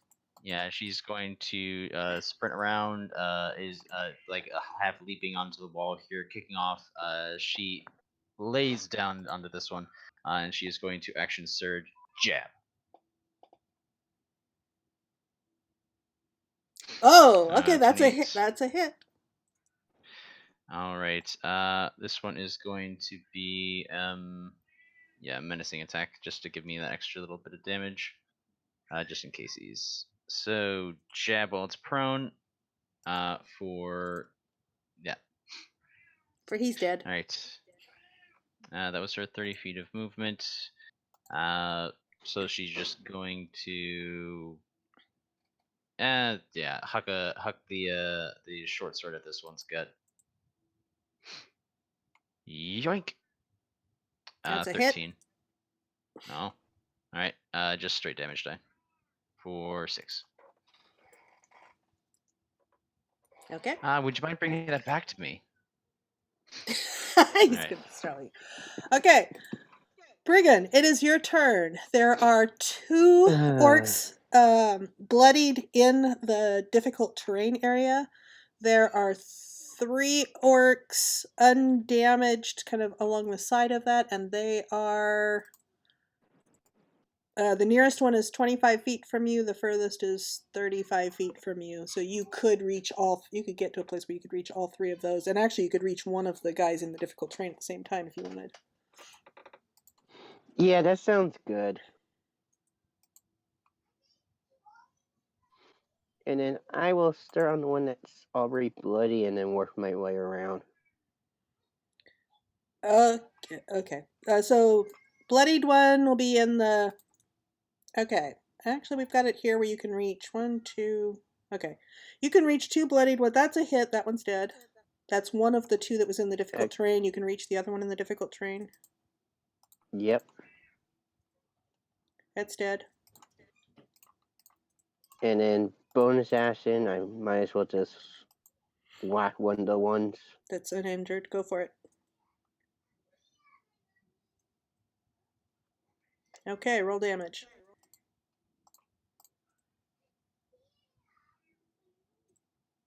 And just to give me some extra damage, I'll make this tripping. Okay, it's almost dead. It's not quite dead. What does the tripping do? What does it need to make a roll? Strength save or it gets knocked prone. DC is 15. It passes. Okay. And do I really want to? No, I don't want to burn Ashen Surge. That'll be turn. Xenothan.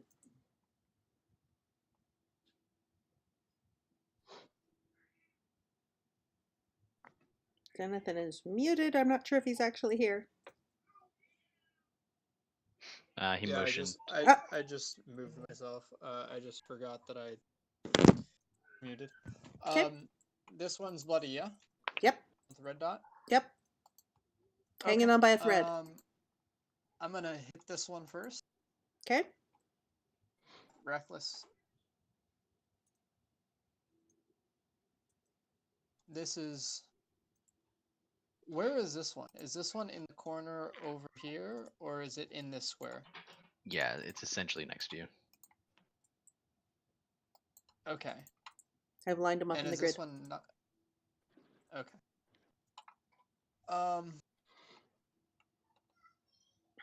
Alright. What I'm going... I attack this one first. Reckless attack. That's a hit. That one's dead. That's great damage. I will... You are not raging. You didn't say you were raging. No. I don't think you need rage. That's a hit. I'm not. That one's bloodied. Oh, actually, it's not quite bloodied. Okay. Since with Great Weapon Master, you get bonus action killed in that. Yep. But my question is, do I have to Great Weapon attack with that bonus No, you don't. roll? You can just No. be regular attack. Okay. I will. I mean, to be fair, you're already recklessly attacked anyway. So you might as well go for the damage. Well, and it's already hit for 7. Yeah. So, I don't know. Doesn't seem. These guys have been going down in But- 2 hits or 1 crit. Go bigger, go home. Okay, he's dead. Yeah, he did. 10. No, you come in and whack through 2 more orcs.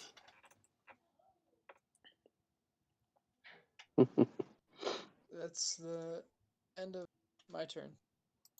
You're Poochie. All right, so the warg lunges across at Lyra. Please. All right. She is going to. Yeah, she's gonna parry it. It's Duelist AC 21. Okay, so that becomes a miss. Yeah, it just like leads forward and like clamps onto her blade as she places it between her and it. Yeah. Good puppy, good puppy. Ooh, the orcs actually get a turn. Are there any orcs left? Oh, yes, there is one over here that's going to duck around the warg and attack Lyra.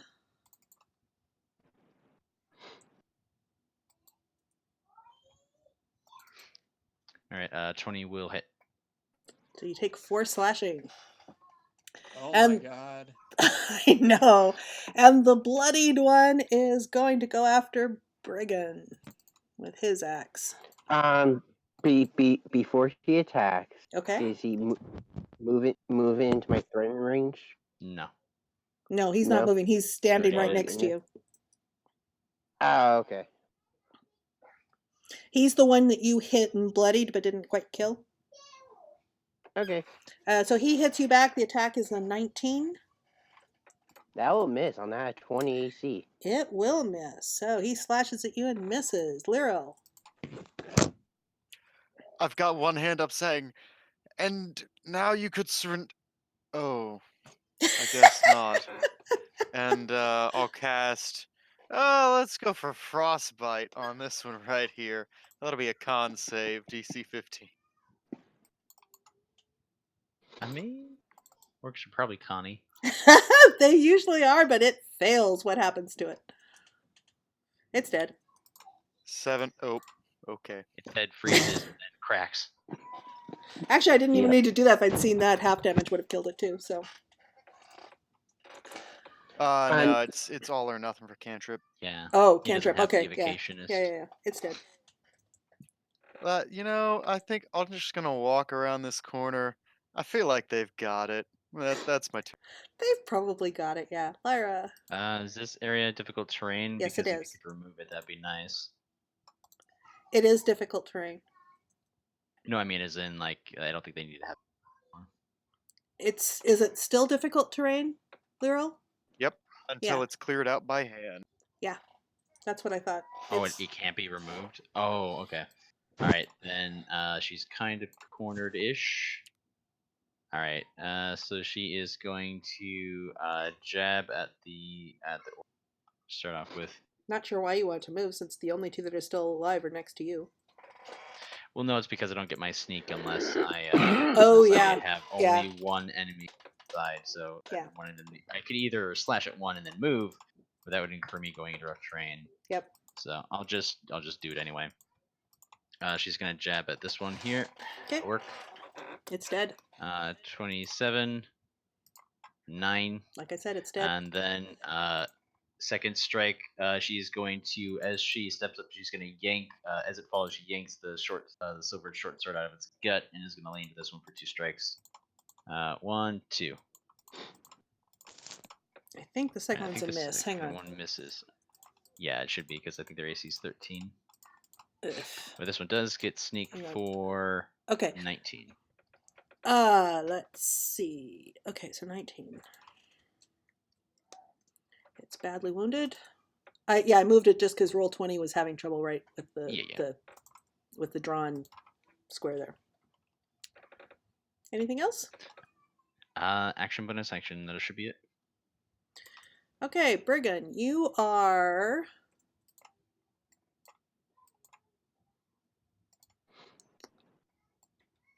20 feet across rough terrain between you and the warg. All of the orcs are dead. There's a scrawny goblin sort of hiding in a corner, and essentially a non-combatant. The warg is still up, though it is bloodied, and like I said, it's 20 feet from you across rough terrain. Or it is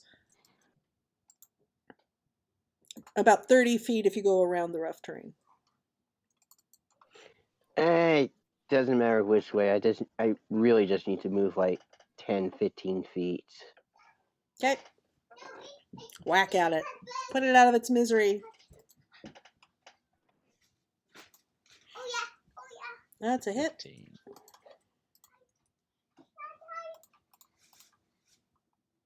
That should be more higher.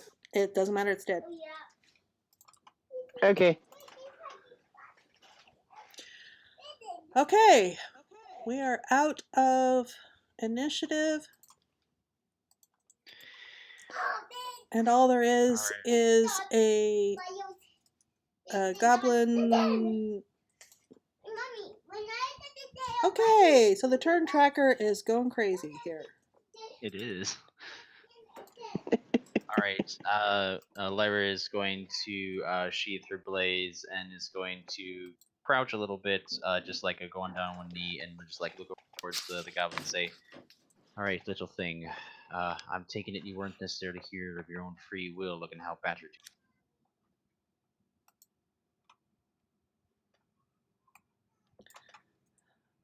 And it sort of looks out, it's huddled down and it's got its hands up over its head and it kind of peeks at you.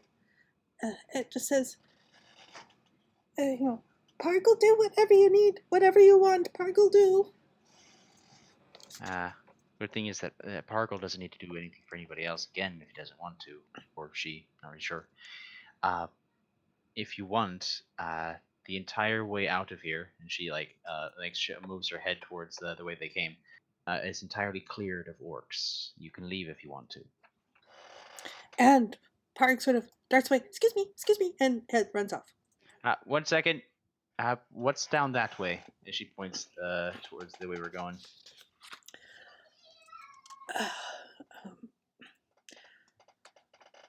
Starts sort of shaking, and that's the way to the giant. That's the way to the giant. He used to be so nice, and then the thing crashed down, and he changed, and now he's all cruel, and he's very strange, and he keeps asking questions about things we don't know, and I don't know. I don't want to go down there. All right.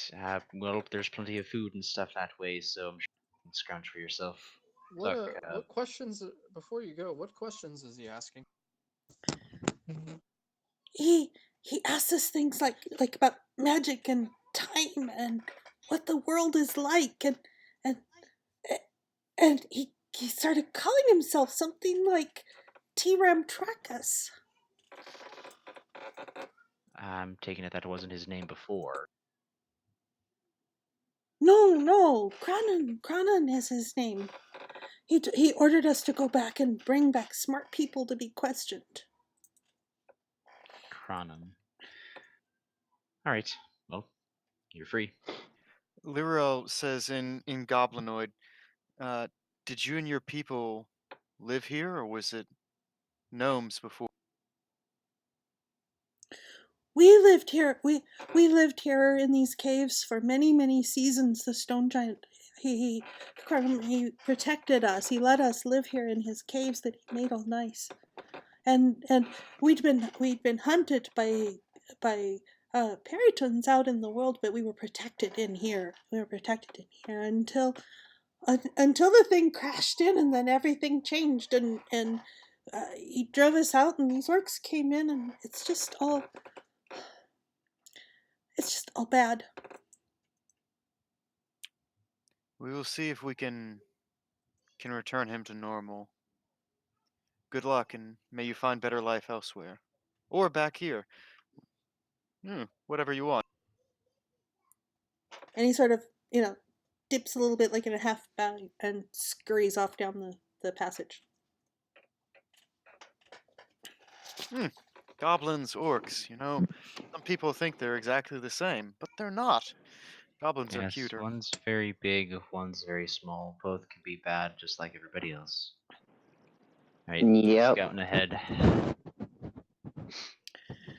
Continuing further down another passage, the stifling air clears, and you can feel the cool from outdoors.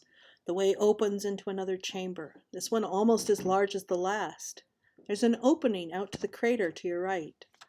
The same smooth stone is present here, but the designs are far more intricate.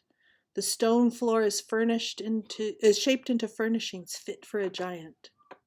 Present in the room is a large table with a few stools, a gem-studded slab that resembles a bed, a brazier, a cistern, and a shelf on the far wall. It looks like a comfortable living quarters.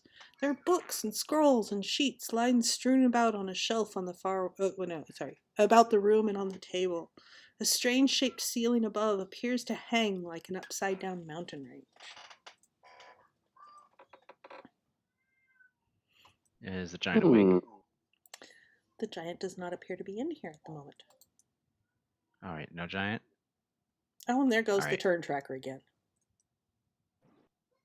I'm sure it'll be fine. All right. Do I hear the sounds of large footsteps? You do not at the moment. All right. I'm guessing he's out that way. If we haven't seen him yet, I don't even think he could fit back through there. As she intimates back down the chambers towards like that very small crevice that they found before. That's probably why. All right. Let's have a look around. Yeah, let's look around and Checking stuff. for Yeah. traps, magical traps, because Lyra heard the goblin talking about this thing, asking about magic-y stuff. Mm-hmm. Okay. Lyra will give the books a look over. Give me some investigation checks. These are not Lyra's strong suit.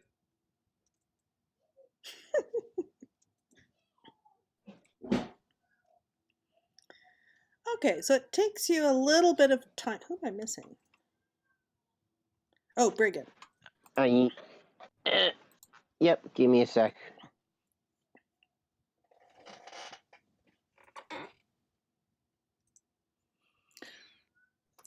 I'll start in on the description. So, I mean, basically, where are you looking around? There's the bed, the brazier, cistern, peg, shelf. Someone said they were, Lyral, you said you were starting to look at the books and scrolls scattered around?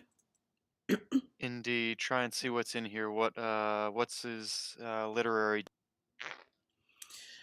So there's some recent history, magical theory, politics, almanacs. Okay. All of the books here, though, are referencing events within the last 200 years or so, except for one. There's a copy of Moonsea Cult, which if you've been to So-Called Keep, you might have seen another copy there. I have not, but it's interesting that that's the one book that's talking about older things, and I'll hold that up and ask if that means anything to the rest of the. Not a tiki bird. Do you want help shadow rolling? Yeah, Roll20's not cooperating with me for some reason. Well, that might be the same thing that's going bizarre with the turn tracker, too. Let's see, your investigation is +1. Is up. Yeah.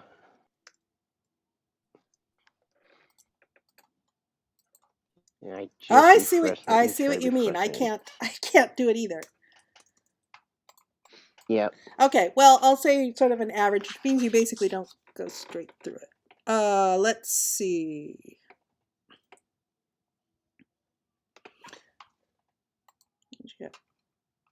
Okay, so we're still sort of average stuff. So yeah, you're seeing mostly old stuff. You do find a scroll lyral. What's your Arcana modifier?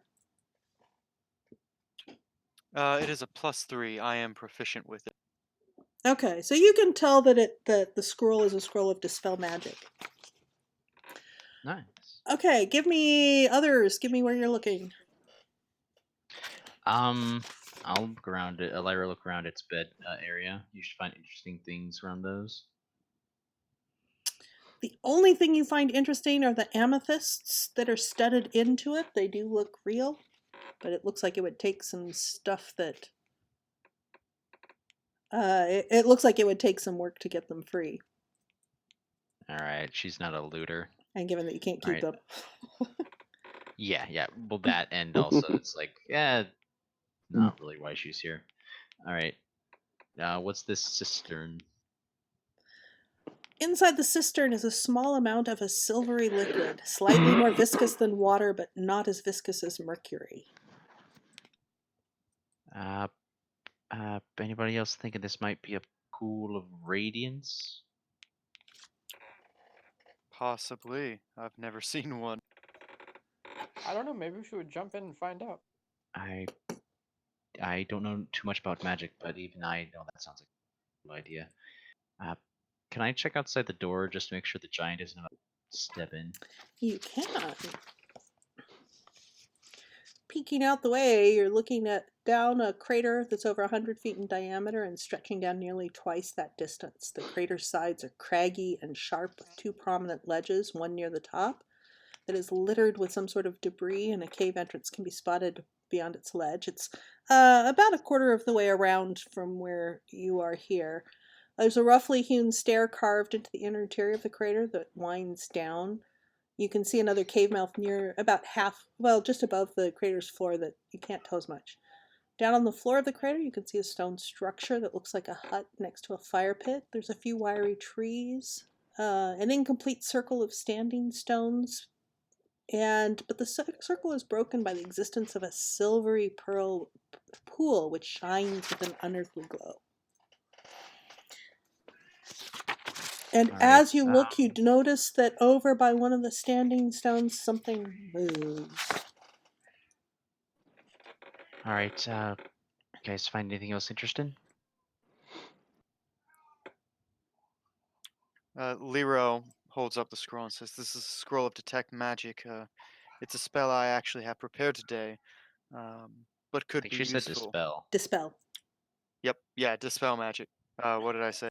You said detect. Or I don't remember what you sorry. said. Sorry. Yeah.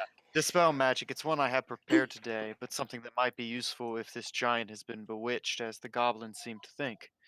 I suggest we might be able to use it in battle against the giant, and maybe. I mean, and sounded Lyral, to me like you would. Lyral, as you're talking, the peg over on the wall, there's something hanging from it that actually catches your eye, and so it catches your eye enough that what you're saying sort of trails off. I look at it and say, "Oh, that's interesting." And I go over and look at it. What is it? It looks like a cloak, but it has caught your eye. This is shiny doesn't describe it, but I take and I pick it up and I look at it and I kind of shake it out. I'm like, why would a giant have a cloak? They don't generally need clothing like Battle Is it magical? Is someone doing Arcana or Detect Magic? I will cast Detect Magic. I cast Detect Magic as a first level spell. Just identify Wait, it. no, I don't. I don't have that prepared. Oh wait, I thought you were a druid. You're not an arcanist. Yep, no identify. Fancy cloak. It's a fancy cloak. Definitely catches your eye. Mm-hmm. Oh, you didn't have. Did you have Detect Magic? I have it, but not prepared. Yeah, it's fine. You'll find out what Okay. it is later. Yeah. You'll get the unlock. All right. I'm seeing down there. There's a really shiny pool. I'm guessing a pool of radiance like that might be a bit more we're looking for than that silvery pool over there. That might just be him siphoning off parts of it. And looking at that, the liquid that's in the cistern is much more faded. And it's silvery, but it's not Okay. glowing the way the pool is down below. All right, the dragon cult is interested in this, which means we either need to make it sure that it's out of their reach, or destroy or remove it. So that might involve us possibly needing even bigger help than we have. Of course, you're really good at causing like weird like area of effect stuff, like elemental things. So maybe afterwards you can bury this place under rock and stuff so that nobody can get to it. That's a thought. I'd like to take a sample before we go, but again, not something I prepared today. But I could also destroy the water if we get a rest and I have time to talk with nature a little. I've never seen water that is silvery and glows. I'm not entirely sure they're one. Me neither, but it's good for science. Yep. All right, let's go find a giant. Let's go free a giant from mind control. Fingers crossed. If it had that scroll and it was mind control, why wouldn't you use it? Because it was mind controlled. Sounds more to me like it just went crazy and didn't know what was what. That it would not be something that Dispel Magic will do. Well, who knows? Why don't we Give just me- go? Find out. Damn thing. Give me a round of history checks. Historia. Myra Sure. knows absolutely nothing about I this know plays at all. even less.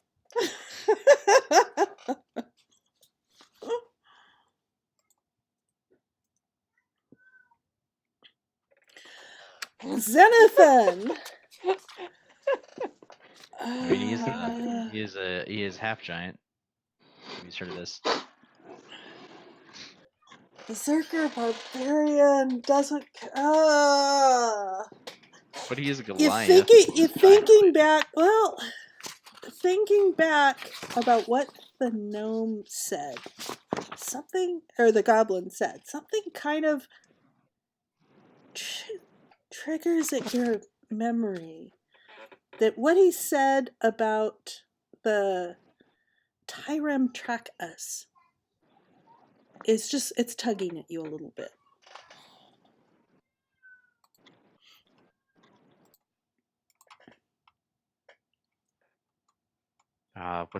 What's wrong, big man? You got a real queer look on your face.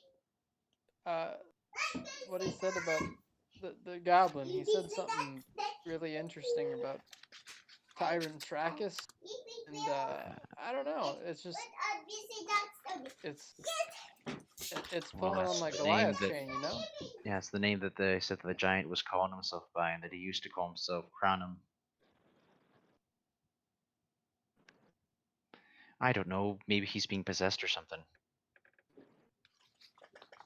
And if that's the case, I know for a fact that your dispel magic isn't going to do anything against that. That's like cleric-y stuff. We're knocking him out. Definitely. Especially if it's not just some run-of-the-mill guy. I like to kill stuff. Yep. Alright, so if we do end up fighting him, let's go for the non-lethal. That way, if he's just being possessed, we can like maybe get his help in removing this or something. I agree. That is maybe benevolent. Of course, we have all this orc blood on our hands, but you know, giants are. I did my research. Apparently, these guys are a bunch of curs, and I'm not going to lose no sleep over a bunch of bandits and pickpockets and killers. So what you guys gonna do from here? Stealthing forward, being quiet and scouting as usual. Okay. As you get a little further, and so I gave the description. Right? How are you going down? How are you going down the crater? There's a path, isn't there? You're taking the rough-hewn stairs?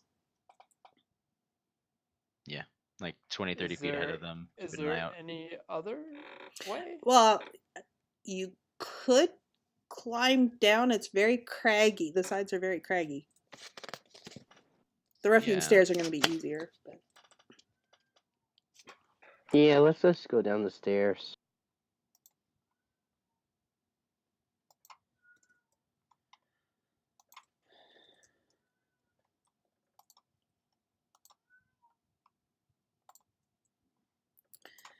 Okay.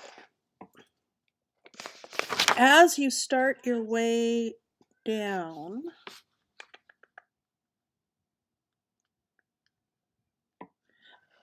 and you guys are stealthy enough,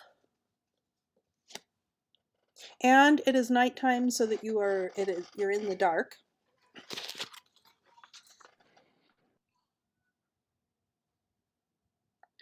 As you come down, you see the giant sort of move. There is the fire down there, and part of the time you see the giant move into the light where you can see him.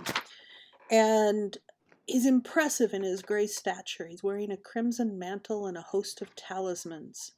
His gaunt features and fluid movements suggest a grace not typical for giant kind.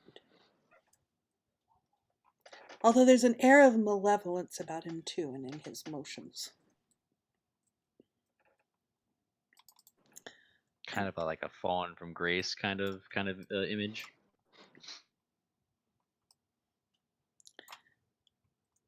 Maybe, yeah.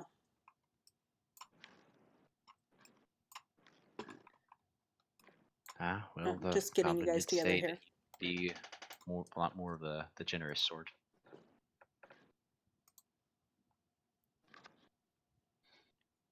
Yep. Do anybody here speak giant? Probably the Goliath.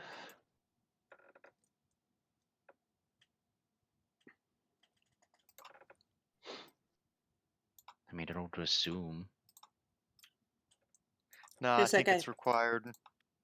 No, I'm like an in character. Don't want to like as the character don't necessarily just assume you know giant because you're Goliath.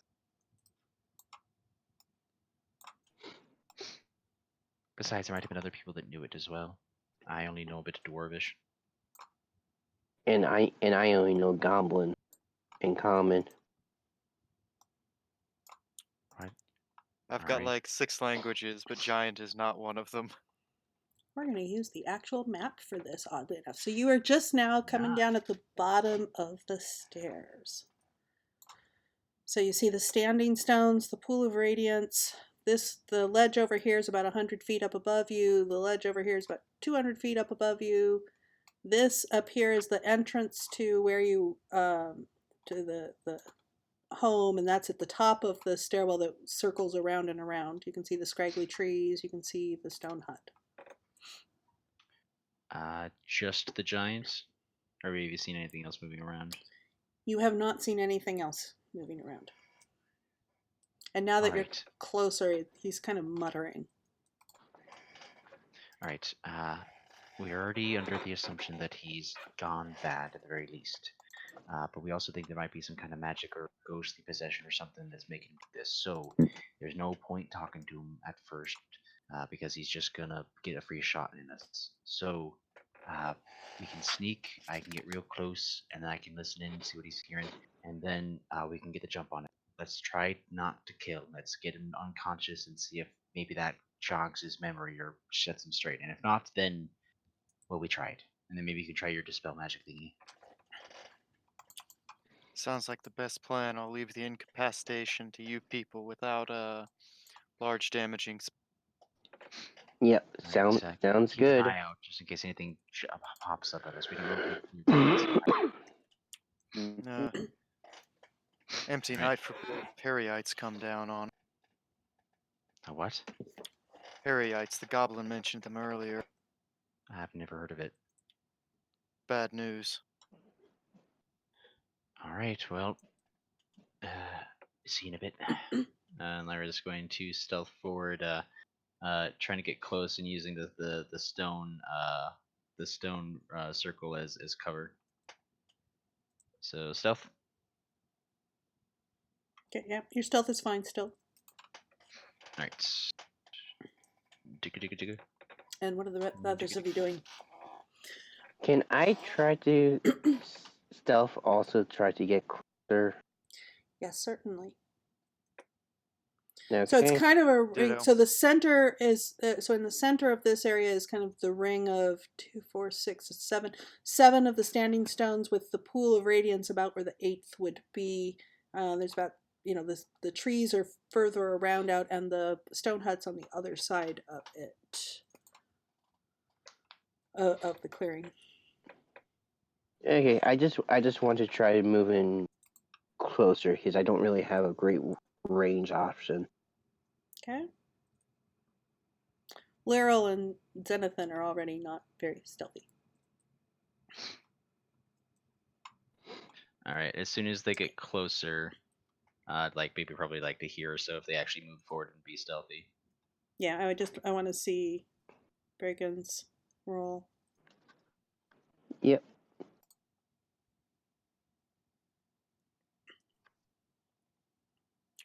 Okay. Oh, yeah. More Keep it stealthy than the alive. other two, but still not very stealthy. All right. All right, so as the three of you kind of start coming in, these are the squares that you can see are 10-foot squares, which is why I made the token small. I think it's not snapping, right? You're Lyra when you've been moving around. Yeah, we're good. Correct. You can just Okay, estimate good. using the measurement tool. Yeah, good, because when it's 10-foot squares and it's snapping, it's not there. Okay, so let's see, Brigan, the beastie, the giant is 75 feet from you. Yeah. Pretty straight across as with well move up. a couple of things there. And you guys are not very stealthy, so as you start, Lyra's managed to get around to the other side of it. And as the others of you are approaching, the giant looks up at you. You dare to enter the domain of Cranon without permission! Tell me, fleshlings, why should I not crush you to pulp and feed you to my dog? Dog?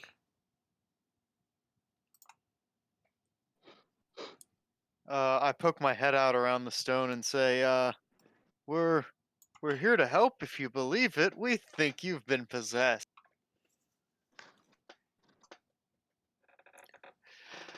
What could you possibly do to help such as me?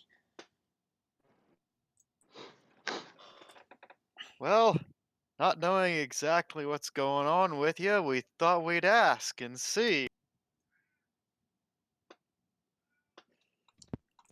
So we were told that you're looking for smart people to talk to.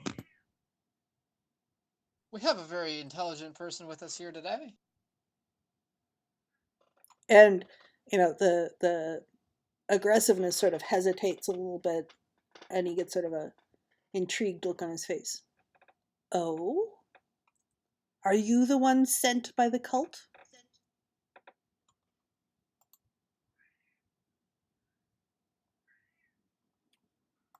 Nope.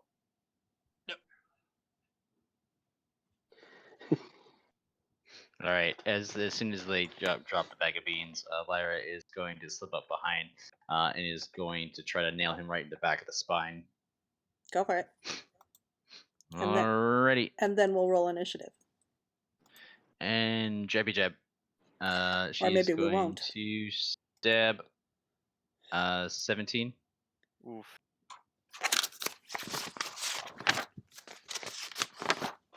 Let me see here.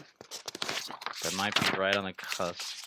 Well, and I had to reload because it did not, it, as you can see, selected NPC init rather than actually rolling initiative. But I also have a paper copy here.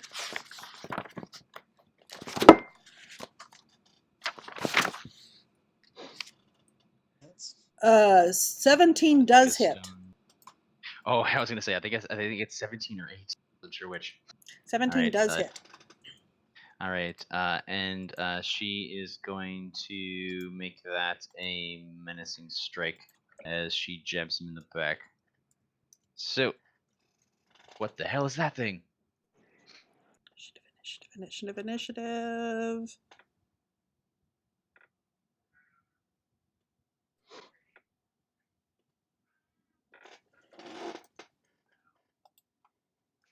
it? Oh no, that's his As initiative. he does that, Okay.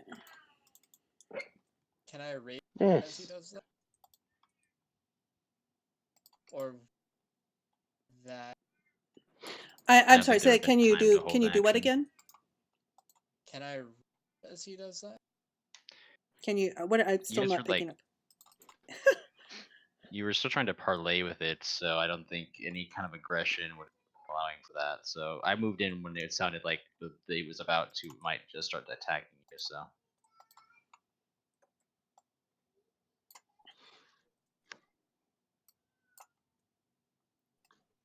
Okay, and oh, there we go.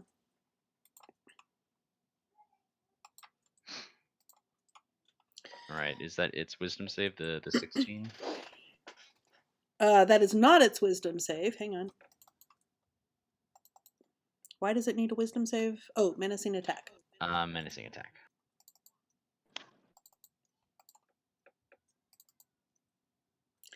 Oh boy, roll 20 is just having fun. Yep. It sometimes needs to let loose. I mean, yeah, the players suck up all the fun. Gotta give roll 20 its due, Mo. Wisdom save. Nope. It has no idea what just jabbed in the back, and it is afraid of it. It is afraid of it. Okay, and let's see here. There was something else. There was some damage here, wasn't there? 26 damage. Yes. 26. All right, I shall manually track that. Where's its hit points? 126. Okay, what Yeah, was the we're damage again? gonna- It was 20 minus 26. Okay. Yeah, 26. Okay. Xenothan, it is your turn. I rage. I was gonna say I do have a 17 for initiative. I don't. Yes, I got yours, Brigham. And you'll be second. Xenothan had a 22. Go ahead, Xenothan. I rage, and then I reckless attack twice. Bonus action, Rajay. Mm-hmm. I'm assuming second. Remember, we're going for non-lethal kill. Here we go. Let's see. So the 21 hits, the 15 does not. So we have 22 more damage.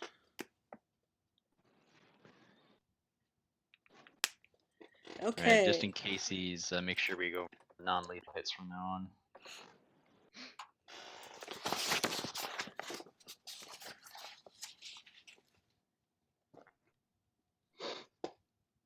Hmm.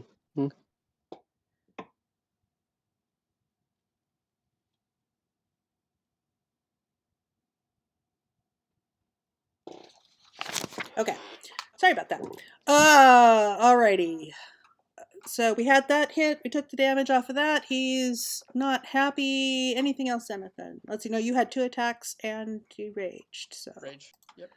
okay, Brigand, you are. Let's see. They moved a little bit. You are about 35 feet from the giant in a nearly straight line. Cool. I'll just move up 25 and just swing a couple of times non-lethally. Okay, go for it.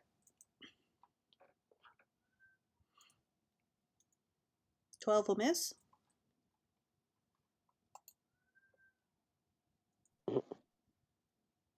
24 will hit. Cool. Right.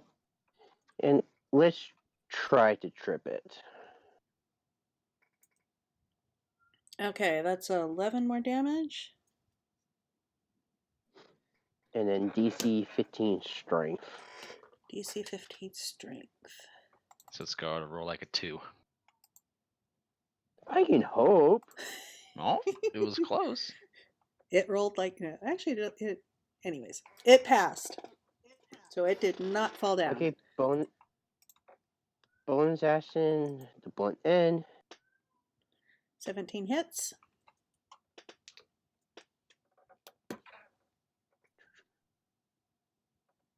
Let's try that again. Another 11 off of it. It is now bloodied. I think they're trying to trip him again.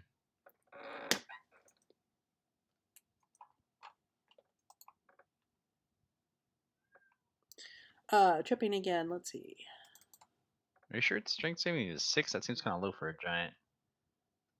For some reason. And it fails. It is prone. Cool. It's a save, not an ability check. What's its? Oh. It doesn't have strength saves. No, it doesn't have anything different on the save. It's proficient. Huh. It's a shaman. Oh, it's not a. Okay, that would make it that. And then on the Ashen Shores and swing at 2 more times. Okay. With advantage now. Okay.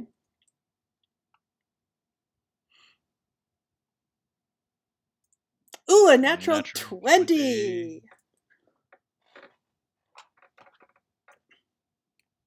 And I still have superiority dice.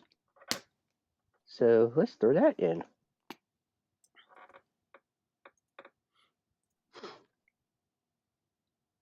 That's 26 damage? Yep. Okay, he's still up but looking really ragged. And there's the final attack. 20. Let's see. Yeah, 22 will hit.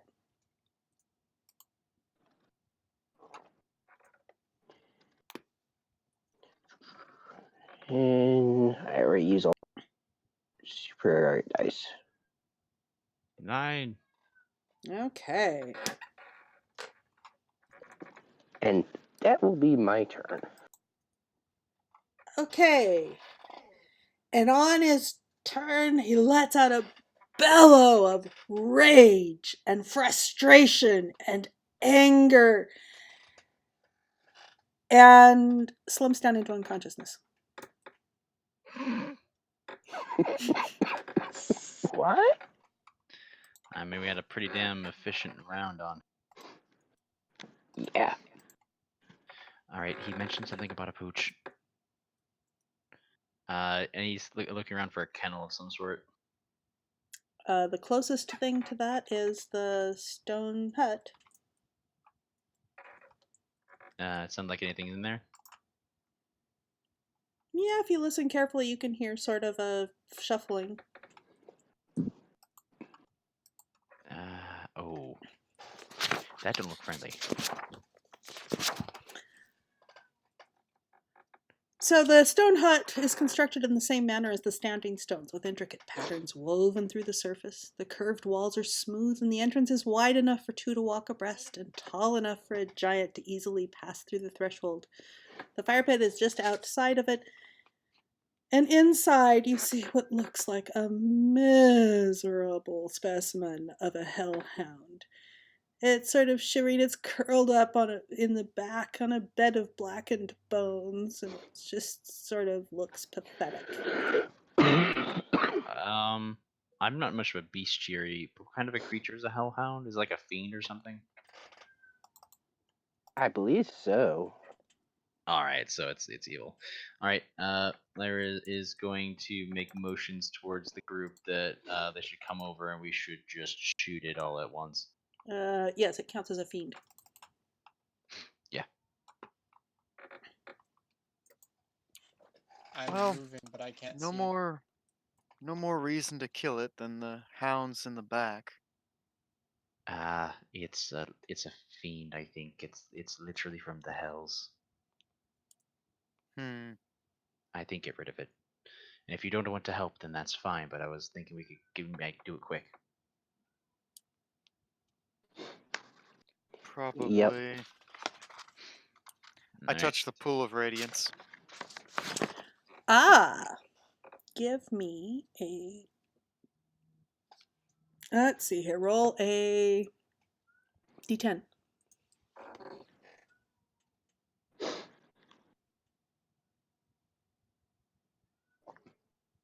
Nine?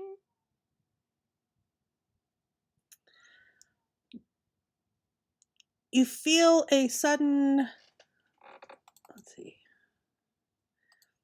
You feel a sudden warmth and vigor and sense of well-being.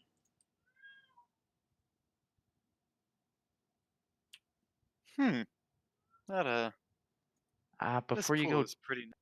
yeah, before you go touching things, and we're not even sure if the giant is unpossessed yet. Can somebody help me kill this thing? Sure. All right. Gonna prepare action stealthily and shoot it if Brigham is gonna help her with javelins, I assume. Yep. So you're All right. doing the hellhound. Okay. Yeah. All right. Pop from a little bit of a distance if I can get an angle at it. And fire. Hit. All right. Rolling damage 4. I'll just throw a spirit die in there just for the hell of it. Menacing attack. It's dead. 25. All right. You put it out of its misery. Probably a good thing. Who knows how long it's been here or if you want it to be. Mhm. So, big guy, how do we tell if you're not possessed no more? Or if that even worked? He appears to be unconscious. How do Do you have any, how do like, we really... tie him? I don't think you can tie up a giant. Rope would probably just break. We'd need Like chains. very large. All right. He's already pretty damn unhealthy, so we could theoretically jostle him awake and just like hold a blade to his throat and see if he capitulates. If he doesn't capitulate, then he's still crazy. So I don't know. Are you attached to that spell scroll thingy that could dispel things, or do we want to hold on to that? Not particularly. All right. We can give it a shot on him, right? I wander over Actually, no. We'll test it real quick. and I lick it. The giant. No. Pool of Radiance. Roll a Oh, d10 for it me. gives you a nice warm feeling. Oh,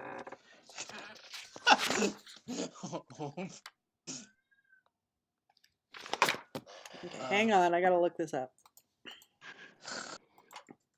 No, he's got to roll. Oh, great. All right. I think the higher you are, the better the result is. We'll see. what would a 10 be? Can you get better than a warm, happy feeling? Okay, let's see here. So you've got an 8 on the table. Yeah.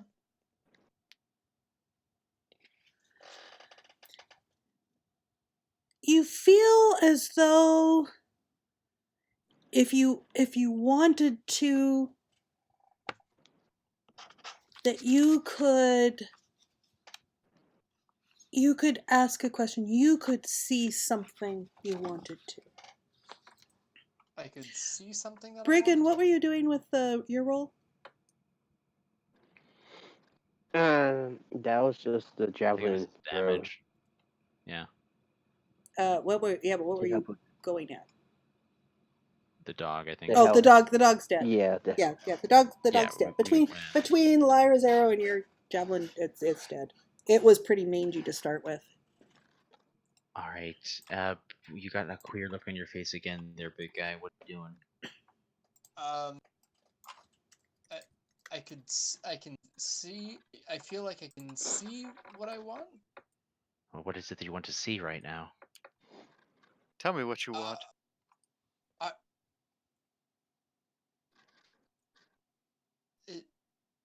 How long does it feel like this feeling going to last for? It's already starting to fade a little. I want to see why the giant. Or actually, I want to see. Yeah, why? No, I want to see what kind of goodies the giant has. We could just search his body. It's true. When you ask a barbarian what he wants. I mean, I was thinking he'd ask about like the contents of the nearest whorehouse. So He's going to ask for loot. the vision that you see is the barbarian wearing a mantle and spells just sort of bouncing off of it. Ooh. All right. As I was saying before you step up and put your tongue in it, literally, what we could do is we could jostle him, get him to rouse, and then if he's still crazy, we just clonk him on the head, knock him unconscious again. Then we try the dispel magic. Because honestly, if you're not going to be wanting that and you're going to cast it, I would love to have a spell like that in my back pocket. I'll cast it out of my slots, and I give Lyra the dispel magic. I've still got 2 pools of 3rd level spells to use. All right, useful. All right. So are you casting Ah. dispel magic? Not yet. Okay. Not until we confirm whether or not this dude is possessed. Okay. I mean, you could probably just cast it. Okay. Yeah, sure. I'll cast it on the giant. Yeah. Dispel magic. Okay, put up the text for me, please.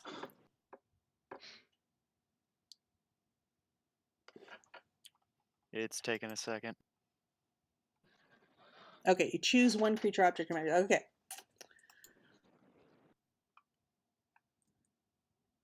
DC equals 10 plus the spell's level. Okay. You don't notice anything changing. All right. Let's taking a bit of her water skin and position yourself so she's like behind his big head. She's gonna try to jostle his face, holding her dagger ready to jam him right in the forehead if he starts attacking. Okay. I have my great axe position. That would do it. I don't think we need to. I think That would she just chop needs the to head want right to. off. Yeah, Off I with think the head. Okay. we're still going for non-lethal. So you wake him up. Well, chopping off his head won't be non-lethal. Anyways, so you wake him up and he blinks a few times, and the expression on the face is completely different than it was before. Chronum? Yes. Uh, Who are you? Are you guests? And he sort of is looking around, kind of bewildered. We beat you up, but it was for a good reason. I assure you. I'm Lyra, and you're Chronum, but for the longest time, I think you've been calling yourself Tyrum Trachis or something. It's a really terrible name. Why would you pick something like that? Sorry. Please continue. I don't know what you're talking about. Do you know anything about a pool of radiance, like this one? And she points his prone head towards the pool. Oh, I remember. The falling star came and it hit, and this glowing pool was here, and I reached out and touched it, and then I'm waking up here with you. She looks over towards the 2 party members that have also touched the pool, giving them shifty looks like, don't do that again. All right. Lyra shrugs. So you know nothing about this pool or what it does, save for that you reached out and now you're waking up? Yes, I don't know anything. No, I don't know what this is. It's new. It just came. Just out of curiosity, did you happen to have a hellhound as a pet before this thing hit? And he kind of recoils. A hellhound? All right, Such a fiend? It was living in your hut, and we took care of it. It's nothing. So, and he looks around and been... he sees and he looks sort of mournful as he sees that some of the standing stones are somewhat broken. Was it like this when you went to sleep? Oh, yes, I suppose so from the meteor, but I hadn't really looked at it yet. I shall have to repair the damage. All right. This is gonna sound weird, but it's something that has to be asked. Do you remember anything about the cult of the dragon? Anything at all?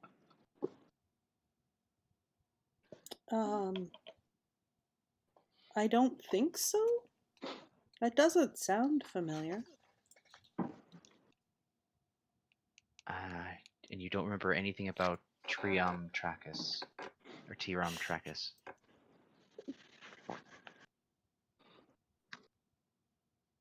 That almost sounds like Tyranthraxis that attacked Phlan back many years ago. No, it wasn't Oh, I know Tyranthraxis. absolutely It nothing was no about. Tyranthraxis possessed the dragon who did that. Yes. You're saying a You lot of mentioned a words really possession. quickly. You talked over each other. I didn't catch it. Go with him. Oh, I said you mean a possession. Tyranthraxis possesses people or dragons.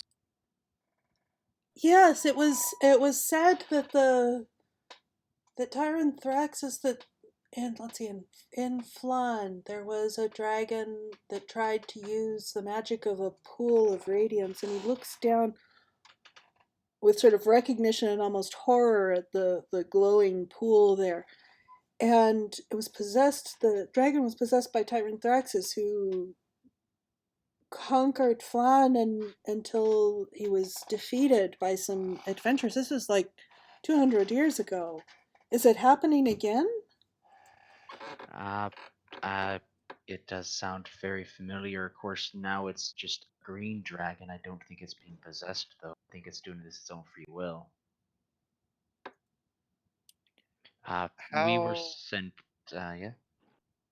Oh, I was just gonna say, do you know how Tyranthraxis was cast out, or how it came?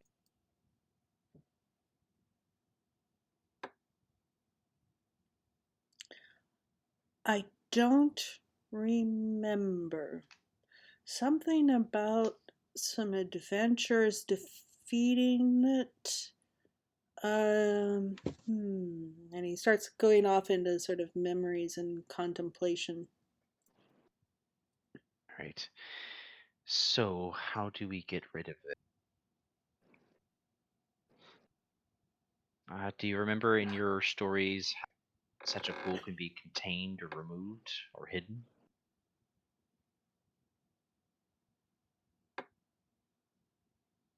No, I don't think I know what happened to the Pool of Radiance in Phlan after Tyranthraxis was defeated and he went into it through some sort of dimension portal or something. I don't remember the details. All right. Is there? This place is like open to the elements, right? Yes. It's a big old crater. Yes. All right. So, how do we keep the cult of the dragon from ever getting to this pool?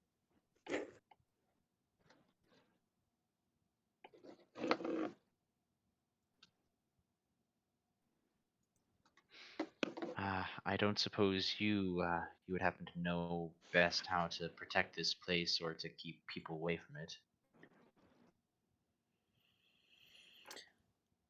I shall have to ponder. I may be able to, it would take a while, but I may be able to shape the stone around now that I know not to touch it. When Yep. after you. No, I was just gonna continue with what he was saying. It's nothing. Oh, when you were flipped, when you were not yourself, you asked us if we were from the cult of the dragon, as if you had contacted us. Do you know? Well, you have no memory of that, I'm sure. Could this place be in danger?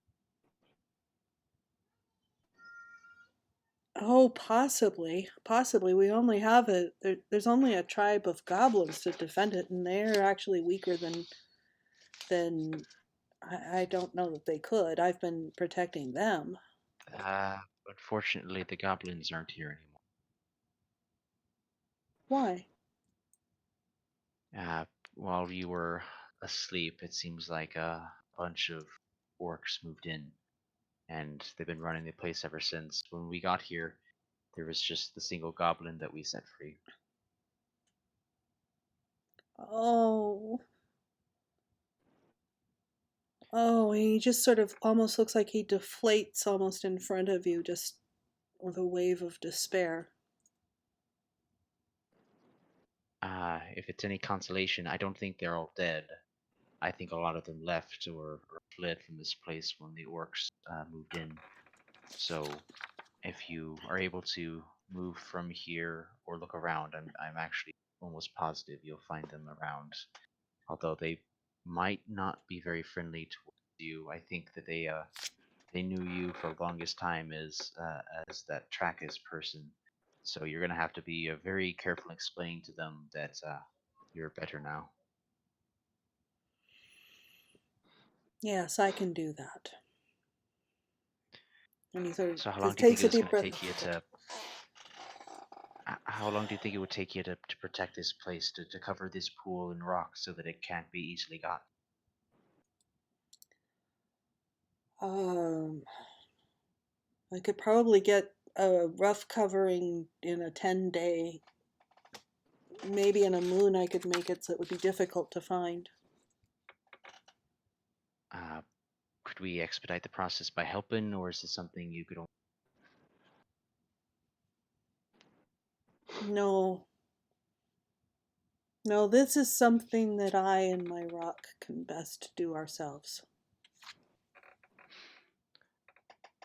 All right.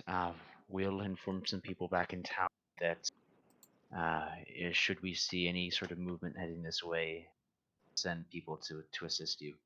In fact, we should probably do that anyway. Yep. So we have some contacts back in Phlan. Of course, it's probably a different Phlan than what you're thinking of. Probably been a while. We'll have them send some people here, and you'll know them because they'll know our names, and they'll protect you in case the Cult of the Dragon attempts to take this place by force. Thank you. You reaffirm my belief. I knew that not all of the creatures of the surface were inferior or harmful. You reinforce my belief. What was that, Zen? I said, do I notice him wearing a crown? Wearing a crown? No. In the vision, I did see a crown earlier, yes? Oh, no, a mantle. Mantle. Oh, a mantle. Like the red mantle that you guys took from his room. Oh, that's... Oh, yeah. Yeah. Yeah, good reminder. Lyra will say, thank you. Your acknowledgement of us as not terrible people does mean something. I thank you for it. Side question. And I whip out this match and I'm like, how do you fit this on your head? On my head? It's a cloak, child. I wear it. I think what he's asking is him being a spell flinger and us being all out and about in the world. I think he is asking if you could borrow it. No, I'm actually interested in how it fits around you because it's so small, but yet you're so big. How does it work? And I present it to him to see if he can fit it all. And well, if it's magical, he it'll puts it fit over his in, shoulders and it's magically bigger. Wonders never cease. Crazy crap magic. Honestly, I think it causes more problems than it solves. But all right, so I guess are we not taking the magic item? Well, for Adventure League rules, you can have it without thematically taking it. Oh, nice. So we don't have to rob him. Okay, I was about to say. Because, I mean, if Why not? everyone, because the thing is, by the season 9 rules, everyone can have it. So if there's as many copies of it as there are that, then you can leave one too.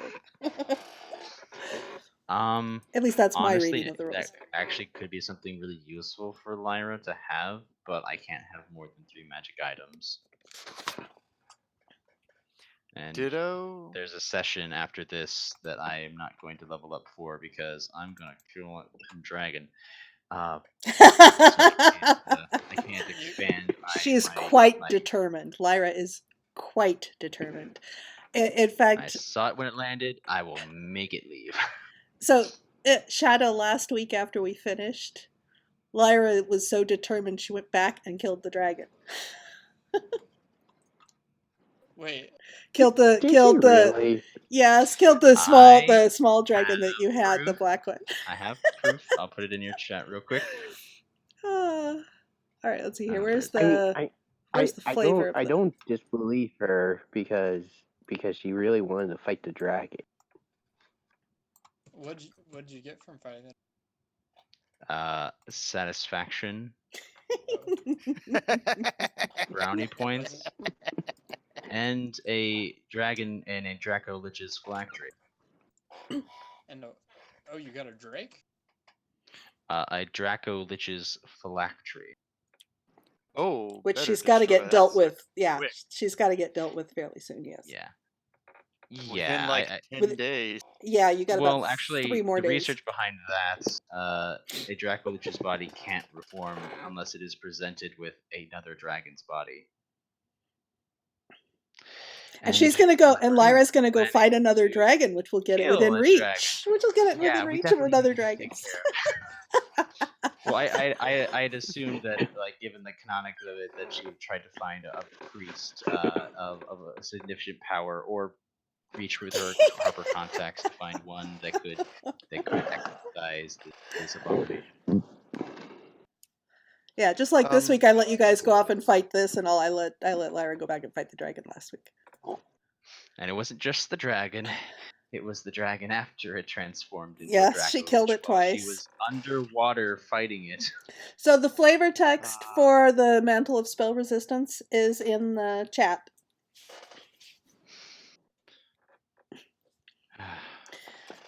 And I assume you do go back to Grimshackle Jail to pass on the news? Yeah, before we leave, since I can only have 3 items and I do want the Mantle of Spell Resistance, Lyra will leave Simon the Serpent, the Staff of the Python, with the Giant, that he can have it as a companion. And as a shaman, he thinks that is wonderful and thanks you and definitely presents you with the cloak that you're so fond of. Oh, yeah. I look at it as it shrinks and say, Arcanists. They're so strange, but wonderful. Alright, y'all. It's been awesome, but I played way past. Yeah, it's almost 2 hours past when you said you really needed to go. So thank you very much for playing tonight. This has been a ton of fun. Go ahead. How did we do gold-wise? It's I've give the 120 for 4 hours, which is the standard for tier 2. If you level up, you also get 20 downtime days. Okay. And I'm going to say good night, peeps. Thank you for watching, and I'll talk to you later.